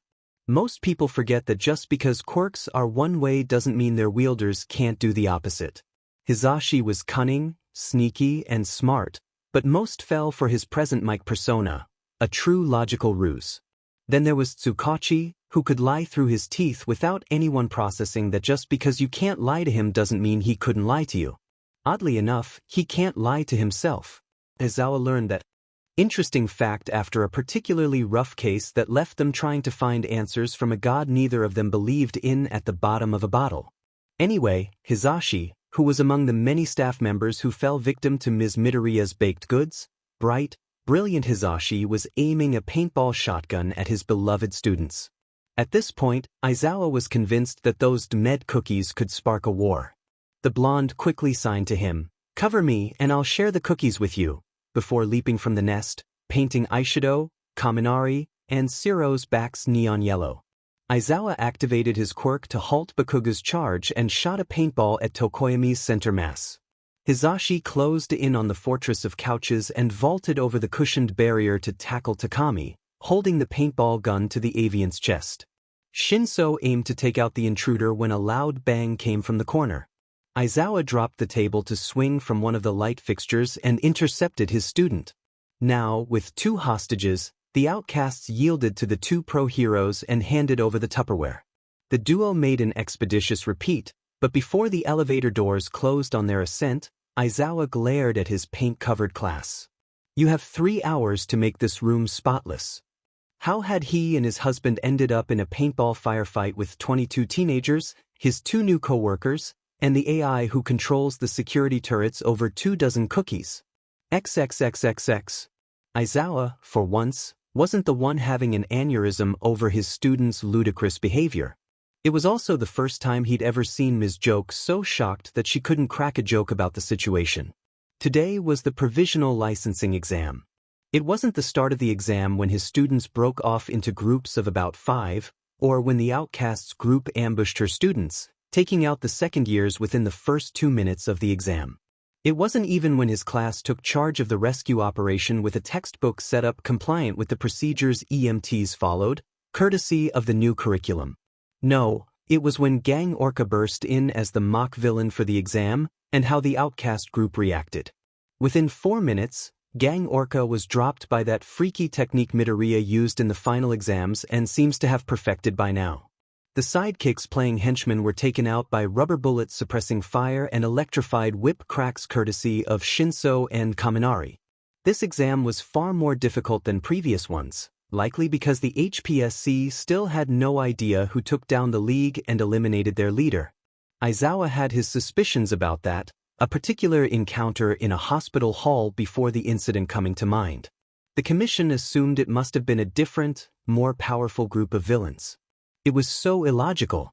It was clearly the work of trained assassins or international heroes, but whatever Aizawa wasn't attached to them at all, so they could do whatever they pleased as long as they didn't bother him about it. They were probably still reeling from losing their precious number 3 too. If Aizawa was being honest, he figured it was only a matter of time before the corrupt bureaucracy imploded. XXXXX. Sheet. Sheet. Sheet. Sheet. Sheet. Aizawa thought in time with his pounding feet. He hadn't been this terrified since his school days, and judging by her pace, Nemuri wasn't faring much better. This must have been what Lovro's warning was about. The entire school had been turned into a war zone. The campus was crawling with assassins wielding paint-cover weapons of all kinds, from rubber knives to paintball guns to one guy he saw with a frickin' scythe. A good handful of the assassins were his students' age. Where did Nizu find these kids? The goal was simple: don't get tagged with paint. Well, it was simple in theory. In practice, it had pro heroes and students alike leaping out of windows, diving under furniture, or using each other as human shields. It was complete anarchy. For some god-awful reason, the Outcast crew, his husband, the security AI, and Ms. Midoriya were all part of the hunting party. He found out about that last one when he tried hiding in staff dorms and was intercepted by the petite woman and the FING paintball minigun she rested on her hip. That's how he lost Nemuri. Bakugo was the first in his class to get hit. Midoriya reached from his desk behind the blonde and traced a line of green paint across his throat, starting the whole event.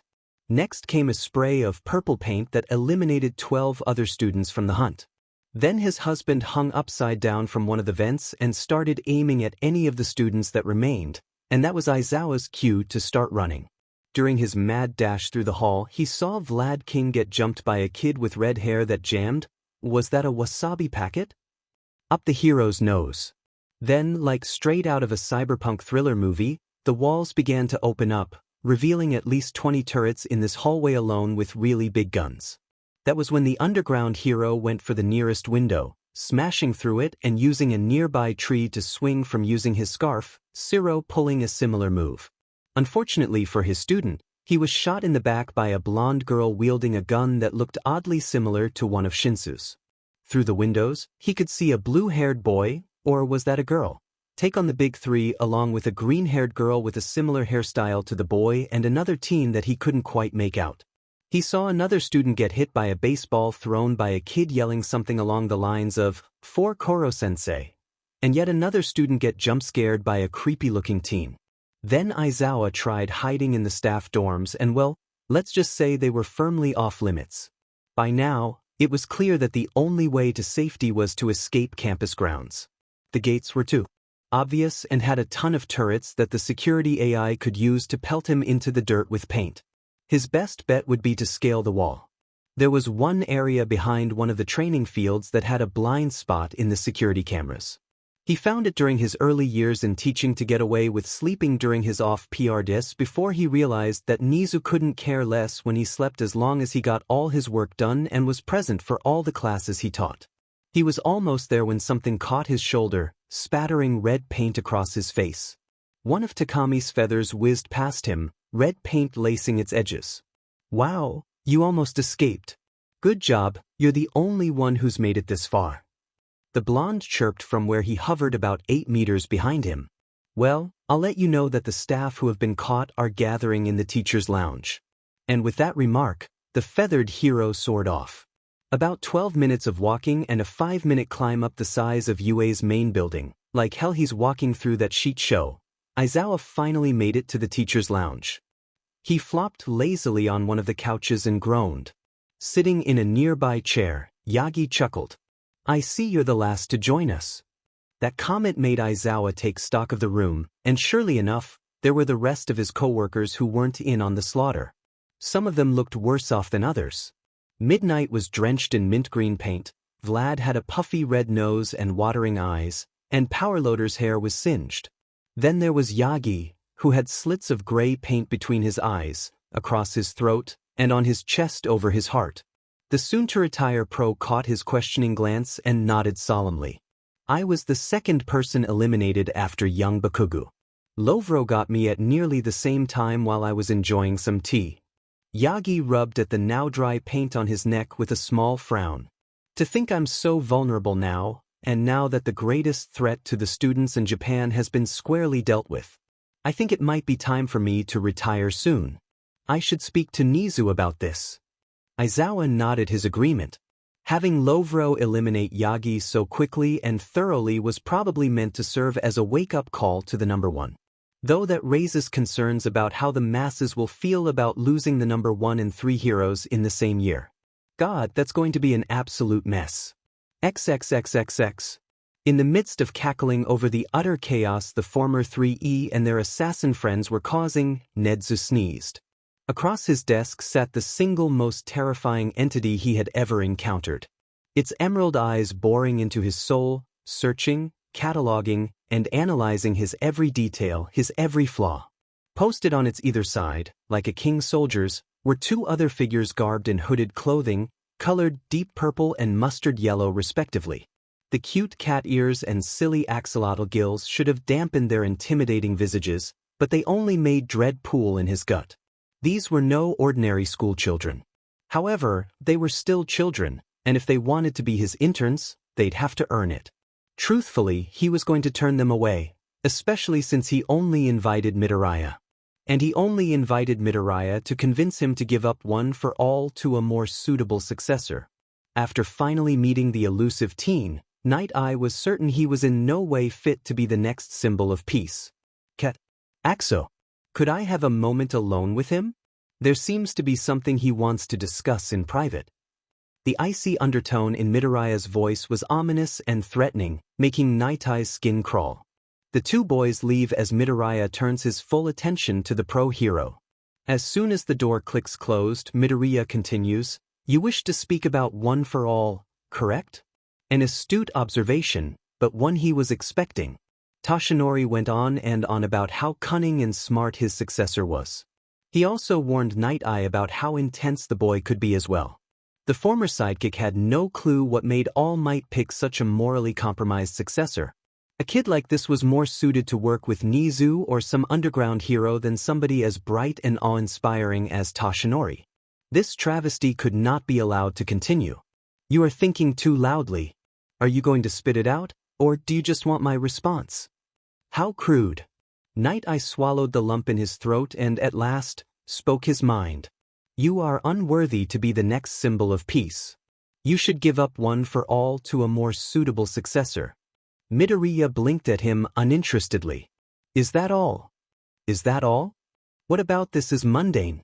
This is the fate of Japan, and all he has to say is, is that all?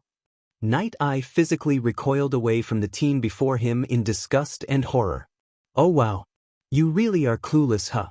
Midoriya scoffed and rose from his chair. All for one is dead. One for all has served its purpose and is now mine to use as I see fit. That was the deal I made with Yagi. Green lighting surged around Midoriya, seemingly knocking out the lights as he floated up and landed on Night Eye's desk, now towering over the taller man. Feel free to make Togata the next symbol of peace, because I'm not interested in the position. Midoriya stalked across the desk, scattering the papers strewn about it. But mark my words, you are in no position to tell me what to do. He squatted to get on eye level with the pro. I'm feeling generous, so I'll give you an offer. Midoriya's face contorted into a disgusting grin as he leaned to whisper into Night Eye's ear, the pro now paralyzed in fear. You can have one for all, but you'll have to kill me for it first. The dark office lit up in a green flash as papers flew and long tendrils whizzed faster than the eye could see. In a split second, the lights were back on, all his papers were neatly organized and Midoriya was sitting calmly in the rolling chair on the other side of the desk once more, his hands clasped beneath his chin. A black tendril pushed one stack of papers across the wooden surface, and Night Eye was suddenly struck by a reminder of a case that was covered up by the HBC. The one about the villain who blew up the moon and demanded to teach a class of middle schoolers, lest he blow up the earth as well. The villain was killed by one of his students as planned. Night Eye, of course, investigated Toshinori's successor. The kid was beyond suspicious. A quirkless kid placing second in the entrance exam? Absurd. Imagine his surprise when he found out that Midoriya went to the middle school where the villain dubbed Koro Sensei taught. It didn't take much, aside from his connections as the number one's former sidekick, to find evidence that placed Midoriya in the very class tasked with killing the vile creature. Night Eye now had no doubt that Midoriya was the student who dealt the killing shot and most likely used one for all to do it. With Koro Sensei and All for One dead, and All Might scheduled to retire any week now, all of which were orchestrated by this single kid, Midoriya was the single most powerful person in all of Japan and arguably the world. Night Eye's eyes dilated as his heart raced, and it became hard to breathe. He was going to die here in his own office.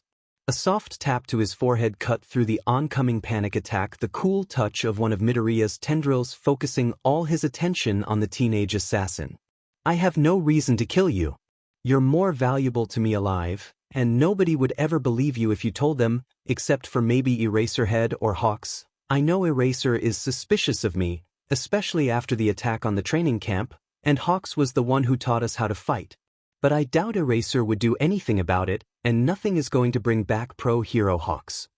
And wasn't that an unsettling thought? Had Midoriya planned the deaths of Hawks and Stain to tie up loose ends? Would he be next if any of this got out? Midoriya let out a weary sigh. None of this is why I came here anyway. Night Eye began regaining his composure and readjusted his glasses. A work-study, right? Mirio mentioned referring you to me. No, I don't intend to have a work-study with the Night Eye Agency. I already work with a different group. Midoriya replied. I came here as a representative of the Outcasts Agency to talk to you about your investigation into the Shy Hiseki, he revealed as he tapped on the stack of papers he had pushed in front of Night Eye. On the very top was a case file with a picture of Overhaul. We have actually been looking into them for quite some time. Specifically investigating the rumors of them keeping a little girl locked away. A girl whom Overhaul seems particularly obsessed with keeping hidden away. Midoriya pulled a file from his jacket and set it on top of Overhaul's file. When Night Eye opened it up, there was what appeared to be a still image from a security camera overlooking a little girl with long white hair in a tattered nightgown sitting on a cot in an otherwise empty white room. How? Where? Night Eye's brows crease in confusion, frown deepening as he sifts through the file. How did you get all this? Let's just say we have someone on the inside, Midoriya replies cryptically as he sets a tablet onto the stack of papers. When you are ready to work with us on this, turn on the tablet and ask to talk to Ritsu. And with that final remark, Midoriya stands and leaves, leaving the door open to show him and his companions leaving in formation. The purple one at Midoriya's right hand. Just as the elevator doors closed, Night Eye caught one last glance of Midoriya's piercing stare. Then, Miro burst through the stairwell door and barreled towards the pro's office at a breakneck pace. Miro leaned heavily against the door frame and looked at Night Eye with a panic-stricken face. Did you know that Overhaul has a daughter? The color drained from Night Eye's face as he glanced at the black screen of the tablet Midoriya left him, its reflection of his face taunting him. XXXXX. Henso was a man of many faces, or without a face, or just with a really malleable face. He gets it, his quirk is weird. The point is, his quirk makes it so he can peel off his face and mold it like clay into whatever visage he desires. He was glad he got to reconnect with his mentor before his passing, and he did some soul-searching at his request. Currently, he was on one last mission as a favor to his late mentor and those students who tied him to that flagpole that fateful day when he was finally acknowledged by his mentor. He found his inner peace and would turn over a new leaf and go into botany full-time. He'd always loved flowers. First, though, he would help those kids take down the monsters performing human experiments here. Under a white hood and behind a plague doctor mask, the Reaper stalked his final targets Shiro and Overhaul, mad scientist and Yakuza boss. The two were working on a way to create the perfect version of the human form, which was quirkless and covered in tentacles, apparently. Shiro's experiments started off as making superweapons out of people, and quirkless people were seemingly the best base for these weapons. Overhaul thought quirks were a plague and needed to be eradicated. Shiro joined forces with Overhaul after his lab was destroyed by Koro Sensei. Overhaul accepted him for his extensive knowledge of human anatomy and his experience with live experiments. However, it was clear to the master assassin that Overhaul was utterly disgusted by Shiro. The worst part was the little girl they kept locked away. They exploited her quirk to create Overhaul's quirk-erasing bullets and keep the adverse effects of Shiro's experiments from killing their hosts in under a week. Henso had no moral high ground above these two. It was just as much of a monster as they were, but he found himself pitying the little girl. He could tell she'd end up even more messed up than he was should she grow up in this kind of environment, and he'd be dead if he let that happen. Henso adjusted the flower arrangement in a vase to the side of the meeting room while Overhaul and Shiro discussed the progress of their respective experiments. Being the only quirkless person left in the Yakuza after having expended the few others in previous experiments, Shiro had taken to experimenting on himself and was getting decent results if the spindly tentacles that wrapped around his arms meant anything. Overhaul had recently begun releasing temporary quirk-destroying bullets to the streets and was set to start testing on a permanent version soon. The disguised man quietly bowed to his targets and exited the room without the two even realizing he was there. He calmly walked through the halls and entered a dark storage room. The door closed behind him without having touched it, and a barrel pressed into his back. "Any last words, Mole?" Overhaul's right-hand man, Chronostasis, asked Henso as he clicked the safety off his pistol. In a heartbeat, the assassin had Chronostasis pinned to the wall, his quirk-laden hair gripped tightly in one of Henso's hands while the other held his arms behind his back. "I should ask you the same thing, Kurono." Standing in the sweltering heat of the boiler room, Henso relayed his latest intel to the kids.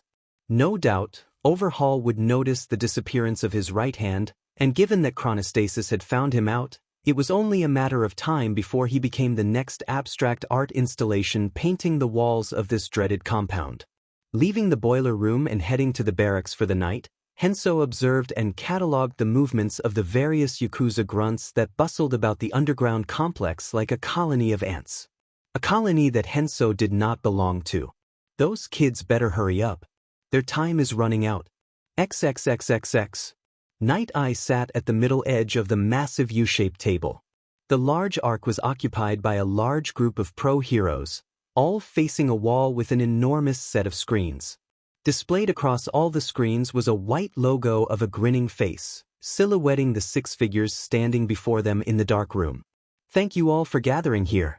However, I believe this mission will be unsuitable for the first-year work-study students, so I ask them to leave before we begin this briefing." Blonde Fox begins the meeting. Carmine Eagle waits for the 4 first-years sitting at the table to leave before continuing where Blonde left off. As many of you know, we are here to discuss our raid plan for the Shai Hisaiki. We have been investigating this particular group for months, and our inside man has indicated that we must strike soon or not at all. The boss, Kai Chisaki aka Overhaul, has begun testing a permanent version of the quirk-erasing drag that Fat Gum and his interns encountered last Wednesday. Because of that encounter, we were able to confirm our suspicion that Overhaul has been abusing and exploiting a young girl, using her blood as the base for said drag.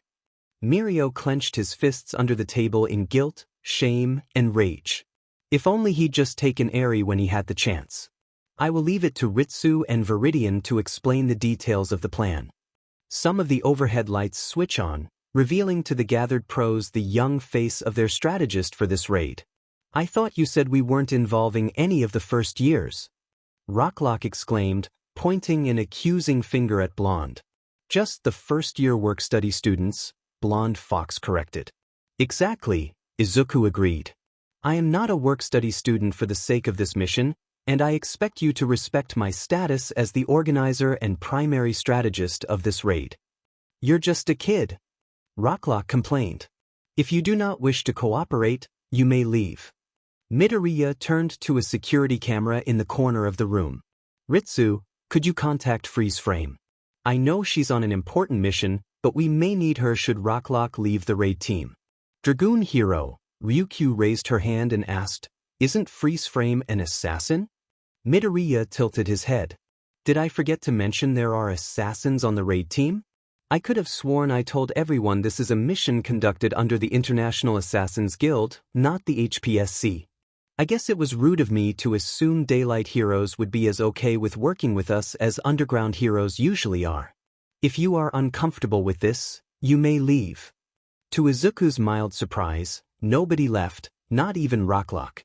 The screens behind him lit up with various graphics representing the different teams for the raid. We will have 3 attack teams, a retrieval team, a support team, a follow-up team, and the strike team. The graphics change to display a list of names for each attack team. Please check each list for your name. Team Alpha will be at the gate, reading the warrant, and fending off the initial resistance. It will be led by Ryukyu. Team Buster will charge past the inevitable battle on the front lawn and enter the main compound through the house. Team Charlie will enter from a side entrance. The goals for Buster and Charlie are to draw attention and take care of the 7 remaining members of Overhaul's inner circle. They will be led by Rocklock and Sir Night Eye, respectively. Both teams will be specialized to take on specific members of the 8 precepts. Team Daycare is the retrieval team, tasked with locating Eri and getting her out of the complex. It's led by Eraserhead. Her quirk is incredibly volatile, and she will need comfort. Team Epsilon will be made of heroes meant to support any of the other teams should the need arise. They don't have a dedicated leader, and one will be appointed should the need arise. Team Following led by Fatgum will have the majority of the police presence and will be responsible for rounding up the apprehended Yakuza and bringing them out of the complex. Carmine Eagle will lead the strike team. They are responsible for taking out Overhaul and Shiro. If any of you have problems with your team or teammates, please relay your concerns to Ritsu. Midoriya gestured to a box near the exit. Please break into your teams and take a comm on your way out. Each box should be labeled with your code name. If your equipment is faulty, please tell Ritsu or me immediately. XXXXX. Tremors shook the concrete ceiling. The heroes were getting closer. Chronostasis was still AWOL, and Shiro was hiding away like a coward. The mad scientist was in his lab when the heroes first came knocking, and the Yakuza could use the human weapon right now. Then there was also Florist. The new member seemed quiet and unassuming at first, but there was something shifty about him that put Overhaul on edge. Something was off about the man. He was too perfect, and now that Kurono was gone, Florist had been acting even more strange. Overhaul slammed open the door before him. Florist, where is Chronostasis? Startled, the masked assassin dropped the vase he was holding, the vase shattering and leaving a tense stillness in its wake. Overhaul sneered at the new mess. I should kill you for that mess alone, but I want you to answer my question first. Then, I'll determine how painful your death will be. Henso glared at Overhaul, not that the man could see it behind the lenses of his mask, and muttered, Why don't you check the Dmed furnace? With the subconscious twitch of a hand, Overhaul's quirk removed his gloves in sheer rage. The young boss cared for very few people outside of himself, and thanks to the diseased filth that dared snap back at him, that list was cut in half. The traitor didn't deserve death. No, that would be too forgiving a punishment. When Overhaul was through with him, the wretch would wish he had never been born. Reaching out with his ungloved hand, Overhaul grabbed the knife that was flying toward him and disassembled both it and the arm that threw it. His other hand grabbed onto the plague mask covering Henso's face and destroyed it too, beginning to take apart the assassin piece by piece, atom by atom. The agonized cries did nothing to faze Overhaul's cold stare. Crack! Black tendrils speared through one of the side walls, tearing out a chunk of concrete large enough for multiple people to walk through. The tendrils holding the concrete crushed it into rubble, kicking up a cloud of dust. How filthy! Glowing green eyes and drifting tendrils were silhouetted in the dust. There was a beat of silence as the dust started to settle, and in that moment of distraction, Overhaul lost control of the speed of his quirk, turning the disassembly from miserably slow to instant. The room and its 2 remaining inhabitants became the canvas of a Jackson Pollock painting of concrete dust and viscera. Izuku's pupils contracted into thin points. Henso wasn't supposed to die. That wasn't in his plan. Sure, plans always fall apart when they make contact with their enemy or whatever, but his plans never fail this badly. What if that was Hitoshi? What if he got one of his friends, his family, killed by his plans? He would never let that happen. Not on his watch, and to make sure of it, Overhaul and anyone else who posed a threat to them were going to die. XXXXX. Eraserhead must have committed a grave sin or something in his past life or something, because now he was not stuck with 1, but two women with forward personalities. It's like they're multiplying. He was paired with Kiyama and Jelovich to find Eri, and it was as if he was seeing double. Eraser really didn't need to hear stories about some of their conquests or anything else in that vein.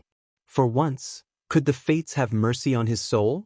No, they just happened to be the best qualified to quickly and safely extract a little girl from the clutches of villains. According to the directions they were getting, the room Eri was in should be right around the corner. Taking the lead, Eraser slowly turned the door handle and peeked into the room. The walls were a sterile white and lined by metal lab benches. Standing over a table in the middle of the room, with his back turned to the door, was a man with disheveled gray hair in a white lab coat. On the table was a little girl with wide, scared red eyes. The man was doing something with a needle, but Eraser wasn't waiting long enough to find out what. Activating his quirk, he charged into the lab, intent on knocking the guy out before he got the chance to fight back. Eraser's scarf may be fast, but Shiro was just that slight bit faster. A tentacle grabbed onto the extended end of the scarf, pulling the pro hero in closer. A few more of Shiro's tentacles grappled his leg and threw Eraser into Kiyama, slamming both of them into one of the metal benches. Medical supplies rattled and fell from their organizers onto the table, the floor, and heroes. Jelovich cursed under her breath and pulled out a BB gun she had holstered on her back. Kiyama and Eraserhead watched with incredulity as the BBs blew off Shiro's tentacles like tofu. Jelovich didn't take her eyes off her target but yelled back at the heroes. "Get the girl and run dim in it." The two leaped into action. Eraser grabbed Eri and tucked her into his scarf, using his quirk to stop her quirk from going haywire. He and Kiyama had just rounded the corner and booked it down the hall when a loud crash and a near-inhuman war cry came from the lab they just left. Jelovich came running up behind them, urging them to keep running for the exit. Somewhere along the way, the quartet linked up with Night Eye's team. The group of now 12 fell into a defensive formation around Eri, Night Eye taking up the rear. "Everybody evacuate the compound immediately," Karma yelled over the comms. In response, the whole group picked up the pace. The halls shook violently, and cracks crept up the walls and across the ceiling. At this rate, the entire complex was going to collapse into itself.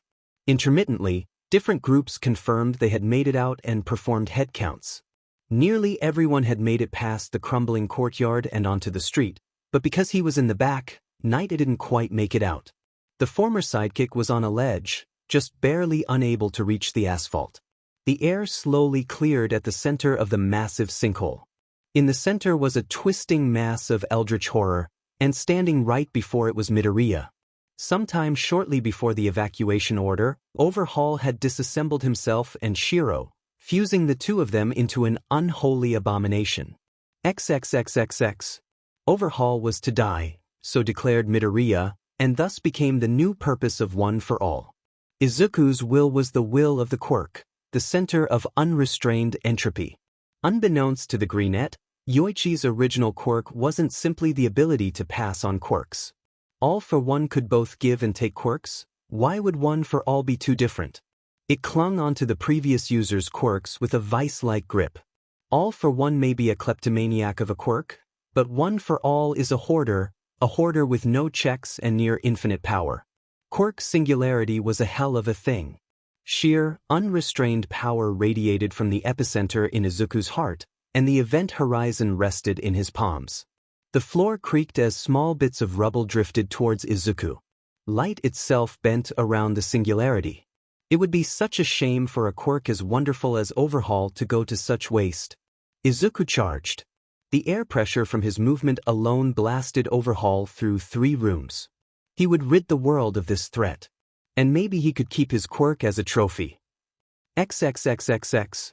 Night Eye never could have predicted the sheer terror and dread that consumed him, watching what could only be described as a world-destroying monster face off against the giant glob of writhing violence born from Overhaul's quirk. Midoriya reached into his costume jacket with Black Whip to pull out several green rubbery knives and lunged at the fusion. Hovering above the scene was Shinso, held up by the jacket collar gripped in Carmine's talons. Several people were lifted from the hole by red feathers, including Nai himself, and it gave the suited man a front-row seat to the oncoming battle. That would be if he could perceive the combatants. Each blow happened faster than the eye could see, and the only way Night Eye could tell how the fight was going was the displacement of the rubble caused by the shockwaves of each hit. Something was cutting through the tentacles like butter, and it took Night Eye an embarrassingly long time to realize it was more of carmine, definitely hawks, but there's no proof, feathers. Those and the shots Shinso rained down on the field. They must have come stocked with weapons specialized to fight these tentacles. After minutes of watching Midoriya and company cut through tentacles like machetes through tall grass, the 3 members of the strike team finally cut down to Overhaul's main body. And then, after stabbing him in the chest, Midoriya reached up with lightning-wreathed hands and just held his head for a few seconds. Then, in a flash, the few remaining tentacles fell limp, and the fused bodies fell back into separate people. Overhaul and Shiro were dead. That's it. Night Eye was going to retire from hero work. He leaves the agency to Centipeter and Bubble Girl. For the rest of his life, Sasaki would live in a little cottage in the countryside with his all-might merchandise, far away from the unholy nightmare that was Midoriya. Mitsuki had a bone to pick with Inko. Her friend hadn't talked to her in a year and a half, and now her son was making appearances, destroying entire Yakuza bases on national television. Had the world gone mad? The Inko she knew would never allow her son to do anything so reckless. Finally, Mitsuki was able to arrange a meeting with Inko so she could air her many grievances with the Greenette. Now, in this little cafe, sitting across from the aggressive blonde, sipping impassively at a cup of tea, was the woman herself, Inko. "Why did you want to speak with me, Mitsuki?" Inko said coldly. Mitsuki flinched at her tone before resolving into fury. "Why? You haven't spoke with me for ages, and you're being so unlike yourself. Where the hell did you disappear to?" Inko blinked and raised an eyebrow, her face a cool, emotionless slate. "Don't give me the lawyer treatment. I'm not on trial, I'm your friend." Mitsuki started getting defensive. Inko had never treated her this way. "You want to know where I went? Tell me. Do you know what your son did? Do you know who he hurt?" Inko asked evenly. "The hell are you talking about? What did the brat do?" The blonde growled. "So you really don't know, huh?" Inko took a slow sip of her tea, the tension mounting between the two women. "My son came home one day, burned so badly he needed skin grafts. His uniform had been melted into his burned skin in some places. His chest and shoulders are now a patchwork of lab-grown skin and starburst scars. I had to sit in that waiting room for hours, waiting for the doctors to peel off his charred skin and stitch him back together like a quilt." The only indication of emotion was the slight tremor of Inko's hands, not to be mistaken for anything other than barely contained rage. "Can you believe it?"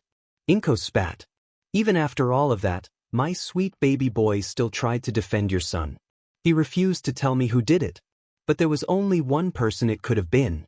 It wasn't until then that I knew that the person who had tortured my son for years was Katsuki, but Izuku never wanted to admit it."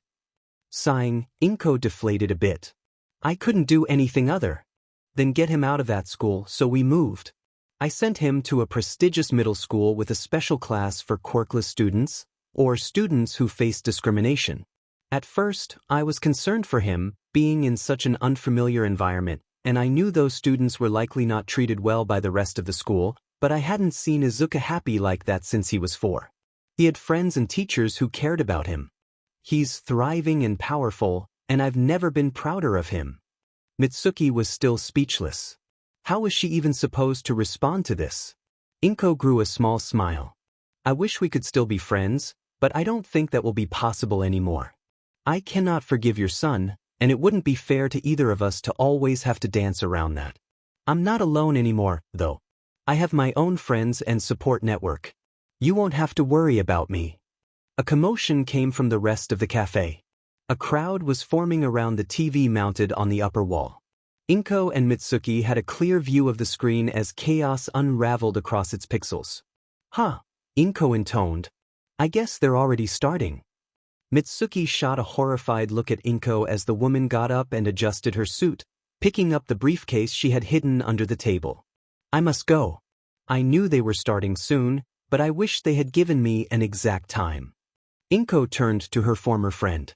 I'm sorry our conversation was cut short, but it is probably for the best. Goodbye, Mitsuki. Mitsuki wordlessly followed Inko with her eyes until the woman was out of her sight. Then she turned her gaze back to the TV. On the screen was a news broadcast. The red ticker at the bottom read, Breaking News. HPSC President and other high-ranking HPSC officials found dead. Cause of death unknown. Foul play suspected. The blonde was utterly dumbfounded. Inko, what have you gotten yourself into? XXXXX. Months of work went into this, starting shortly after they contacted Nizu about faking Kigo's death. The corruption within the HPSC ran unfathomably deep with ties to nearly every part of the government. With the combined efforts of Izuku, Nizu, the UN, and the Prime Minister of Japan, they had mapped out the extent of the rot that entangled the government like a mycelia web. It took much planning to figure out how to uproot it all at once, lest it grow back like the fungus it was. Diligently, they gathered evidence of all their crimes in silence, calculating how and when each individual would need to be dealt with to ensure the easiest takedown. There were a few people who needed to be killed. They were too dangerous to be left alive, and the job of discreetly dispatching them fell to the Outcasts. So now they were here, skulking through a high-end apartment building that most of their targets lived in. The last target in this building lived in the penthouse, the HPSC president. Izuku floated a few inches above the ground. He was to leave no trace of his being there. He lightly placed his hand on her forehead, and her eyes shot open. Izuku's face was covered by a mask, but the president could see his toxic green eyes that seemed to glow in the dark. That harsh look would be the last thing she would see before Izuku used overhaul to turn the carbon in her heart into coal. Izuku used Black Whip to take a wipe and clean his fingerprints off her face and to open the doors as he exited. It was a quiet death she didn't deserve, but the best for the world in the long run. She would never hurt one of his ever again. XXXXX. Yoichi looked out at the quirk space. It was a black void, save for the accretion disk that began to form from the quirks that were absorbed into One for All. It circled around the platform the vestiges stood on as if it were the singularity of a black hole. Nana paced nervously around the platform, making worried noises at the band of light made of quirks. En silently approached her and put a hand on her shoulder, seemingly saying something to calm her down. The vestiges weren't sure how to feel about the singularity. They also didn't know what to make of their inability to communicate with the ninth. They were stuck at the center of the black hole that One for All turned into. The quirk was beyond recognition. It would be more accurate to just call it the singularity instead of OFA at this point. The quirk's newfound ability to take others was definitely concerning, even if it only seemed to take the quirks of the dead, and only if Ninth really wanted it. Midoriya was particularly excited about the illusion quirk he picked up off of one of the HPSC officials. Unfortunately, there was nothing they could do about it. At least it was clear that the ninth would be the last. The movement of such a gravitational force would kill both Midoriya and whoever he chose as a successor, if the quirk would even move at all. Now, all they needed to do was hope he wouldn't be corrupted by his power like All for One before him. XXXXX. How long has she been sitting here? An hour? 5 minutes? Either way, her tea was cold now, as icy as the blood in her veins. Mitsuki stared blankly at the broadcast as it suddenly switched from panicked news anchors to the stoic visage of the Prime Minister.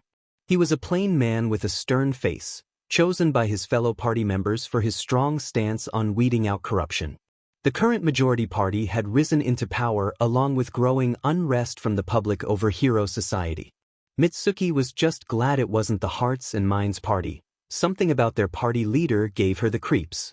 Considering the circumstances, Mitsuki had a pretty good idea about what this address to the nation was about. Seriously, who would be so brazen as to assassinate so many government officials without expecting a county-wide manhunt? The Prime Minister began his speech, and the camera zoomed out slightly, showing the rest of the people on the stage. Mitsuki choked. On the stage. Behind the Prime Minister were an UN official, a few members of parliament, a slew of security guards, a man who somehow looked even more plain than the Prime Minister, Principal Nizu from UA for some reason, some tall skinny blonde guy with Nizu, and the reason for the tea spilled on her blouse. Inko. What the f was Ino doing addressing the nation? The blonde woman couldn't pay attention to the surely important words of her country's leader. All she could do was stare at her former friend in shock. Then the Prime Minister gestured to the crowd behind him, and Mitsuki tuned back into the address. When I became your Prime Minister, I vowed to dig out the corruption in our government from the roots to the top. And a few months ago, I assembled a team of reputable figures to do just that. My anti-corruption task force was given full approval from the Diet to pursue and arrest anyone to be tried in private. The last batch to be arrested must have been leaked, and a group of vigilantes took justice into their own hands. Rest assured, we will investigate the deaths of the disgraced HSPC officials to the best of our abilities. The Prime Minister opened the press conference for questions, and Mitsuki tuned back out, watching idly as the ensemble of the very powerful people expertly parried jabs from the press. Inko looked cold and impassive as she mowed over legal question after legal question. It finally dawned on Mitsuki. She had never really known who her best friend and the boy she once called her nephew were. XXXXX. Yagi sat across from Izuku in the little conference room where Midoriya became the 9th successor. That felt like years ago. So much has happened with all the villain attacks on his students and the HPSC being dissolved. Midoriya slid a manila folder across the table. Top secret, stamped in bright red over the cover. Yagi hesitantly took the folder and began to open it. All for One is dead. Midoriya interjected before Yagi could even look at the folder's contents, the soon-to-retire hero coughing up blood in surprise. Midoriya's brow crinkles faintly in worry. You should retire. Yagi blinked in shock. Why young Midoriya? All for One is dead. The League of Villains is dissolved. The future is uncertain, but it is time to be rid of the past. Yagi was at a loss for words. I know you still want to help, but you are in no condition to hold the weight of the world on your shoulders alone anymore. All Might needs to retire, but I think I have an arguably much more important job for Tashinori Yagi. Now that caught the blonde's attention. Oh, do tell. Midoriya went into in-depth detail about his plan to replace the Hero Commission, including how he wanted Yagi to be the chairman, how he planned to dismantle the commission, his talks with the UN and Prime Minister, and much more. A deep pit of sadness welled in the blonde's chest. The young man before him was so compassionate and determined in the way he worried about Yagi's failing health. Yagi had hoped to have a relationship with his successor similar to the one his mentor had with him, a nearly parental bond that he missed so dearly. The cunning glint in his eyes betrayed the Greenette's humor and mild asceticism, so achingly similar to Nana and Torino's. Yagi was so painfully alone, and this conversation just stabbed him in the heart with what could have been. A small smile graced the soon-to-be retiree as he thanked Midoriya for everything the boy had done for him. The boy left, and Yagi sighed and leaned back into the plush couch. Sudden exhaustion and bone-deep weariness pressed into his aged and weathered bones. He was so tired, and now that Midoriya had so carefully pulled all the weight off his shoulders, there was nothing left to keep him standing. Midoriya slowly closed the door behind him, letting the symbol of peace finally rest for a bit. The Greenette turned to the shadowy figure leaning against the wall. Hello, Mr. Aizawa. You wanted to talk to me? When the man grunted in affirmation, Midoriya nodded and gestured for the teacher to follow him. The two walked silently down the halls and up a set of stairs until they were on the roof. Aizawa glanced down at his student with a raised eyebrow as if to ask, Why did you bring me up here? Midoriya nodded and said, Niza can't hear us here. Ritsu is making sure of it. I would rather him not have to hear this conversation, not like he doesn't already have all this information, but I prefer my privacy, and I think you'll want it for this talk. Aizawa nodded in understanding and sat on one of the benches, Midoriya taking a seat beside him, looking out over the campus illuminated by the many lights dotting each pathway and the lights from the distant dorm buildings. So, do you mind explaining how you got tied up with the guild? I know they operate on different standards than heroes, but it's not normal for so many kids to get involved with them, let alone be registered as licensed assassins. Straight to the point. Midoriya smiled up at his teacher like this was exactly what he expected from the man. Unfortunately, I am not at liberty to tell you about the circumstances around me getting licensed, nor any of the targets I have eliminated classified information. Aizawa nodded in understanding. He figured as much, given what happened the night of the summer camp attack and the other assassins he'd seen around Midoriya. It was clear that the kid must have been involved in some pretty high-profile cases. You have something to tell me? It wasn't a question. Midoriya wouldn't have brought him up here just to confirm his suspicions and tell him everything else was classified. Midoriya's face fell into a solemn frown, a startlingly genuine and open face of resignation and sympathy. A heavy weight constricted Aizawa's chest. He hadn't had someone look at him like that since he was told about, since the building, since Oboro. He swallowed the lump in his throat, staring into those deep green eyes that held knowledge and had seen horrors that didn't fit the boyish face they belonged to. We found him. Shirakumo. He's not the same as he should be, but he's alive. Time must have stopped.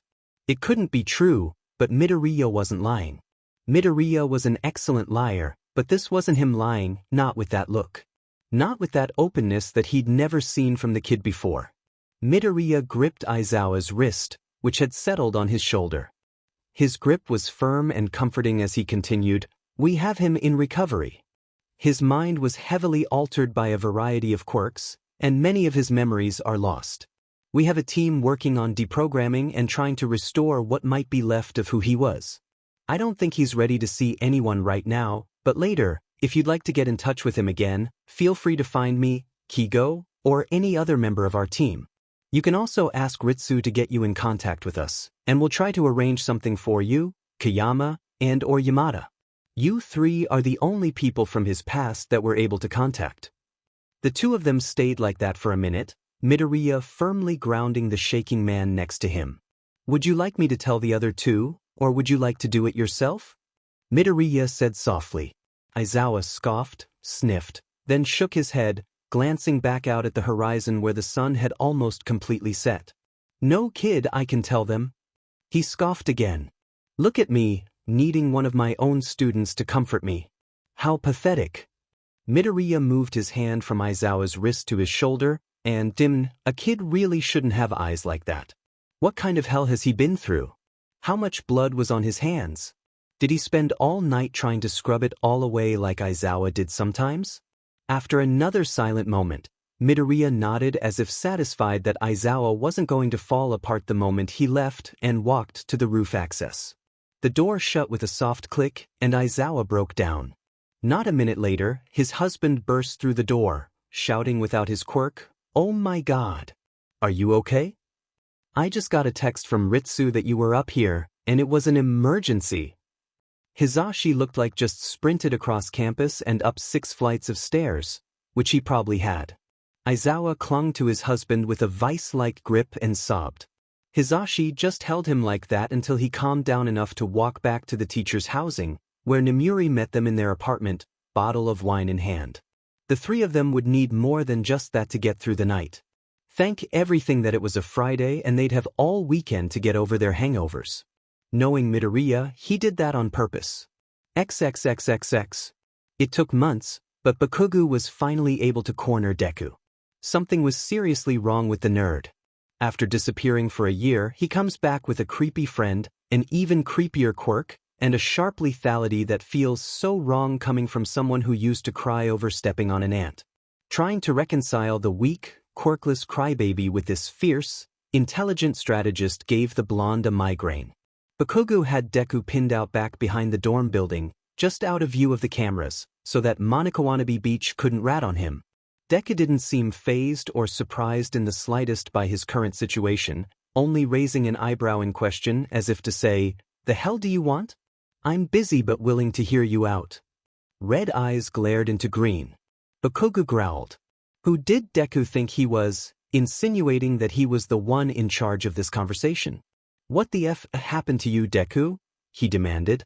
Deku blinked dispassionately. "That's not my name, Bakugo, and you'll have to be more specific. A lot has happened since we last talked." "Fine," Bakugo hissed. "What happened last year that makes you act so different?" Whatever happened killed Midoriya's cowardice. This newfound backbone meant Bakugo had to play nice or get nothing. Midoriya seemed to consider the question for a moment, and a small smile graced his lips. I killed a man. He said it so calmly, like he was talking about a field trip he went on. Midoriya's grin sharpened, and the air around them thinned. Bakugo was frozen in place as the greenette leaned into the blonde's personal space. Midoriya's lips almost touched Bakugo's ear as he whispered, I've killed a lot of people and saved the world. I bear no hatred from our past, but I would rather forget you exist. You mean nothing to me, and you never will again. Midoriya pulled back, paused, and tilted his head before adding as if an afterthought, oh yeah, if you tell anyone about this or our past, it'll harm you more than me. I'm sure you're smart enough to find out what repercussions would find you if anything got out. Midoriya cupped Bakugo's chin, somehow appearing taller despite Bakugo's couple of inches on the greenette, his nails digging into the blonde's cheeks. In a softer yet somehow more dangerous tone, the assassin murmured, not like anyone would believe you anyway. With that last remark, Midoriya disappeared. Bakugo whipped around to try and find where he went, but there wasn't a trace of where he went. Deku and Kaken were gone. They both ceased to exist a long time ago, and only now were they let go. Midoriya was a stranger to Bakugo, and Bakugo was nothing to Midoriya. They wouldn't even be colleagues, Viridian Rabbit disappearing into the bowels of the underground while Dynamite basked in the glorious daylight. XXXXX. Hitoshi dragged Izuku by the wrist up the hill. It was the break between their second and third years. The permanent crescent moon had finished collapsing and was beginning its new orbit. Despite the awful things that had happened on that mountain and the oppression it once represented, it was beautiful. The forest was calm and tranquil, with a crystal-clear river and chirping wildlife. The orange beams of light dappled the dirt path through the forest, and small wildflowers smattered the underbrush. At the top of the hill stood the abandoned schoolhouse that once housed Class 3. Izuku scooped up Hitoshi and leaped onto the roof of the schoolhouse. They sat quietly next to each other on the edge of the roof, hand in hand, leaning into each other's space, looking over the empty courtyard where they used to have pee. The sun slowly set over the treetops. A lot had happened since the last time the two of them were here, since the last day of middle school. Would Koro Sensei be proud of the people they've become? It took over a year from what the media called the uprooting for the political turmoil to settle. The HPSC, what was left of it at least, had been dissolved and replaced by the Quirked Operatives Commission or QOC. The now-retired Toshinori Yagi, formerly All Might, was the head chairman of the commission. Under Yagi, the new commission passed sweeping reforms of the hero system, began working closer to the UN hero standards, and did away with the singular ranking system. They had statistics charts and categories for an awards ceremony every year, in place of the billboards. 13 was thrilled to receive the Disaster Relief Award, and the public rivalry that formed between the Wild Wild Pussycats and the Lurkers after the Pussycats won the most cohesive team award made headlines for weeks. There was no overall best, just recognition for all the people who work day in and day out. It was much healthier, heck. Endeavor would have finally been recognized for being the best at something, practically an equal with All Might, if he hadn't been arrested during the uprooting. Even Aizawa got recognized. He wasn't on the broadcast, but he did receive an award that he set on his desk at UA. On another note, the Outcast Hero Agency had been doing well. The agency building was adjacent to UA's main gate and had apartments above it for the employees and their families. The building also functioned as the headquarters for the Reaper Assassination Company. Jelevich and Kigo were the only two official heroes, with Hitoshi, Izuku, and Denki serving as work-study interns until they graduated into professional heroes. Mei and Ikuno were going to be in-house support techs who sold to other underground heroes, and Ritsu's main servers were installed in the basement with backups at UA. They also had two non-hero assassins in the company, Tuya and Kurojari. Tuya and Kigo had started dating a few months ago, and Kurojari was making good progress in his deprogramming and physical therapy. Parts of the former Nomu's original personality have begun to shine through, especially after reconnecting with his old friends. Izuku rested his head on Hitoshi's shoulder, Hitoshi's head resting on green curls. For a moment, this moment, they could feel Koro Sensei's gaze, filled with pride and joy over all they had accomplished, like he was sitting on the roof with them, hand in hand with Miss Yukimura. Here they were, sitting where it all began, looking forward to the bright future. The gala was the pinnacle of opulence. Towering ceilings with ornate arches and intricate woodwork housed sparkling crystal chandeliers.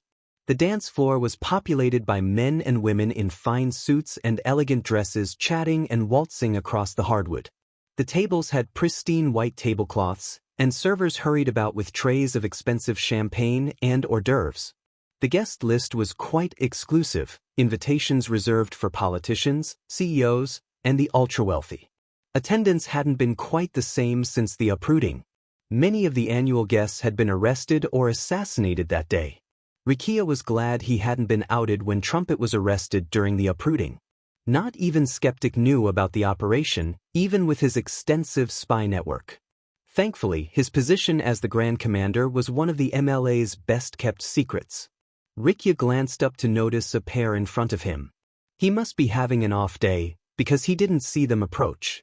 Ah, and to what do I owe the pleasure of meeting such a fine young couple? He smiled hollowly as he shook the young man's hand.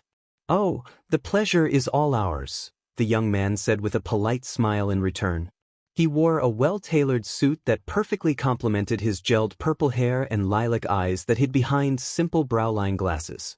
His arm was linked with that of a woman wearing a shimmering black dress with silver embroidery, her forest green curls pulled into a complicated bun. She moved her hand, covered by an elbow-length white glove, up to her chest in a gesture Rikiya knew all too well.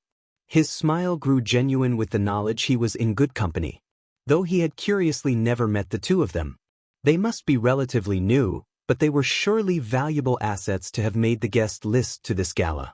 The young man offered a hand to shake. Hanaka Rin, and this is my wife, Yuri. Rikiya took the hand and introduced himself, though he was sure the two already knew he was their Grand Commander. Have you seen the art collection yet? I believe there is a painting of your great-grandfather. There was something in those lilac eyes that Rikiya couldn't read, and the noise of the gala seemed to dull as the young man spoke. Normally, Rikiya wouldn't entertain strangers like this, even if they were loyal members of the MLA, but if there really was a painting of Destro. I don't believe I have seen it yet. I'll have to go take a look sometime tonight. The woman gave him a curt nod and pulled her husband off to speak with some of the other guests.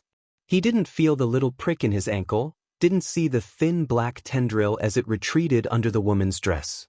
He didn't know why he suddenly felt compelled to grab a drink. He wasn't planning on having any alcohol tonight, as it didn't sit well with his quirk. The next thing he knew, he was in a world of pain.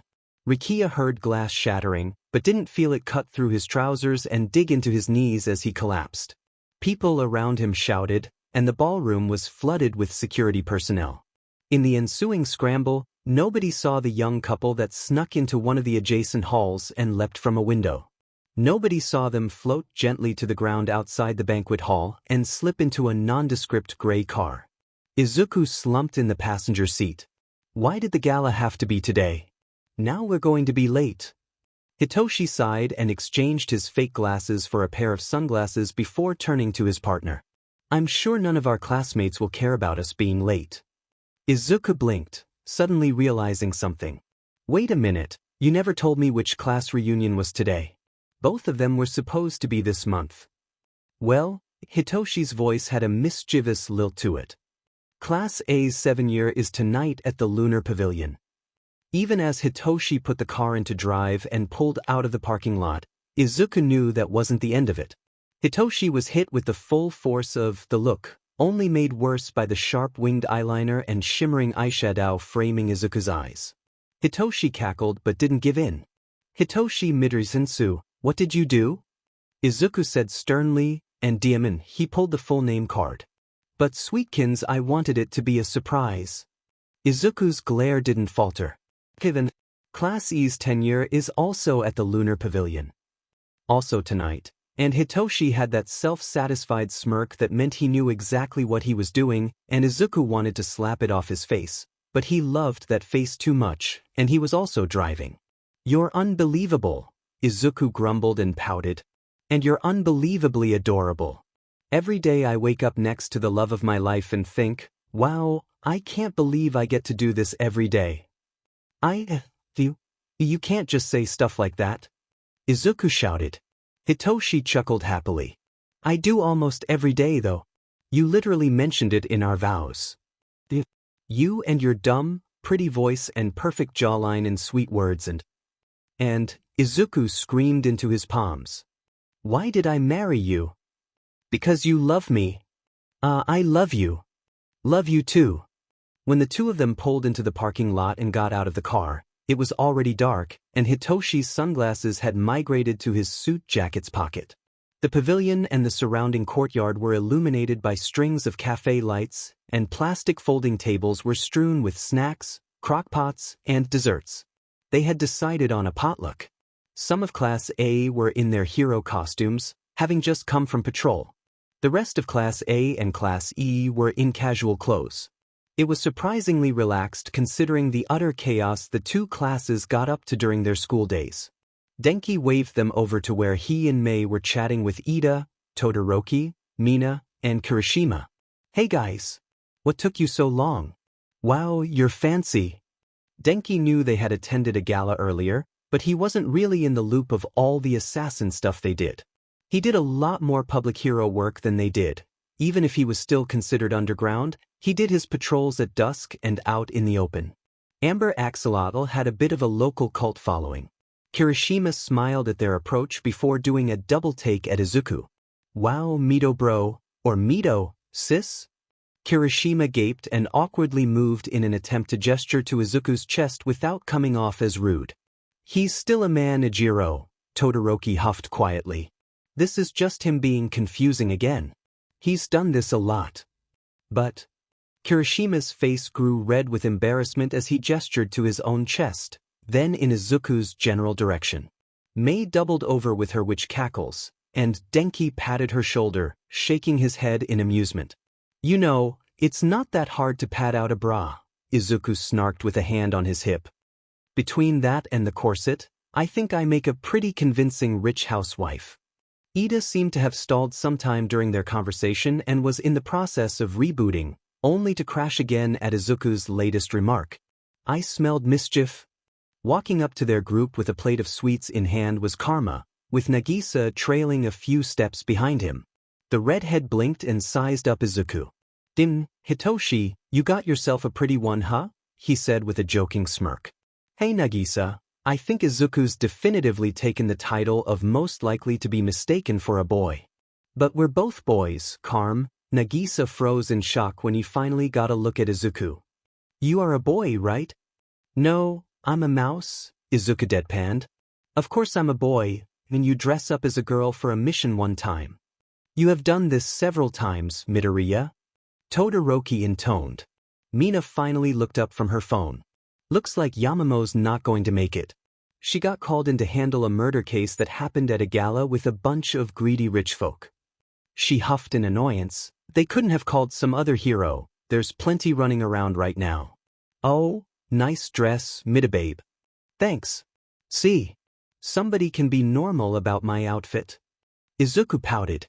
It was sad that not everyone could make it, but it's not like they never saw each other. They don't get to be together in a big group like this very often. They all led pretty busy lives. Many members of Class A were award-winning heroes.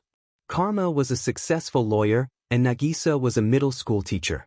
Thankfully, most of the tension between E-Class and the Outcasts had dissolved, though a few of them still held a grudge about the Outcasts hoarding the prize money. Izuku spotted Aizawa and Yamada hanging out in the pavilion with Kiyama, who was clinging to Oboro's arm, and Irina.